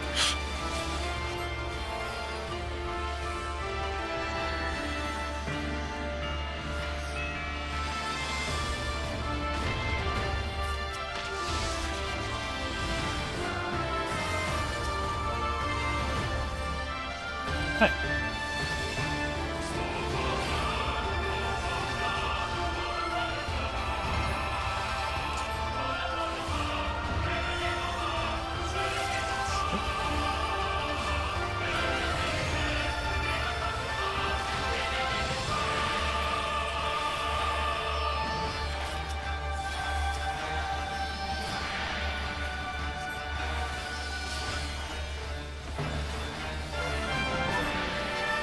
Can't just be that, can it? I don't know why you guys needed to do that. That was really weird.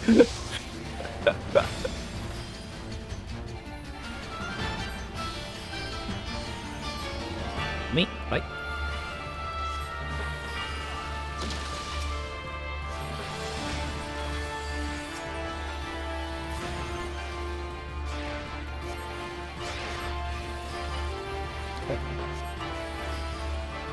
One breaking? Okay. Raw Tizona!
Thank you.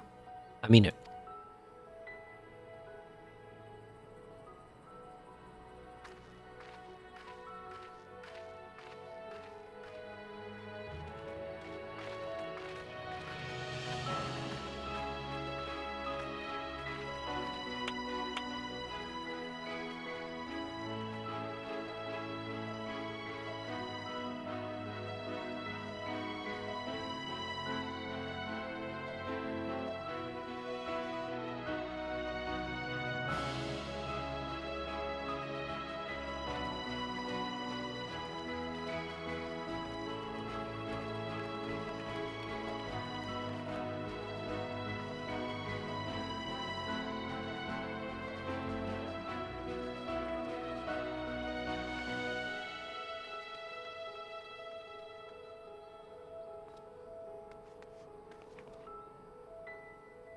I've been looking everywhere for you.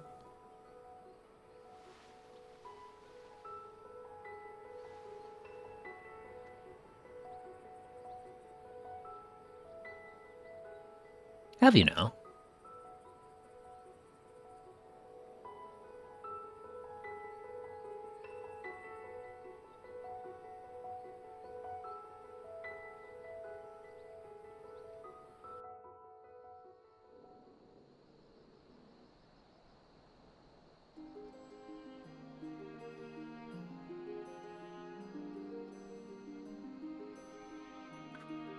We put down the last remaining beasts spawned by the blasphemy. It's a pity we could do naught for those who turned, but that we were able to prevent further casualties is nothing short of a miracle. It's astonishing, too, looking back at Charles' case. Although his existence spurred others to transform, he never attacked any settlements or travelers, even when he underwent a change in the middle of a crowded street. Those who were present escaped with minor injuries at worst. I think that deep down, his compassion is what kept the raging blasphemy at bay. The only time he emerged from hiding was to journey to the place where his brother died.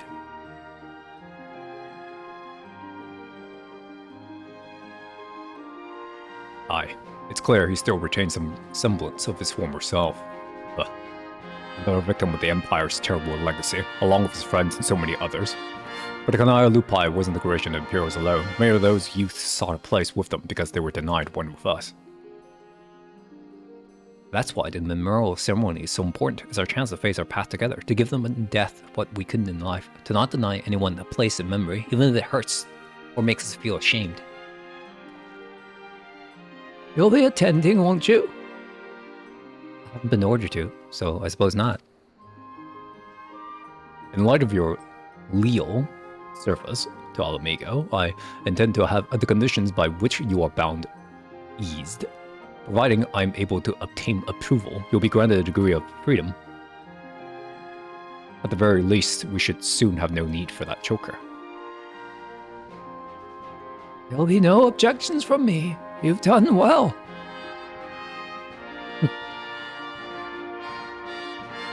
I didn't know any better. I think you were smiling. Well, I for one couldn't be happier her efforts are being recognized. It gives me that's much more motivation to do my work for the Silver Prince and bring the people of Alamigo closer together. Gotta do my best to keep up with a certain little lordling, aye?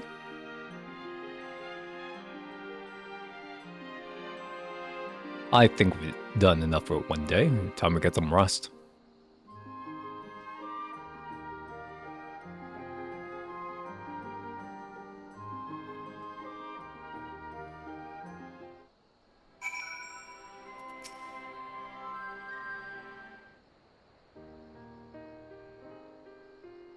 Allow me, as both the Guardian of Alamigo and as your swarm comrade, to express my thanks for coming to our aid in these desperate times. No matter what manner of disaster may befall us, your presence alone is enough to keep the flame of hope burning bright. Aye, even someone on the very precipice of despair such as Fordola can find salvation in your guiding light.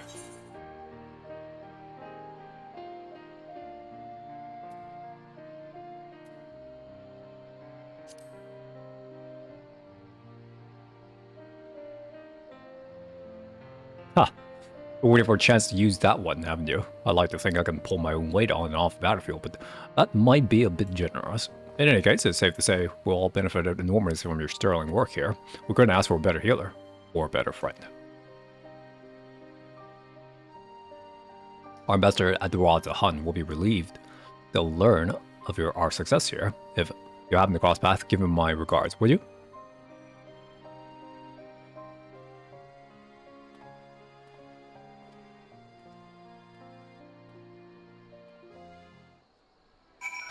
Alright, let's knock the last one out. Yo. Greetings. How goes it, no amigo? Remedy Blasphemous helping organize a memorial ceremony? They certainly kept you busy. One example of going above and beyond Call of Duty. I'll surely send the word to your experts on the dot. Wait till the held on hears about this. Of course, will not be the only one to welcome his news. On behalf of the Grand Company of Royals and our allies, I'll make the expression of my heartfelt gratitude.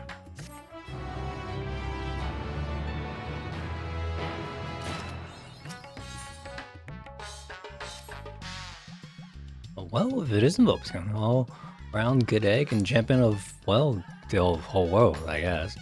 We're trying Phasma, right? Heard all by your experts living the blasphemies that plague the good people of Eorza and Doma.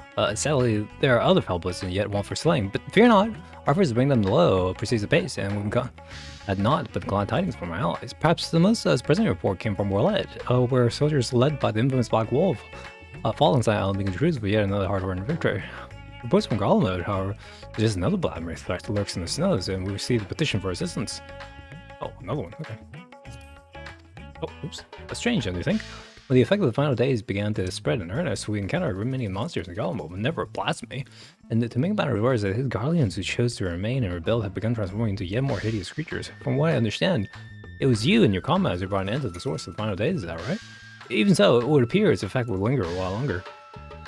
Though there's a malevolent influence on Akasha size, I dare say this won't be the last time we hear of such sightings. As for the blasphemy, we have reason to believe it is a great deal stronger than any we have faced thus far. Your strengthening experience will prove quite valuable if you're willing to help, of course.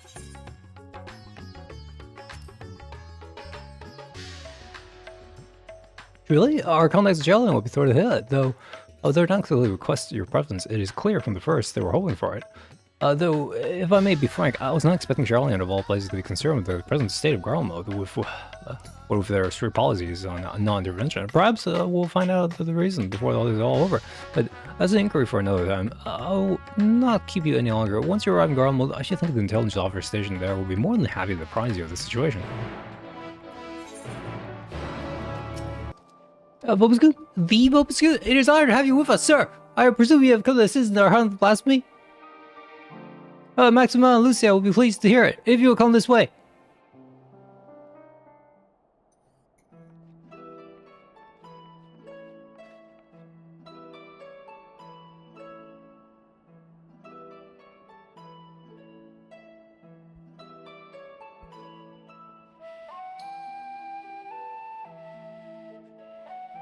It is good to see you, Vobskin, though I wish you were under more fortuitous circumstances. We were reluctant to call upon you, knowing you but recently returned from the far reaches of the heavens, but we're no less glad for your aid. Now then, I believe it best if the man who first discovered this blasphemy explained the situation.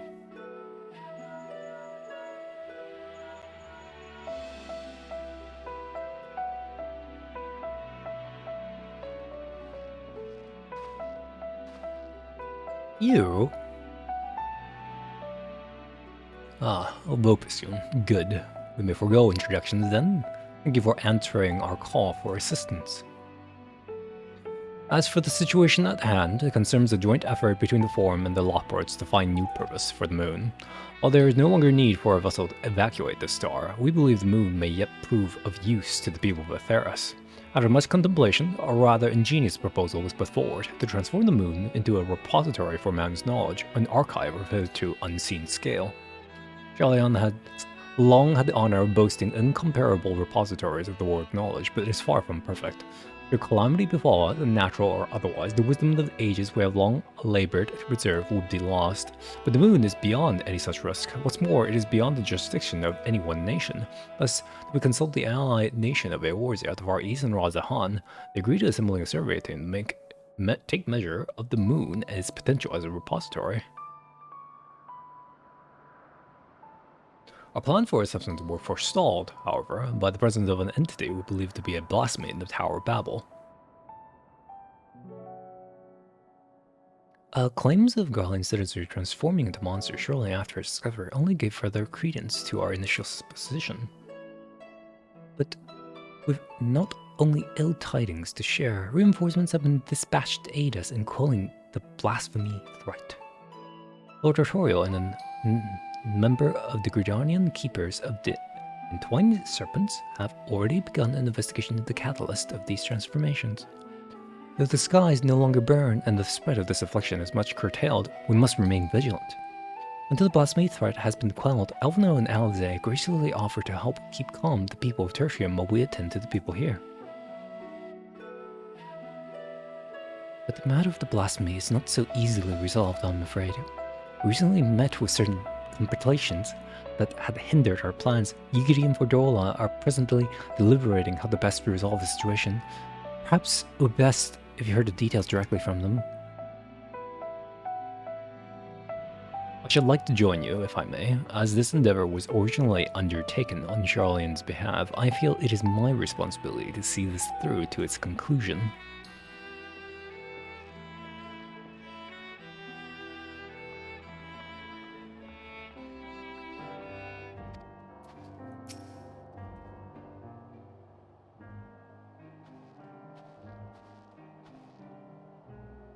I did not expect to see you here, of all places, but I am no less glad for your presence.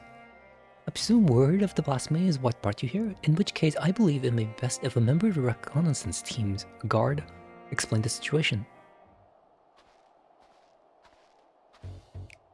I've not met this man. What are you doing here? Stupid company of heroes. An acquaintance of yours?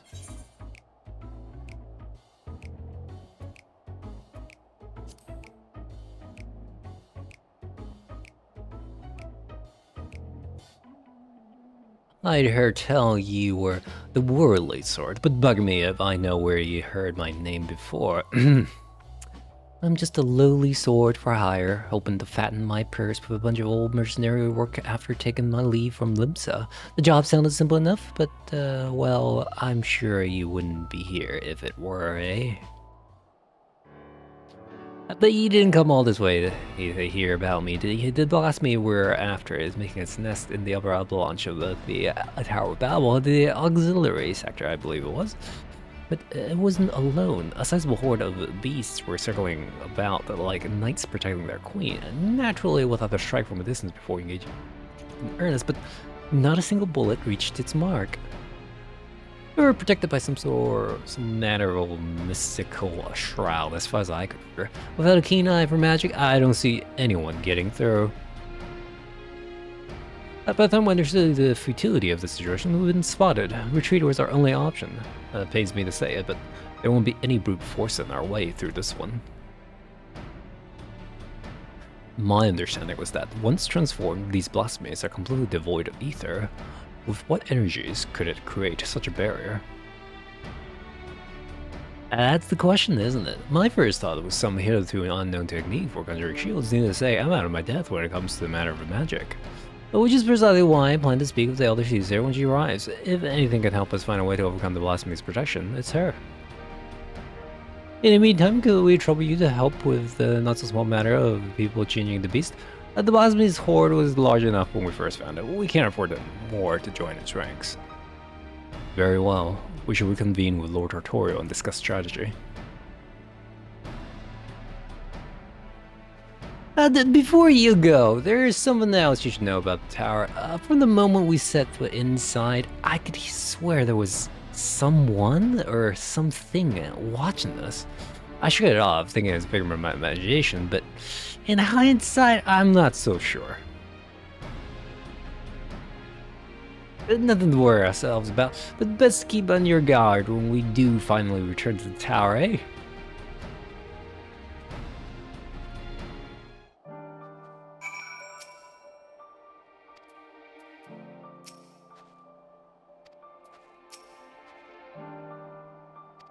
Right.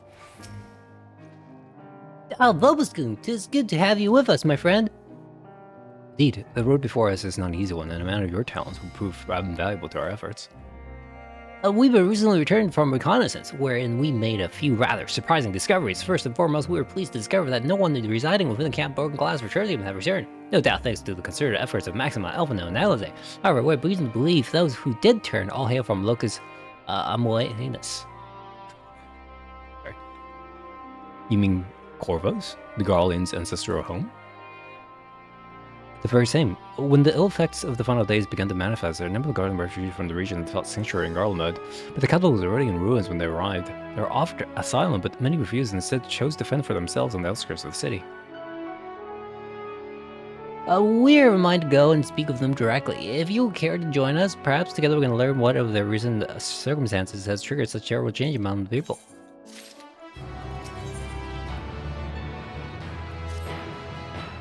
Time being of the essence, I believe it's prudent we split into two groups and cover as much ground as we may, as quickly as possible. If you and Master Fortuno would inquire after the people at Victor's Spoils, and two of us shall see what we may learn at Liminal Station 4. When you have finished, pray meet us there. This entire time, I thought this was the little brother. Sorry. Wrong voice! Victor Spoil is just to the east of here, yes? Let us be off.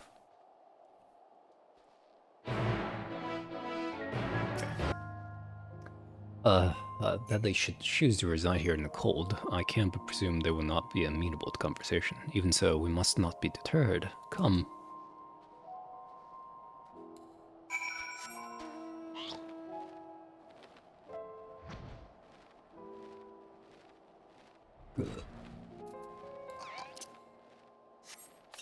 I don't see anybody, which isn't a good sign. Fuck? What is there to talk about? We've no home, no future, nothing. This doom spells the end of us all. Come to hear a grievance, have you? More than you have time to hear it, I'm sure. We lost not one, but two homes. Our beloved ones, our livelihood. There's nothing left. I served my time in the military. I, for what? To lose all my friends, my son. Not to show up for it, but our claim to Locus Amoenus. Or so we thought. Calamity was visited upon us for a reason we know not, and when we thought to flee, if all is on their heel to God, will ruin ash at return.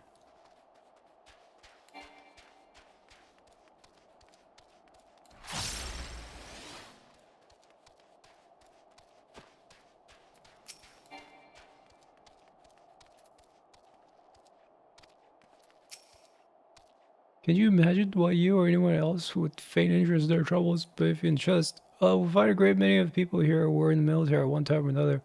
Some retiring with honors, others without. Sadly, I'm the one in the latter, bore too many scars in battle. Even so, my contribution was enough to warrant leave to move to Logos on my anus.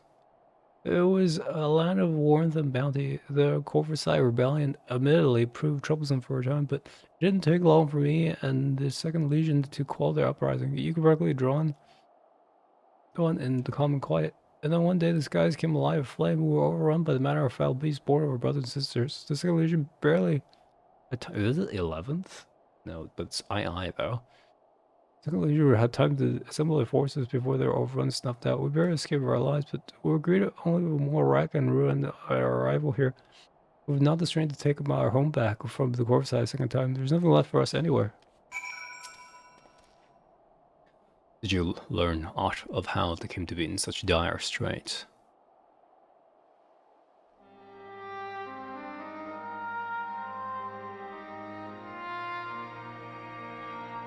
I see. I heard much of the same. The military forces of the Locus Amoenus were defeated in the wake of the final days. Desperate to survive, they naturally fled to Garmo seeking sanctuary. It was their hope the might of the Empire will allow them to reclaim the home they were forced to abandon, but the capital was already in ruin when they arrived. Needless to say, the lands they have long believed to be the ancestral home to Garlean people may remain forever lost to them. Those unfamiliar with history will believe they have always resided in the bitter cold climes of the Northern Illsbar, but that was only after the Corvusite invaded 800 years prior. With the advent of Magitech, I imagine it was all too easy for Emperor Solus to rally his people and take back what they believed was rightfully theirs. The history would tell us true. A land they call Locus Amoenus has been known by other names and served as home to myriad peoples. Indeed, One need only look back to the elegant reign of the Third Astral Era to give the lie to the Arlen claim of sovereignty. Yet even had they such ancestral ties, logos of Mayas, antecedents cannot justify their animosity to foreign peoples. Animosity poorly veiled by delusions of justice, as has been the case for so many invasions throughout history. Would that man have the sense and strength of will to break free from such chains of hatred? Help! Someone help me, Richard! Another monster, quickly, Moon. We haven't that moment to lose. Orion.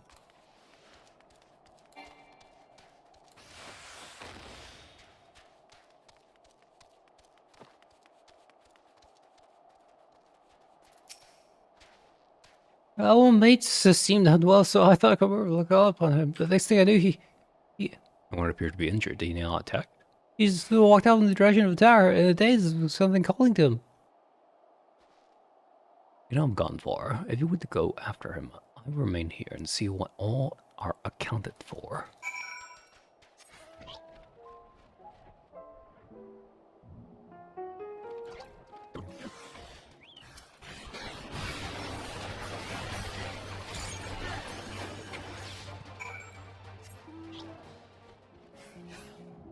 The beast is slain then, thank the heavens. For a blessing no others have turned, and the measure of calm has been restored, if only for the moment. Witnesses were able to offer a clue as to the source of the transformation. The claimed afflicted was listening to this radio. Even now it continues to play the same cryptic message.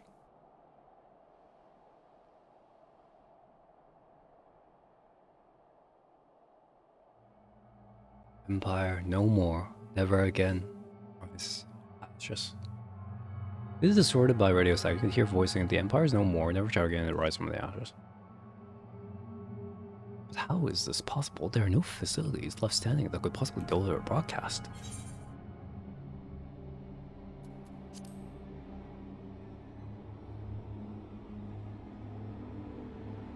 Be that as it may, Anima is no more, and the tower proposed to fall into disrepair by your hand, no less. Which begs the question, who, or perhaps what, could be behind this?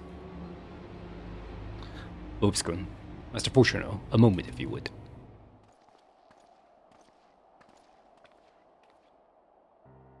Shortly after we finish our inquiry at Limsa Station 4, Lord Emmerich and Admiral Mirab arrive and request an audience. Apologies for our late arrival. Knowing firsthand the devastation which blasphemies are capable of, I decided the matter with the Admiral, and we were of one mind that the situation warranted our immediate presence. Is it safe to assume a representative of the survey team has already arrived? Indeed, I have. Thank you for coming all this way on such short notice. Recent events here at the camp have proved most enlightening.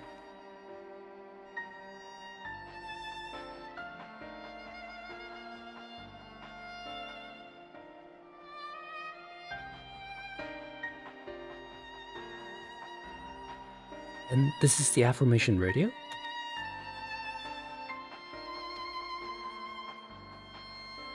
A harsh reminder of their misfortune, sufficient to put some wayward few over the edge, it would seem. Yet there still remains the question of who is sending this message and from where. Glory, everlasting, Garlemald. Glory everlasting for Garlemald? No, it couldn't be. You recognize this message? A mantra often spoken by Lord Nerva. Anyone who lived in the provinces under his authority could scarcely forget those words. Isn't Nerva died? He sought to claim the throne after the assassination of Emperor Varus, did he not? When a civil war broke out, he all but disappeared according to the intelligence we managed to gather. How could he have managed to breach the tower undetected? I've done so and remained unnoticed by the creature infesting the tower. It seems a nigh impossible task, unless...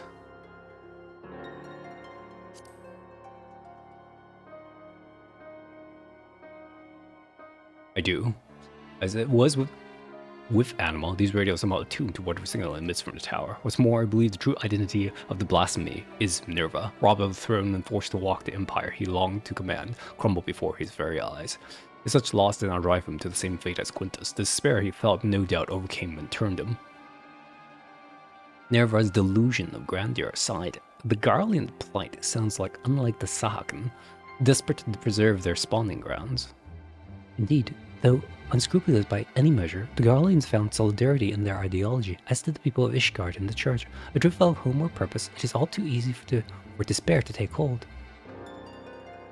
Would that a remedy were as possible as offering them land as we did to the Sahagan? In all likelihood, the Garleans would refuse to settle for less than what they believed to be the ancestral homeland of Locus Amoenus. A claim the Corvusai would rarely take arms to denounce. We would do well not to further fan the flames of animosity twixt them. Then perhaps, at the very least, we can offer them peace of mind and a means to regain some semblance of stability in their lives. Of course. By no means an easy solution, but perhaps the only one worthy of pursuit. Of course, this new Garlemald must remain a sovereign nation, free from the oversight of others. Aye. They would see no meaning in it otherwise. If I'm not mistaken, Elvino and Alize have already made strides in helping the people here regain some normalcy in their day-to-day living, a most important first step that will mean little without proper leadership. Rather than a single individual, perhaps a governing body of sorts will prove more effective. There are a number of former Senate members among the refugee at Camp Broken Glass, as I recall. With their help, creating a framework for new governance is not an impossibility. Then let us call the people together and see what they make of our proposal.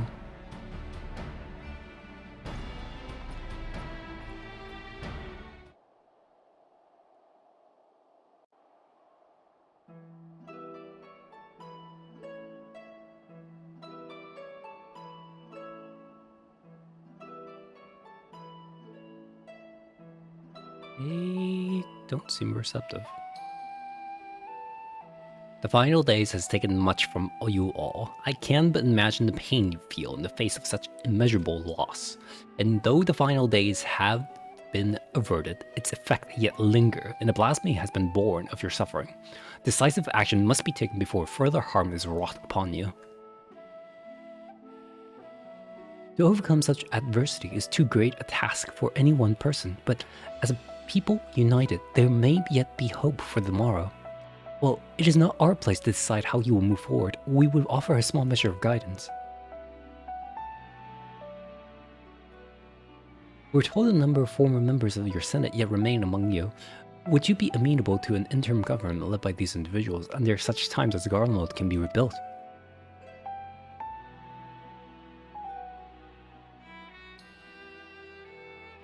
Rebuild Garlemald? Is such a thing truly possible? Even when we do cobble together some governing council, they won't be making anything of that pile of ash who dare call it Garlemald. There's no going back to Locus Amoenus either. Rack and ruin. Those are our only options.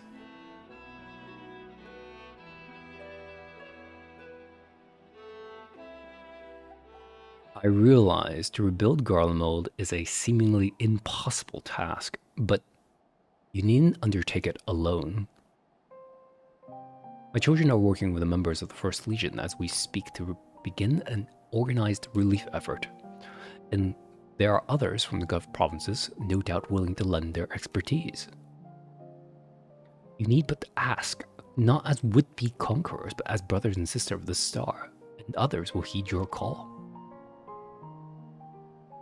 If you should still see no merit in the rebuilding of Garlemald, then I would instead offer you residency in Charleon. I promise you, you'll be welcomed with open arms.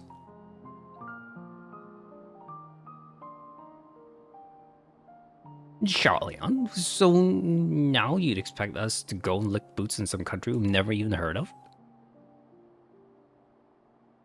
My apologies if I appeared overly forward in my proposition. Considering our strict policies on non-invasion until but recently, it is not surprising that you are unfamiliar with my homeland.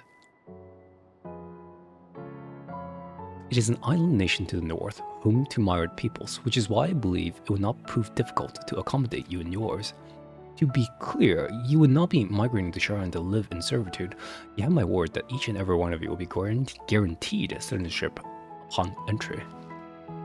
And why exactly would you go to such lengths for us, for the conquerors you barely know?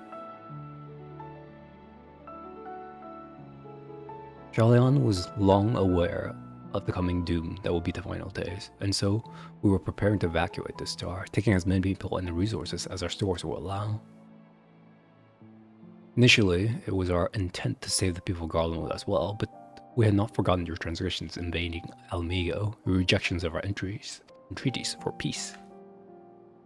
After a great deal of deliberation, it was decided that we're foregoing the invitation to Garlemald, a determination made with great trepidation.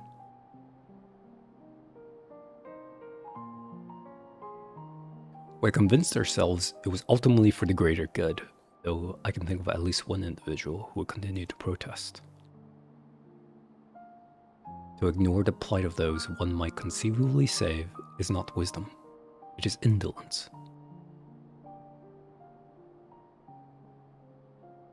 Sage counsel I brazenly cast aside when confronted with the final days in earnest.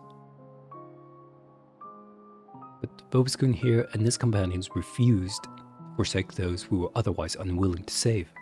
With great risk to themselves, they achieved the impossible and opened my eyes to the terrors of the Forum's decision.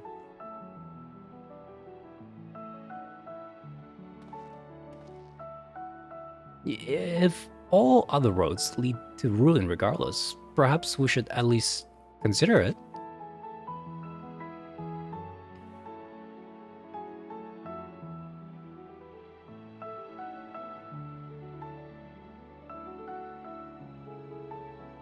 Then it'll be my pleasure to invite you all to Camp Growing Glass, where you shall have warm food and pets both.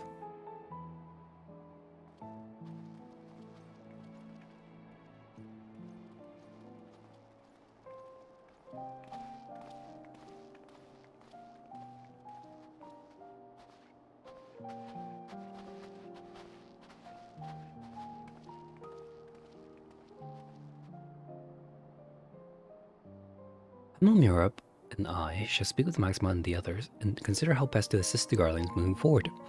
Should we broach the subject of the blasphemy, however, we will not hesitate to call upon you.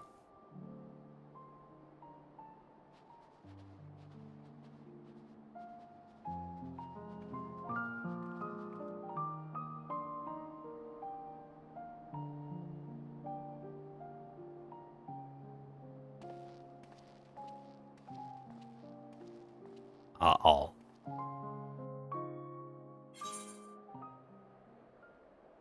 I gotta choose.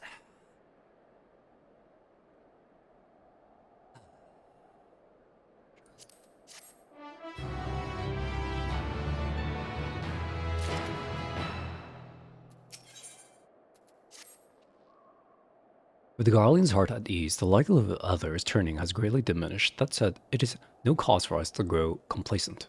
We must needs find a way to overcome the blasphemy's protective wording. If I understand correctly, a blasphemy's behavior is oftentimes influenced by the memories and emotions of their originators, in which case it would be prudent to learn more of the men who birthed this monstrosity. How fortuitous, then, that a number of soldiers from the 3rd Legion are in our custody. For mercy, their tempering was not so severe as to be beyond our ability to heal them. They are presently being treated at Camp Groken Class. Perhaps the camp's intelligence officers can tell us who among them knows aught of Nerva's whereabouts.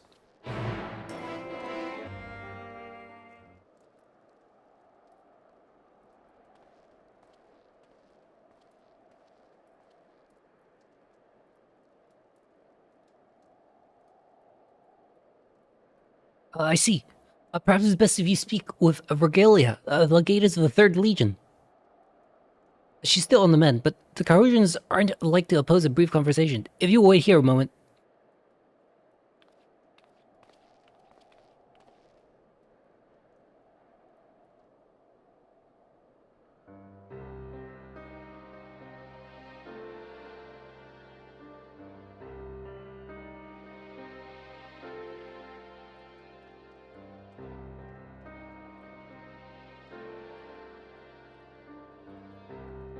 Or is he as champion, I presume? In one of his cohorts?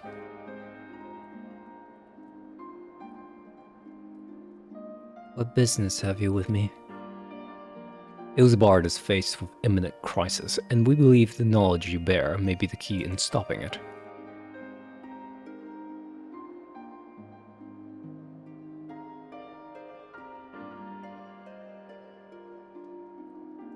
Thus do we believe the blasphemy to be Nerva, whose whereabout in the wake of Garlemald's fall, or lack thereof, to give credence to our history. Lord Nerva?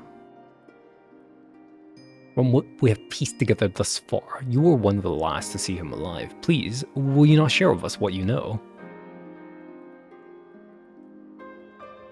Very well, so I suspect what meager knowledge I possess shall avail you not.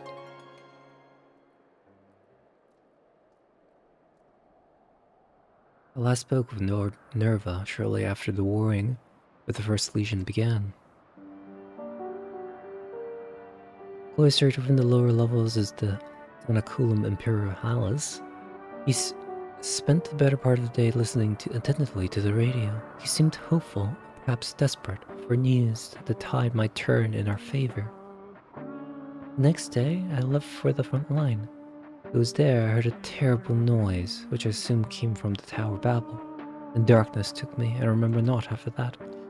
I was told the radios protected those close to them from the effects of the tower, in which case Lord Nevera would have remained unaffected. But he has never been devoted to Garlemald, or glory everlasting, he would say.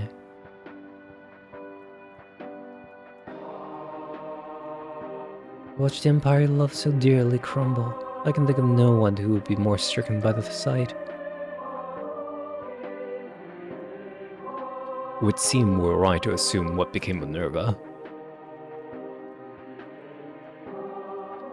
And it does not surprise me the beast would choose to make its nest within the Tower Babel. It stands atop the remains of the Imperial Palace and the throne he revered so highly. But the Empire is no more, and Lord Nerva, apparently, is no longer the man he once was. He deserves to be laid to rest, together with his dreams of glory. We will fell the beast. You have my word.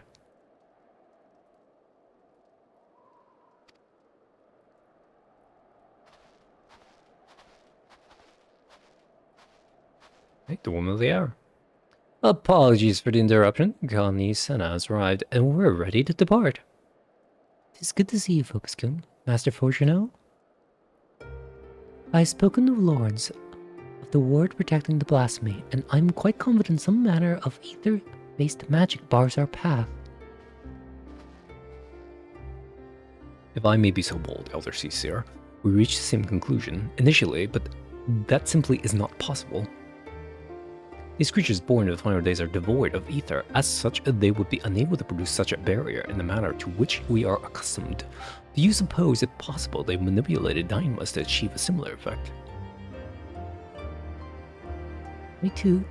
But dismiss the notion of a barrier fueled by ether. That is, until I stepped a foot here in Garlemald, even now I can sense streams of ether flowing toward the tower. Its purpose was, after all, to harvest reserves of energy sufficient to reach the moon. Even if one was incapable of manipulating ether directly, it stands to reason control of the tower would alleviate such a need. 'Tis mere conjecture, of course. I cannot say for certain until I have examined the currents with mine own eyes. Might I ask you to accompany us?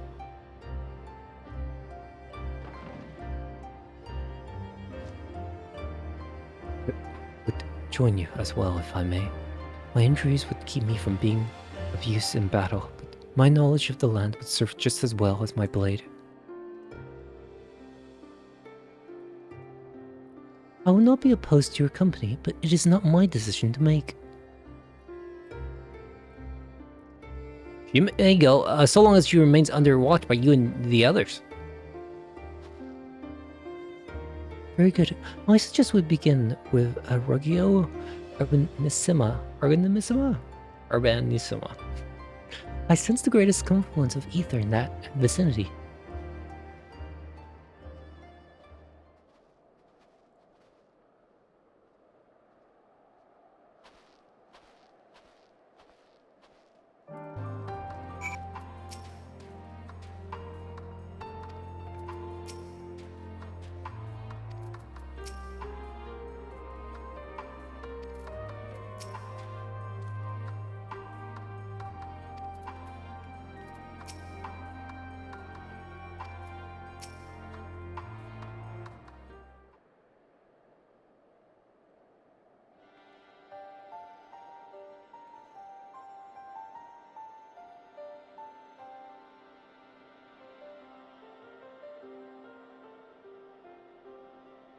As I thought, the ether streams here flows towards the tower, as do all others in this region, no doubt.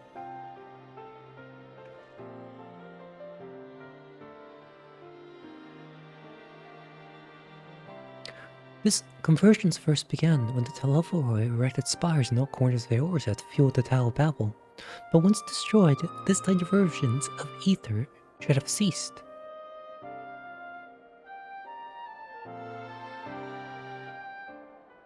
Alright, whoever you are, if you have business with us, quit your skulking about in the shadows and speak your piece. Was you there in the tower, wasn't it?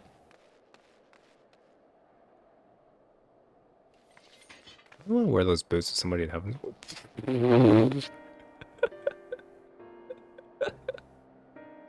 I guess he would care a little bit. My, you're sharper than you look.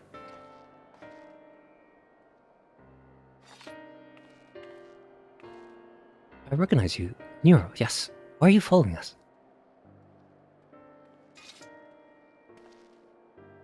Who said I'm following you? Being a native Garlemald, does it not stand to reason I might be inclined to come and see what has become of my home? I know not what you're scheming, but we have no time to entertain your games. Perhaps Master Garland will make better company for you. Spare me. I'm a man of great ambition and greater intellect, far beyond the scope of anything Garland could hope to achieve. He still keeps his head in the clouds, while I would set my sights to the stars beyond. Which is why you snuck into the tower, but like us, you couldn't get past the blasphemy to reach the transporter. Yes, well, I was very much hoping you would dispense with that little obstacle. And having caught wind of your plans, curiosity compelled me to see if you were truly up to the task. You have reason to believe we are not, or perhaps this great genius Nero mean to dispense with the blasphemy himself. Far be it from me to steal your glory, having come all this way, but as I am feeling generous, I will tell you what I learned during my time in the Tower of Babel. I was able to access its systems, you see, and discover one of those dreadful spires still appears to be active.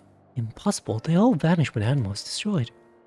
Yes, and I've heard of your escapees reclaiming the remains of the Emperor, but obviously you failed to reclaim his entire body. As it stands, a piece remains powering a tower at Fabrica. Yeah? Yes, the manufacturing district just north of the erstwhile Imperial Palace. A rather impressive feat, considering how these lands are so utterly devoid of ether, barely enough to sustain life, let alone the spire. But if one were to use various remains to forcibly create a confluence of sorts? Precisely, and from what I gleaned of the tower systems, his heart serves at its core. Forcing not with blood, but your precious ether, and now Nerva has amassed a Sufet to shore up his defenses. How fortuitous he should find so perfect an impetus for his design, stolen from better minds than his own. How very like him. Oh, did I say that out loud? Oh, you forgive me if I fail to show concern for your ire. If what you say is true, these lands could never hope to recover from such a paucity of life energies. We must hurry and find Varus the Heart to both spare the land this wanton harvesting and deny the blasphemy the source of its protection. Are we to presume you have any intentions of aiding us? As I said, I have no intention of stealing your glory, though I fear victory may soon slip through your fingers if you do not act quickly.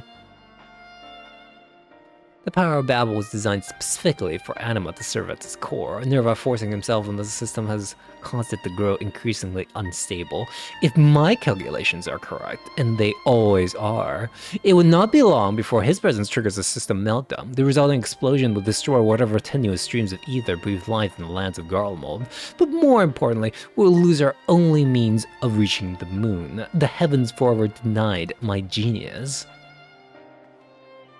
Oh, so very unfortunate. In any event, 'twould seem time is of the essence. That's all well and good, but even though we know which district to search, finding the heart will be like looking for a needle in a bloody haystack. Actually, I may know where we can start. It's all rather hazy, but I still have vague recollections of my time serving Anima when I was enthralled. We're commanded to erect some manner of facility tucked away in the corner of Abreka. I remember not what it was for, but it's as good as place as any to begin our search. It certainly sounds promising, but surely this facility will be heavily guarded.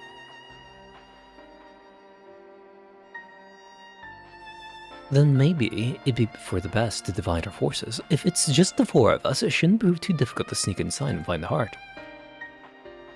Meanwhile, main force can stand ready to storm the Tower of Babel when the barrier gives out. Be safe.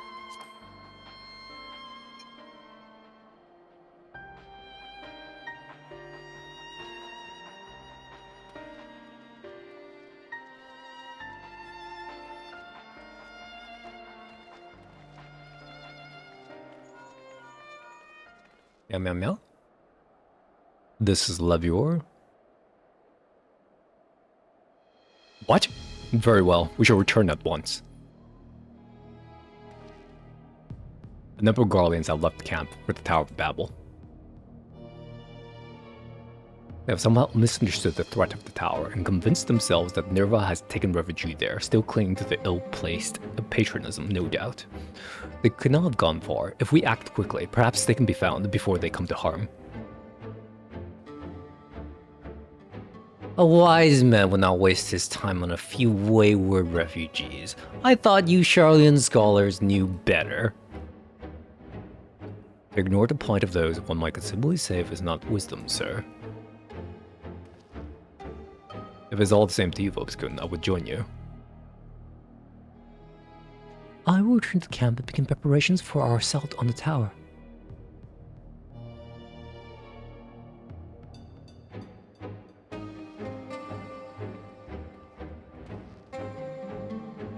I suppose I should go as well.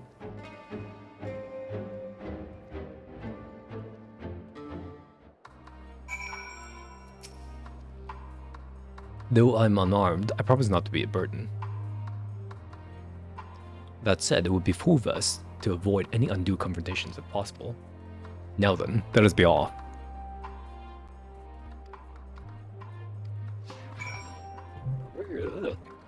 No conversation points? Okay. Just staring at my uncle for a walk.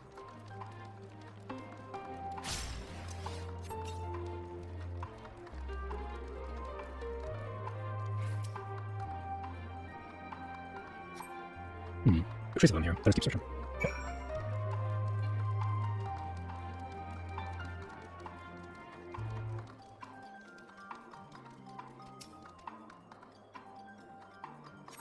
Someone, please! Did you hear that? It came from over there. Where? Hey, don't try in front of me, mister. I can't fight. No, I feel like I was supposed to be upstairs, but it's not your questions. Oh, I feel like there's like something. We're supposed to be following, damn it.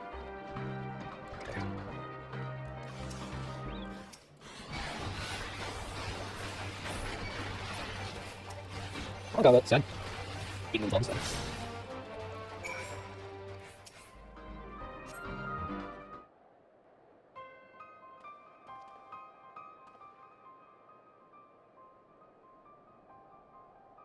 You're the one who came to speak with us before.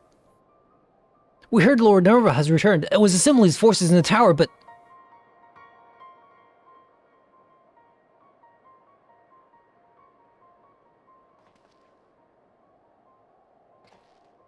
No, not Lord Nerva, too. Then there really is nothing left for us. I'll not deny your situation is dire, but you're not without a path forward. I believe you have the passion and conviction needed to rebuild Garlemald, if you so choose, or failing that, you could begin life anew in Charleon. Rebuild Garlemald? No, there's no point in entertaining so lofty a dream, and we would sooner die than suffer a life under the rule of another.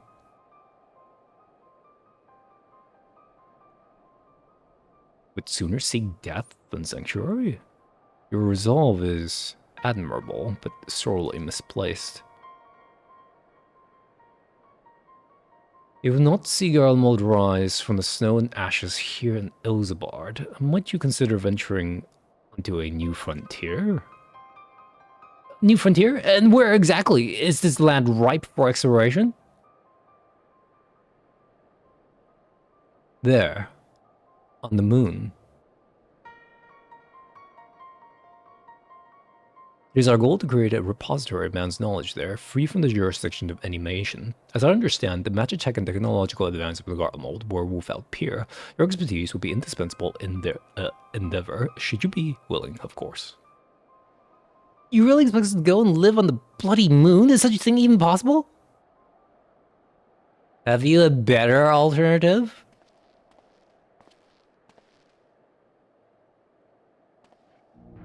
Least you forget, Garlemald did not rise to grandeur from complacency in the present or rumination in the past. We live for the future. It is in our blood. Life is not without its hardships, of course. Even I have met with the occasionally stumbling block, but even should I stumble, my eyes are forever fixed skyward, seeking ever greater heights. The Empire may be lost, but I still possess a great deal of knowledge gained from it, and a desire to seek more. The very notion of exploring the moon is an unprecedented prospect, and that you would balk at the proposition boggles the mind. Consider this. You have heard the beast of the final days are born of these hapless souls that have given up on everything, yes? If that is indeed the case, can you tell me why you still stand before me? Because deep down, you believe your life is yet worth living. Deep down, you long to reach for the unreachable.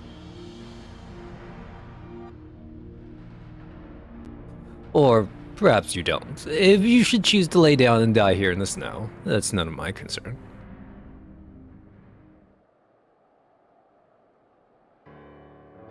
You reach for the unreachable. That sounds like something I would have said back at the academy. Alright, we'll go. I suppose it's better than dying here in the snow, as you so grimly put it. Then, we must first dispense with the blasphemy that commands the tower.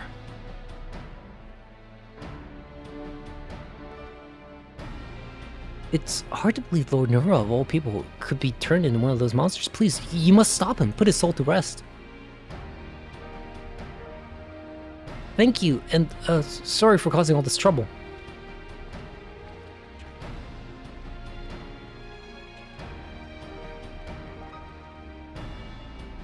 Thank you for the rousing call to action, but I thought you had no interest in meddling in our affairs.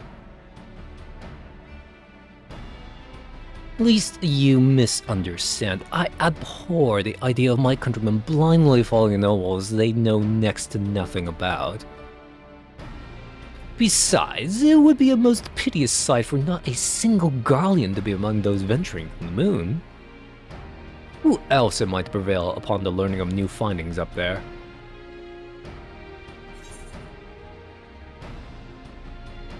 These are 10s, okay. Skill speed, sure.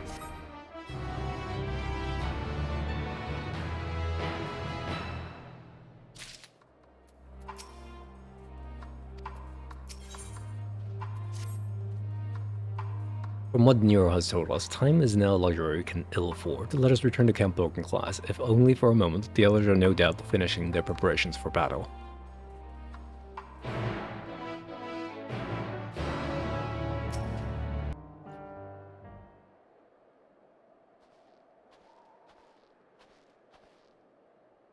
I should hope the others' absence means all proceeds apace.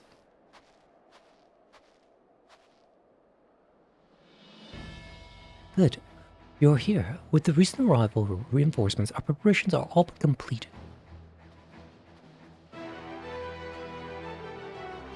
Apologies for our lateness. It seems we are at least in time to help deliver the crushing blow. And at fates are kind, this will be the last we see of these damnable blasphemies. Commander Eldon, Lord Tian, thank you both for coming.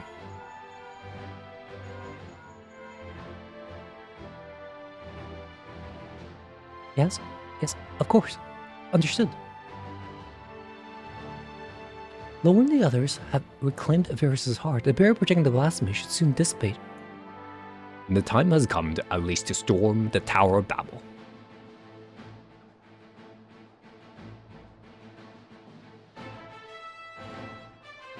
Admiral Mirab and Lord Emmerich wait our arrival at its base.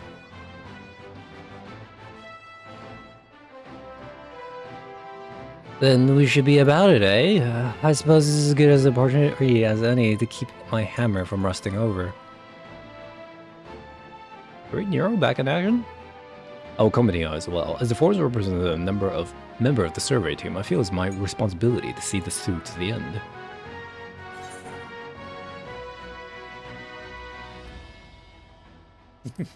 Take you to the fighting tower. Despite appearances, I am no stranger to the battlefield. Indeed, I have seen my fair share, traveling the world in service to the Forum. Though I may not be the equal footing of Alfino or Alizé, we shall not find ourselves wanting. I can promise you that much.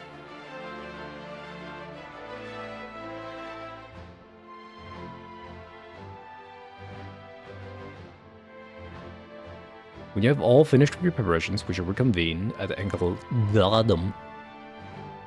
Blech.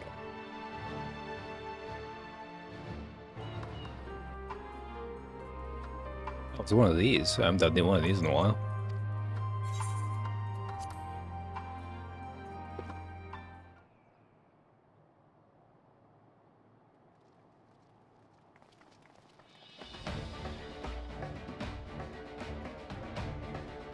Kind of weird having the nation leaders going into battle instead of just like common grunts.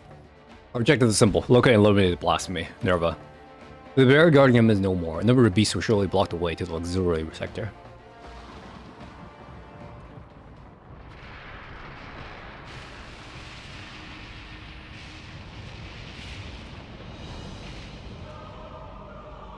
Off to a smashing start, I see. It would seem that the tower reaches much sooner than I anticipated. We're to save the transporter, we must hurry and find Nerva. Now.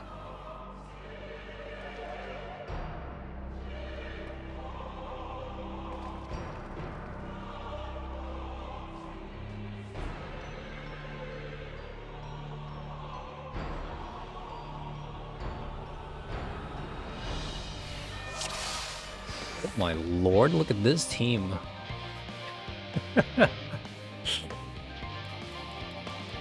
Is it A-Man? It is. Okay, fair play the tank. Nothing?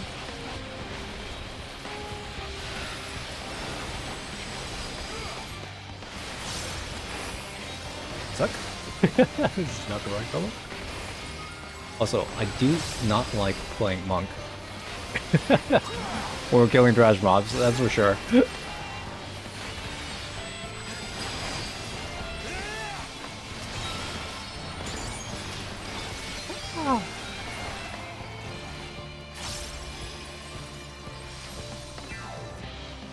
The path has been revealed. The winds favor us. Weird.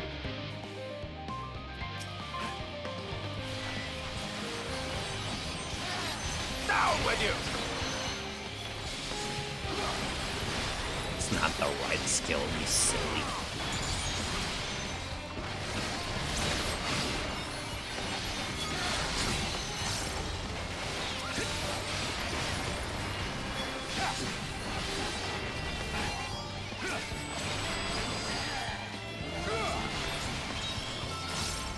Are we on this one?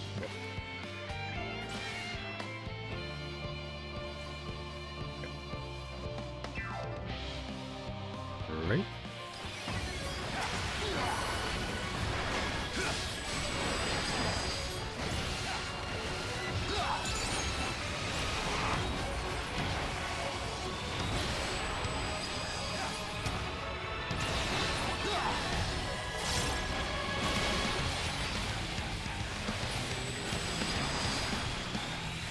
Oh, okay. Yeah, I feel like I should play it with like a ranged DPS or something.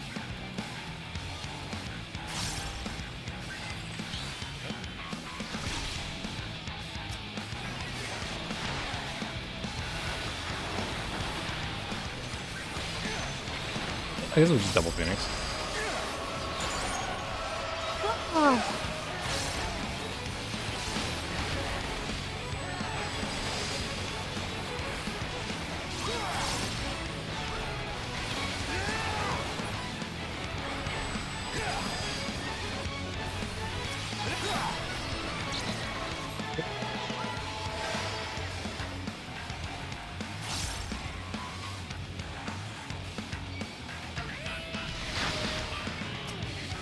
That's a lot of trash mobs. Okay, more Phoenixes.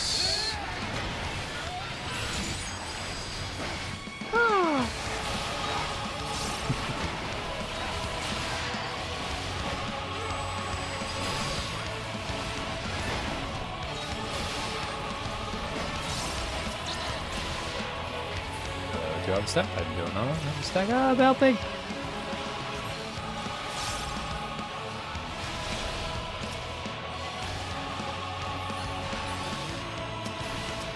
Would go one game. You said a few blasphemies. I wasn't expecting. Wherever this is. Oh, creds.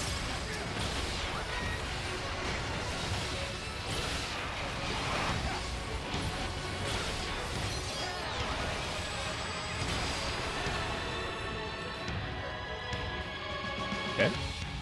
What can you do? Well, they're all gonna accept DPS check. Please.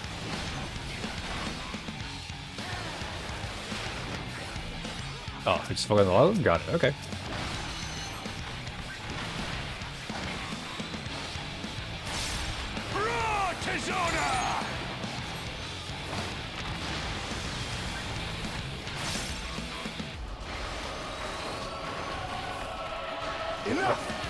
Other one's fine.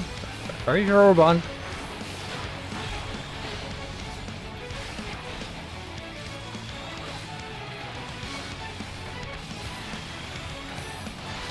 Yeah, LeBron got that shit.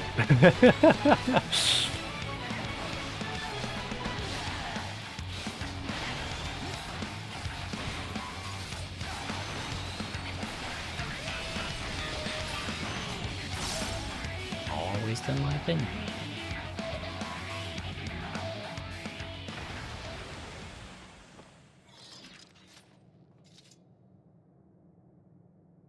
Is that the last of them? Why does it smell like an unending amount? Oh yeah. Like this is usually more than we fight in the dungeons. Of course not. We can afford for them to impede our advance any further. Commander Alden, let us hold them here. Master Fortuno, take the others and go quickly. Understood. It's just Neural, Fortuno, and I.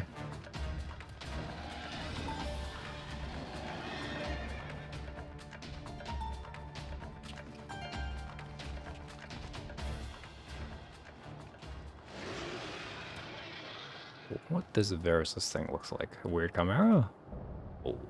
Oh, I see. Yeah, Gilvis. It's redesign of one of the Shadowbringer mobs. Carlo mode is mine. Mine. Seagull. Mine. Mine. Mine. Okay, what do we have? Oh, we have all our cooldowns. Let's go then. I should have charged my thingy beforehand, but that's okay because, hello, why do I have the aggro? I'm not a tank. Why do I have the aggro?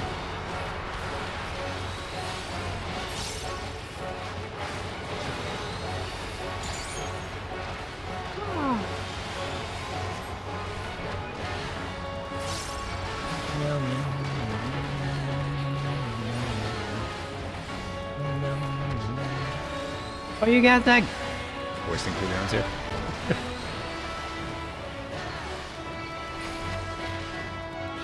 this, to this.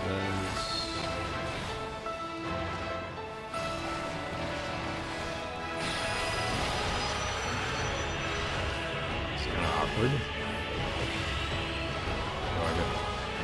Because we don't have double phoenix. I didn't want a double phoenix. That's me. Run away. Yep.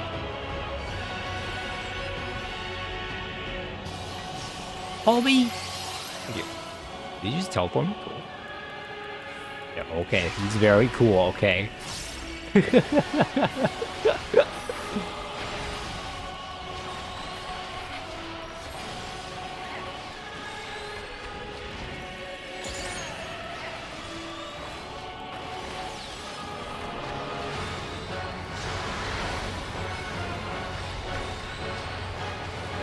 One set of phases? That doesn't seem what the heck.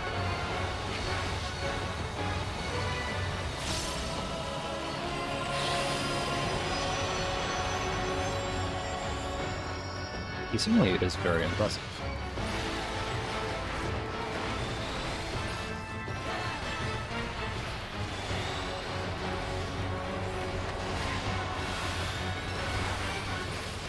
This is gonna hurt you a lot more than it's gonna hurt me.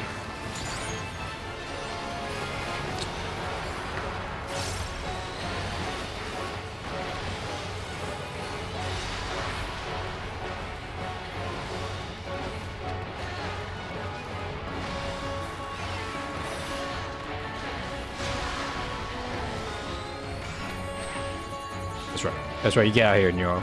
Iron Neuro. Oh. That? I'm confused.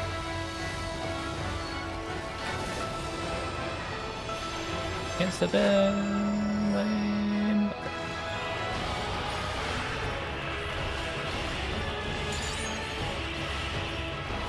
Summon. Summon is cheat. No, you went invulnerable.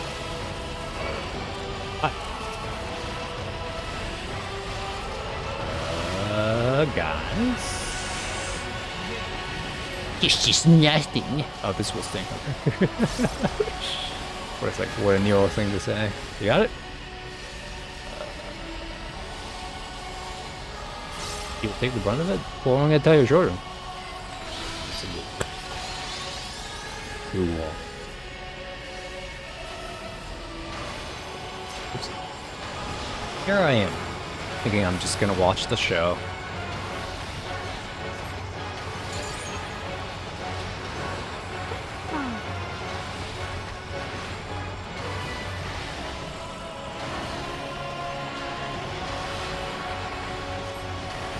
Don't worry, Dad. I almost got it.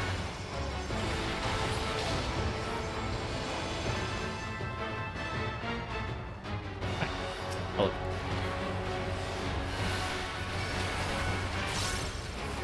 Okay, that's me.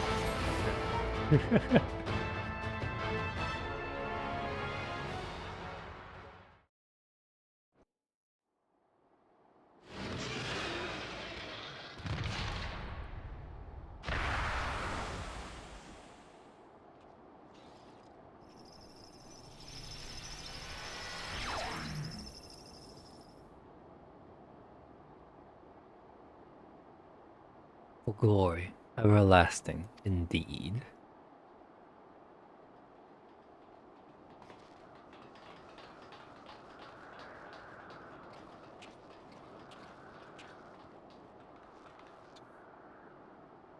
Is it over? How's the danger passed? By a hair's breadth, perhaps, but yes, I'd say we managed to avoid a fiery ruin.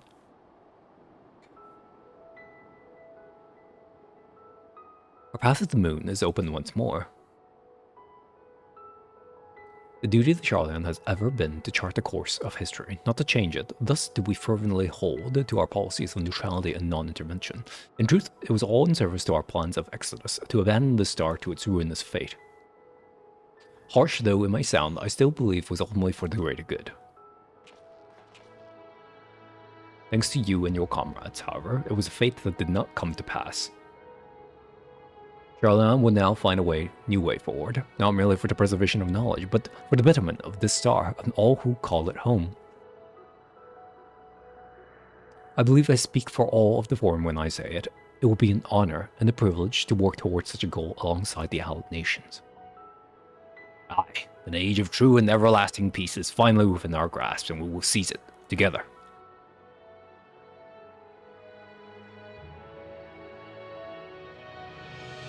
Meow, meow, meow, meow, meow, meow, meow, meow, meow, meow.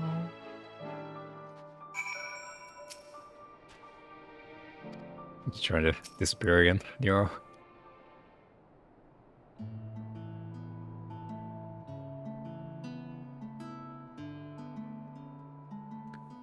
Just relief to know we've no longer a need for battle. Despite my experience, I must confess I am ill-suited to it. The Allied nation leaders, meanwhile, demonstrated an aptitude for combat far above what I might expect from diplomatic figures.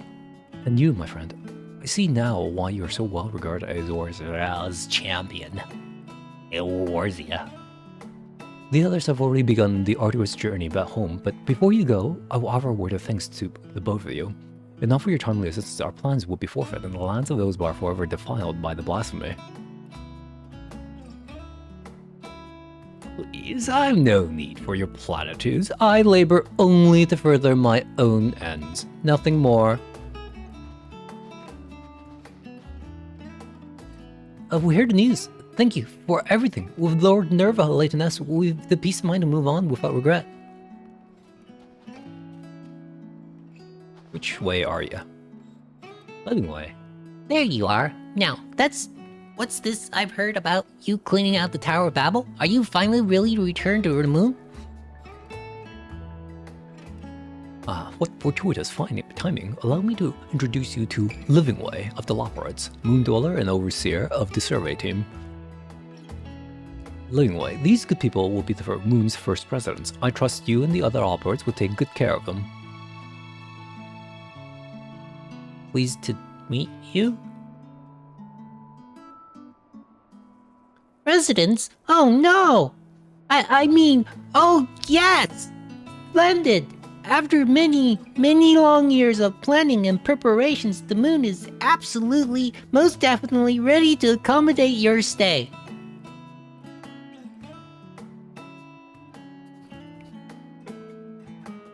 I'm glad to hear it, and apologies for the delay. I must first confer with Lawrence and see to our final preparations, but your presence to be in the survey team shall be along ere long.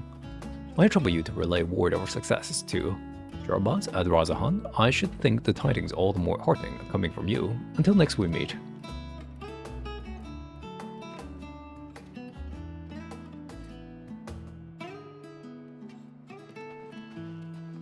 Hope you guys like eating carrots.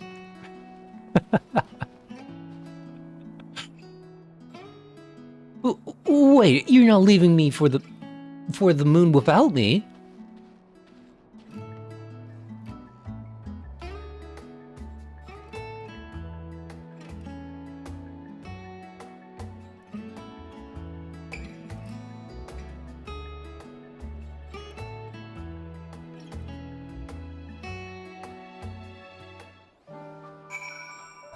So it's true then, the blasphemy and Gargamel have struck down? Well, they were right to call on you, it seems. And we know there are sending reports of blasphemy signs. I dare say you've slain the last of them. Perhaps now we can finally start to put the final days behind us, strange though that may sound.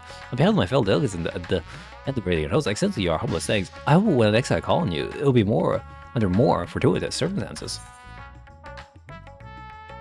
Some French, thank you.